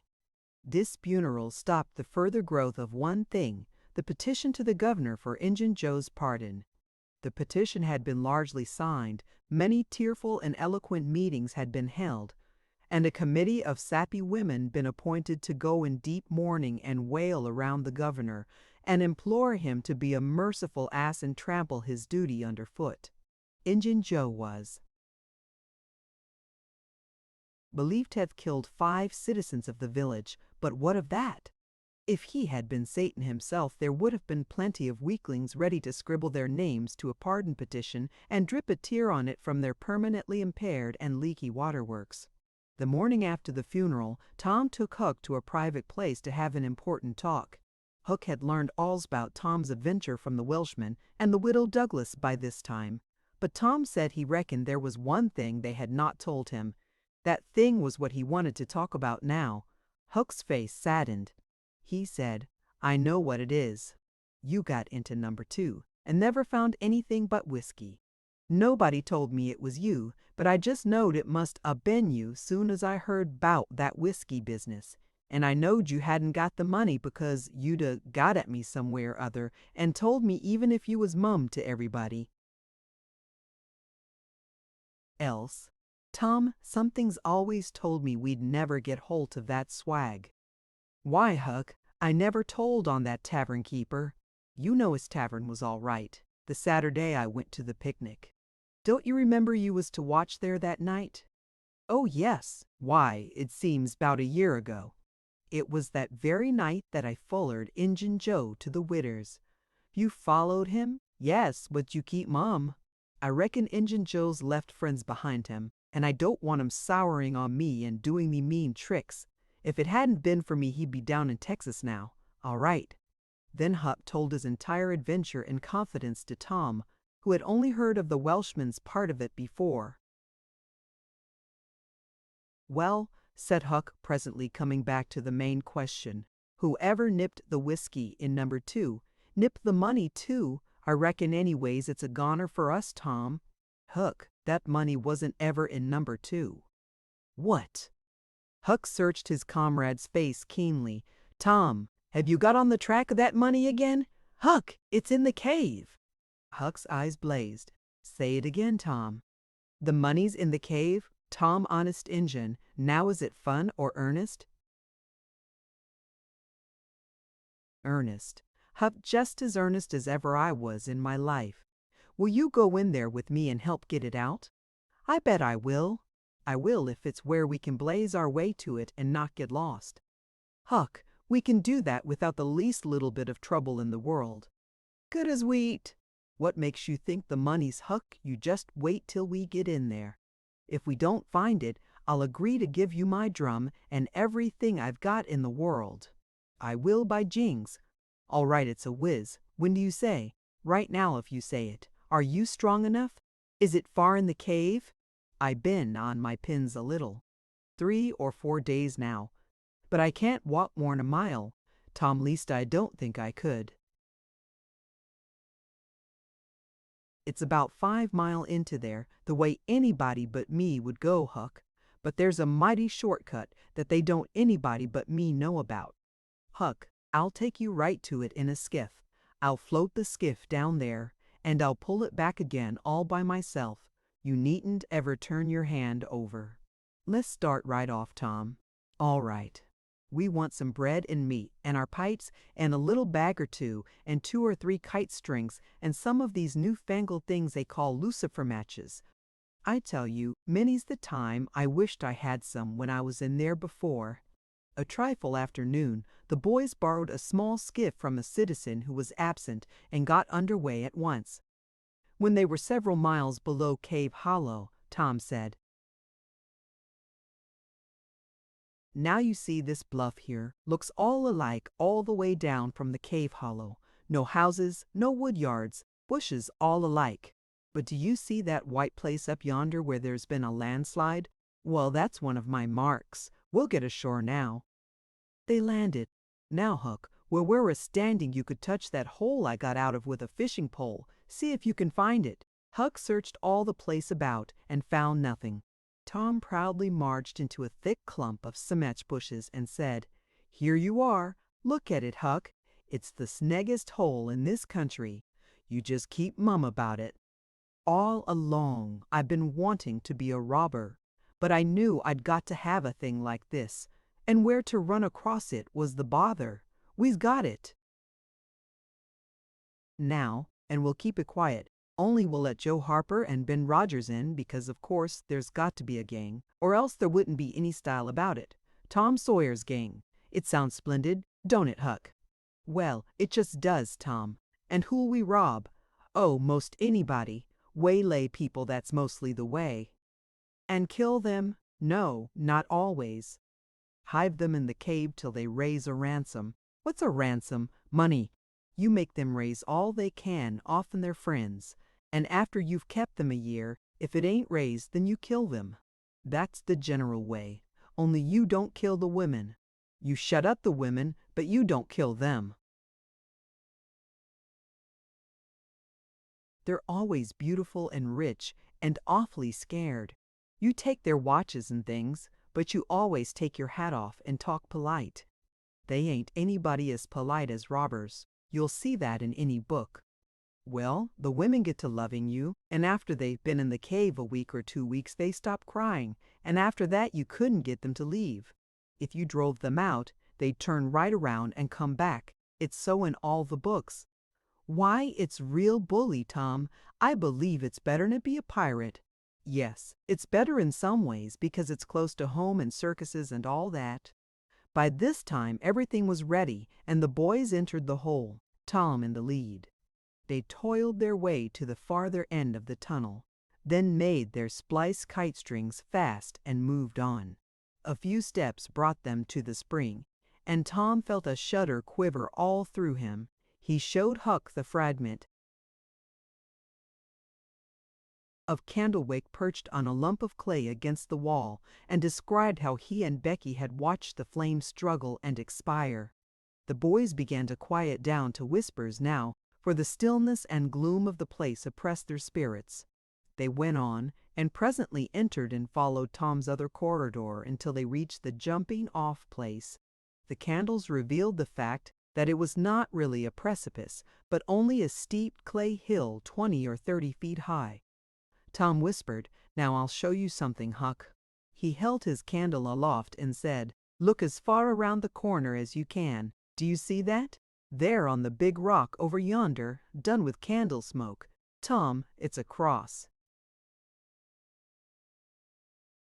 Now where's your number 2, under the cross, hey?" "Right yonder's where I saw Injun Joe poke up his candle, Huck." Huck stared at the mystic sign a while, and then said with a shaky voice, "Tom, let's get out of here." "What, and leave the treasure?" "Yes, leave it. Injun Joe's ghost is round about there, certain." "No it ain't, Huck, no it ain't. It would haunt the place where he died, away out at the mouth of the cave, 5 mile from here." "No, Tom, it wouldn't. It would hang round the money. I know the ways of ghosts, and so do you." Tom began to fear that Huck was right. Misgivings gathered in his mind. But presently an idea occurred to him. "Looky here, Huck, what fools we're making of ourselves. Injun Joe's ghost ain't a-going to come around where there's a cross." The point was well taken. It had its effect. "Tom, I didn't think of that, but that's so. It's luck for us, that cross is. I reckon we'll climb down there and have a hunt for that box." Tom went first, cutting rude steps in the clay hill as he descended. Huck followed. 4 avenues opened out of the small cavern which the great rock stood in. The boys examined 3 of them, with no result. They found a small recess in the one nearest the base of the rock, with a pallet of blankets spread down in it, also an old suspender, some bacon rind, and the well-gnawed bones of 2 or 3 fowls. But there was no money box. The lads searched and researched this place, but in vain. Tom said, "He said under the cross." "Well, this comes nearest to being under the cross. It can't be under the rock itself, because that's set solid on the ground." They searched everywhere once more, and then sat down discouraged. Huck could suggest nothing. By and by, Tom said, "Looky here, Huck. There's footprints and some candle grease on the clay about one side of this rock, but not on the other sides. Now, what's that for?" "I bet you the money is under the rock. I'm going to dig in the clay." "That ain't no bad notion, Tom," said Huck with animation. Tom's real Barlow was out at once, and he had not dug 4 inches before he struck wood. "Hey, Huck, you hear that?" Huck began to dig and scratch now. Some boards were soon uncovered and removed. They had concealed a natural chasm which led under the rock. Tom got into this and held his candle as far under the rock as he could, but said he could not see to the end of the rift. He proposed to explore. He stooped and passed under. The narrow way descended gradually. He followed its winding course, first to the right, then to the left, Huck at his heels. Tom turned a short curve by and by and exclaimed, "My goodness, Huck! Looky here!" It was the treasure box, sure enough, occupying a snug little cavern along with an empty powder keg, a couple of guns in leather cases, 2 or 3 pairs of old moccasins, a leather belt, and some other rubbish well soaked with the water drip. "Got it at last," said Huck, plowing among the tarnished coins with his hand. "My, but we're rich, Tom." "Huck, I always reckoned we'd get it. It's just too good to believe, but we have got it, sure. Say, let's not fool around here. Let's snake it out. Let me see if I can lift the box." It weighed about 50 pounds. Tom could lift it, after an awkward fashion, but could not carry it conveniently. "I thought so," he said. "They carried it like it was heavy, that day at the haunted house. I noticed that. I reckon I was right to think of fetching the little bags along." The money was soon in the bags, and the boys took it up to the cross rock. "Now let's fetch the guns and things," said Huck. "No, Huck, leave them there. They're just the tricks to have when we go to robbing. We'll keep them there all the time, and we'll hold our orgies there too. It's an awful snug place for orgies." "What orgies? I don't know." "But robbers always have orgies, and of course we've got to have them too. Come along, Huck. We've been in here a long time. It's getting late, I reckon. I'm hungry too. We'll eat and smoke when we get to the skiff." They presently emerged into the clump of sumac bushes, looked warily out, found the coast clear, and were soon lunching and smoking in the skiff. As the sun dipped toward the horizon, they pushed out and got under way. Tom skimmed up the shore to the long twilight, chatting cheerily with Huck, and landed shortly after dark. "Now, Huck," said Tom, "we'll hide the money in the loft of the widow's woodshed, and I'll come up in the morning and we'll count it and divide, and then we'll hunt up a place out in the woods for it, where it will be safe. Just you lay quiet here and watch the stuff till I run and hook Benny Taylor's little wagon. I won't be gone a minute." He disappeared and presently returned with the wagon, put the 2 small sacks into it, threw some old rags on top of them, and started off, dragging his cargo behind him. When the boys reached the Welshman's house, they stopped to rest.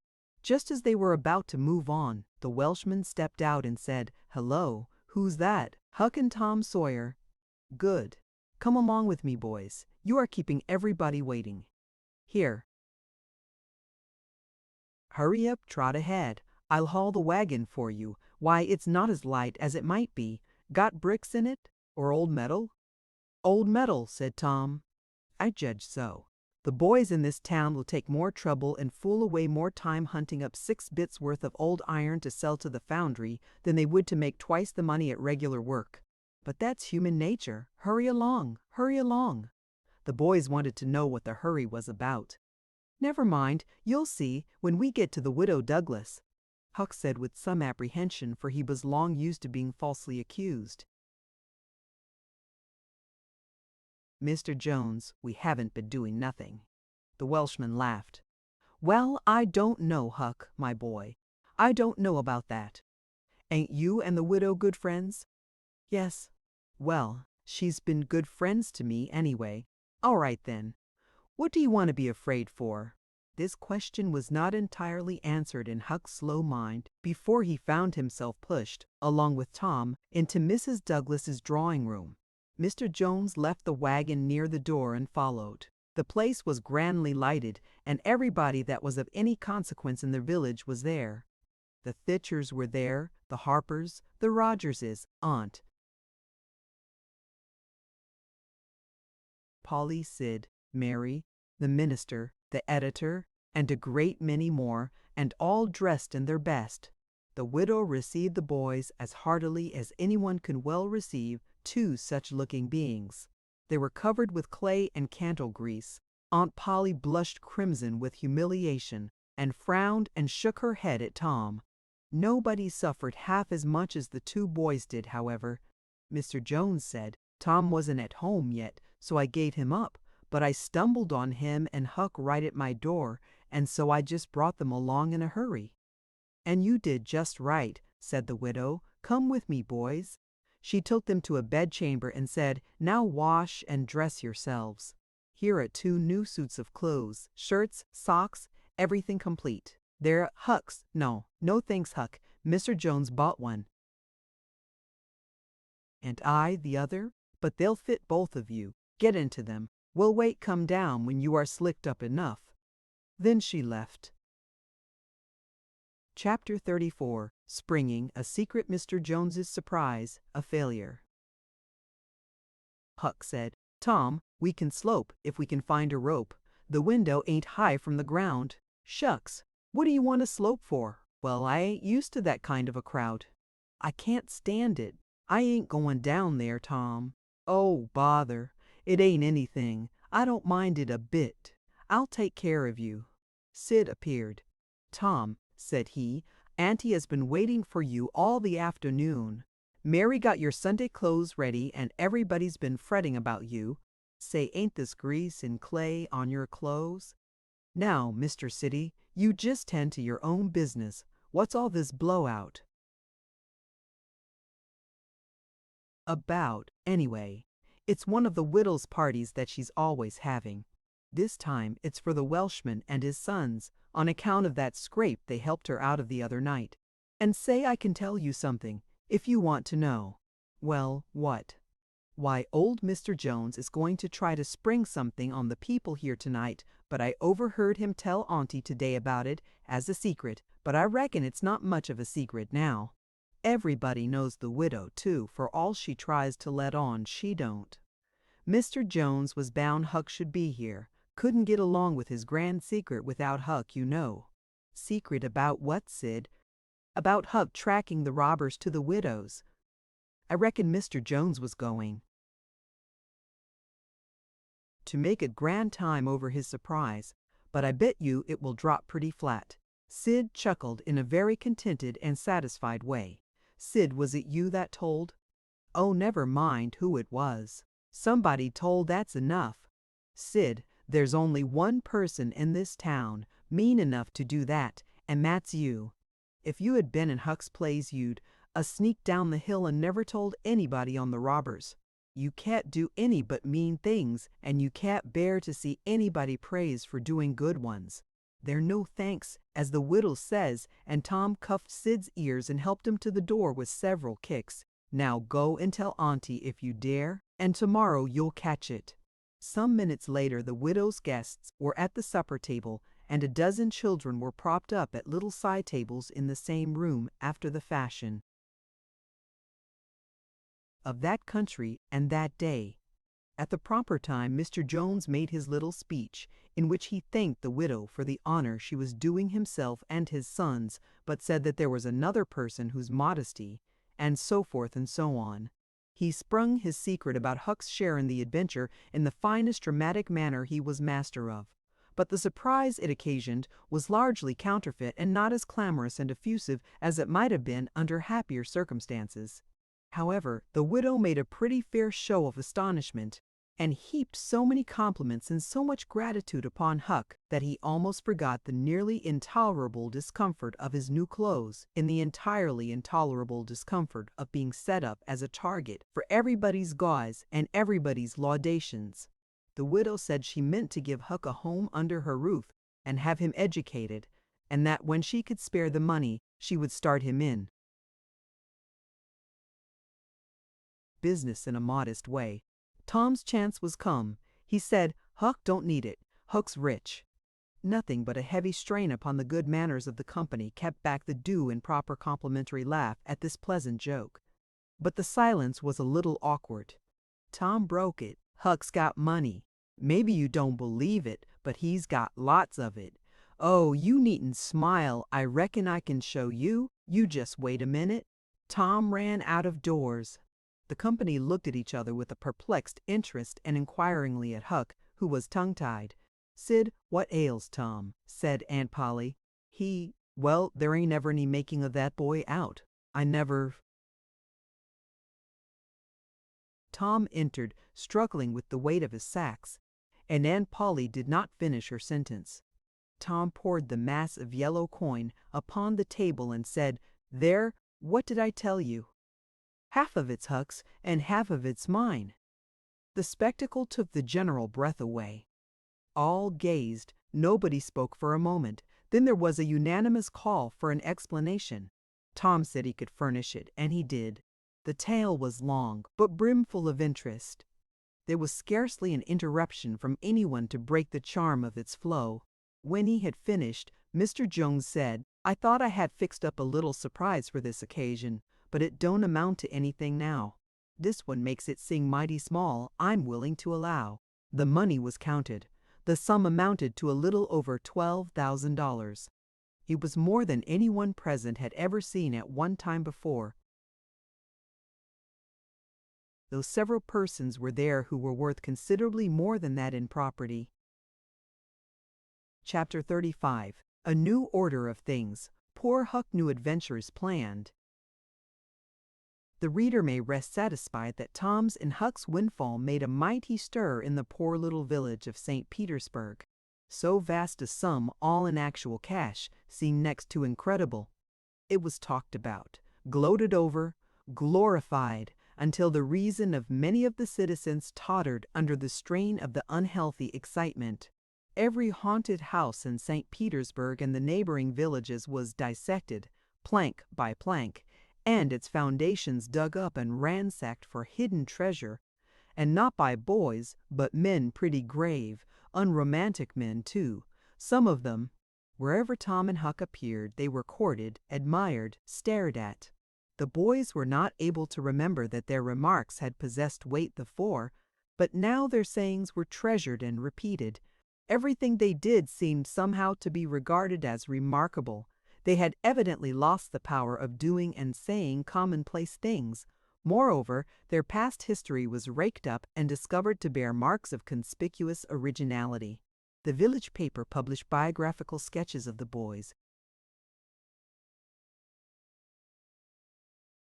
The widow Douglas put Huck's money out at 6%, and Judge Thatcher did the same with Tom's at Aunt Polly's request. Each lad had an income now that was simply prodigious, $1 for every weekday in the year and half of the Sundays. It was just what the minister got. No, it was what he was promised. He generally couldn't collect it.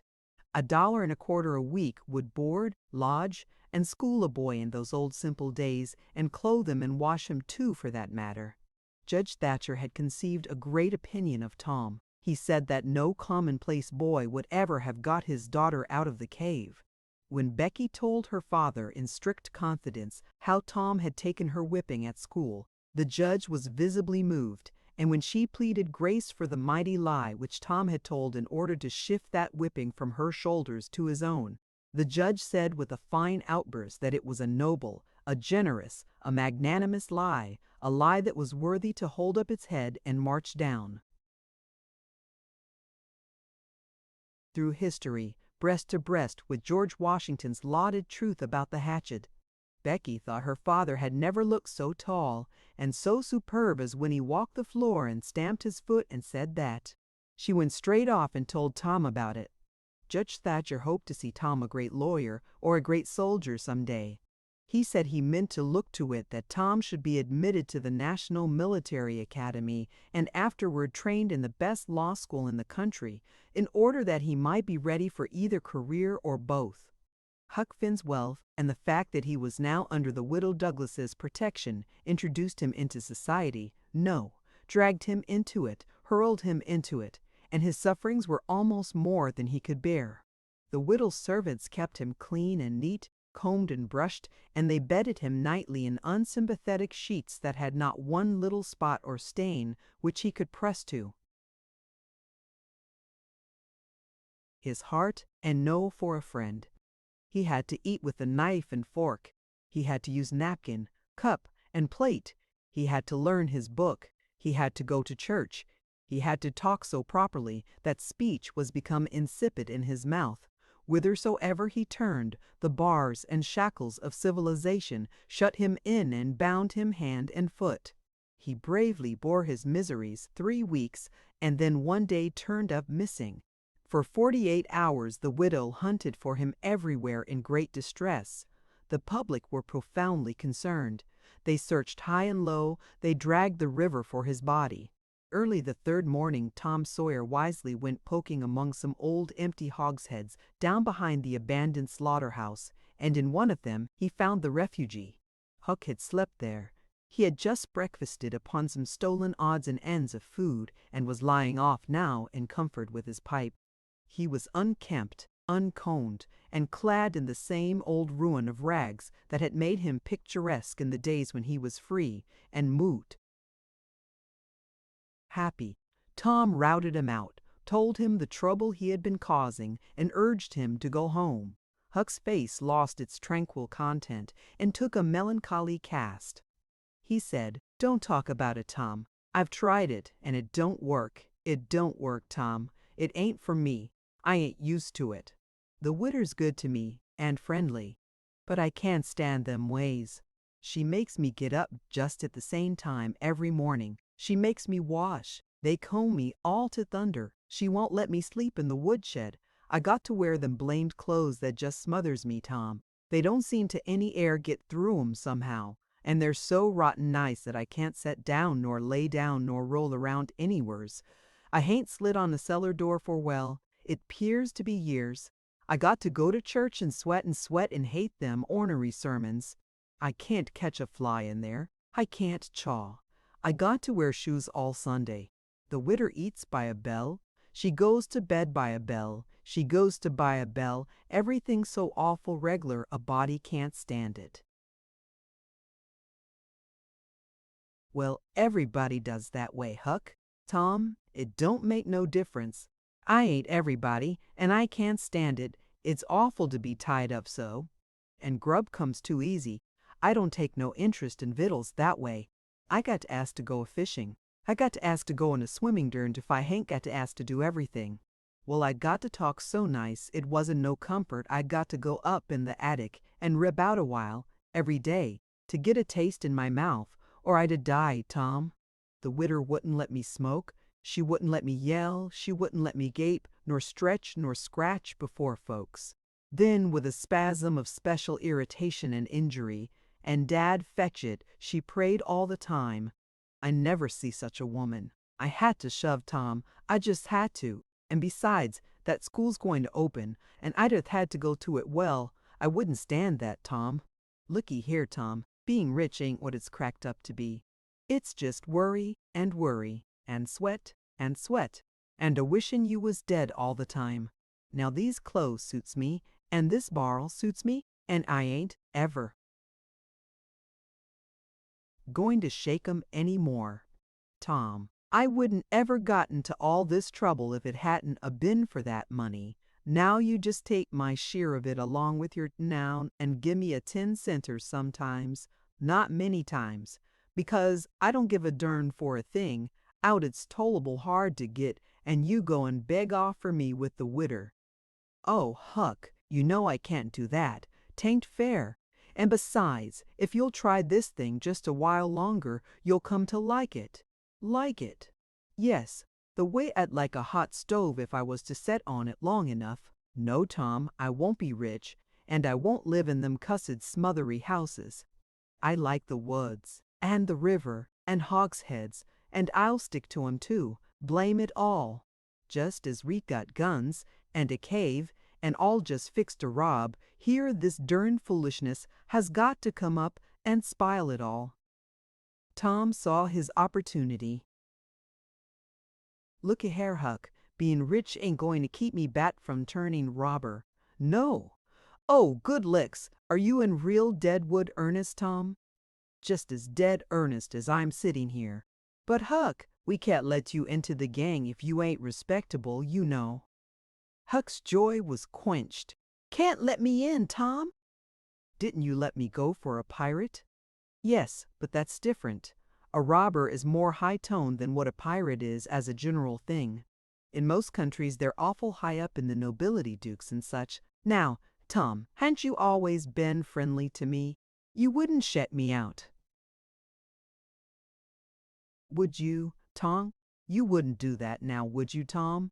"Huck, I wouldn't want to, and I don't want to, but what would people say? Why, they'd say, 'Pho, Tom Sawyer's gang.' pretty low characters in it. They'd mean you, Huck. You wouldn't like that, and I wouldn't." Huck was silent for some time, engaged in a mental struggle. Finally he said, "Well, I'll go back to the widder for a month and tackle it and see if I can come to stand it, if you'll let me b'long to the gang, Tom." "All right, Huck. It's a whiz. Come along, old chap, and I'll ask the widow to let up on you a little, Huck. Will you, Tom, now will you? That's good. If she'll let up on some of the roughest things, I'll smoke private and cuss private and crowd through or bust. When you going to start the gang and turn robbers?" "Oh, right off. We'll get the boys together and have the initiation tonight, maybe." "Have the which?" "Have the initiation. What's that?" "It's to swear to stand by one another and never tell the gang's secrets, even if you're chopped all to flinders, and kill anybody and all his family that hurts one of the gang." "That's gay, that's mighty gay, Tom, I tell you." "Well, I bet it is. And all that swearing's got to be done at midnight in the lonesomest, awfulest place you can find. The haunted house is the best, but they're all ripped up now." "Well, midnight's good anyway, Tom." "Yes, so it is. And you've got to swear on a coffin and sign it with blood. Now that's something like. Why, it's a million times bullier than pirating. I'll stick to the widder till I rot, Tom. And if I get to be a reg'lar ripper of a robber, and everybody talking 'bout it, I reckon she'll be proud. She snaked me in out of the wet." Pompodanction. So endeth this chronicle. It being strictly a history of a boy, it must stop here. The story could not go much further without becoming the history of a man.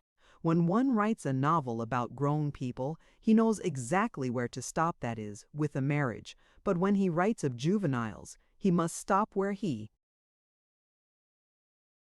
best can. Most of the characters that perform in this book still live and are prosperous and happy. Someday it may seem worthwhile to take up the story of the younger ones again and see what sort of men and women they turned out to be. Therefore, it will be wisest not to reveal any of that part of their lives at present. The end. Thank you for listening to this story. I hope you enjoyed the journey, the characters, and the world they carried with them.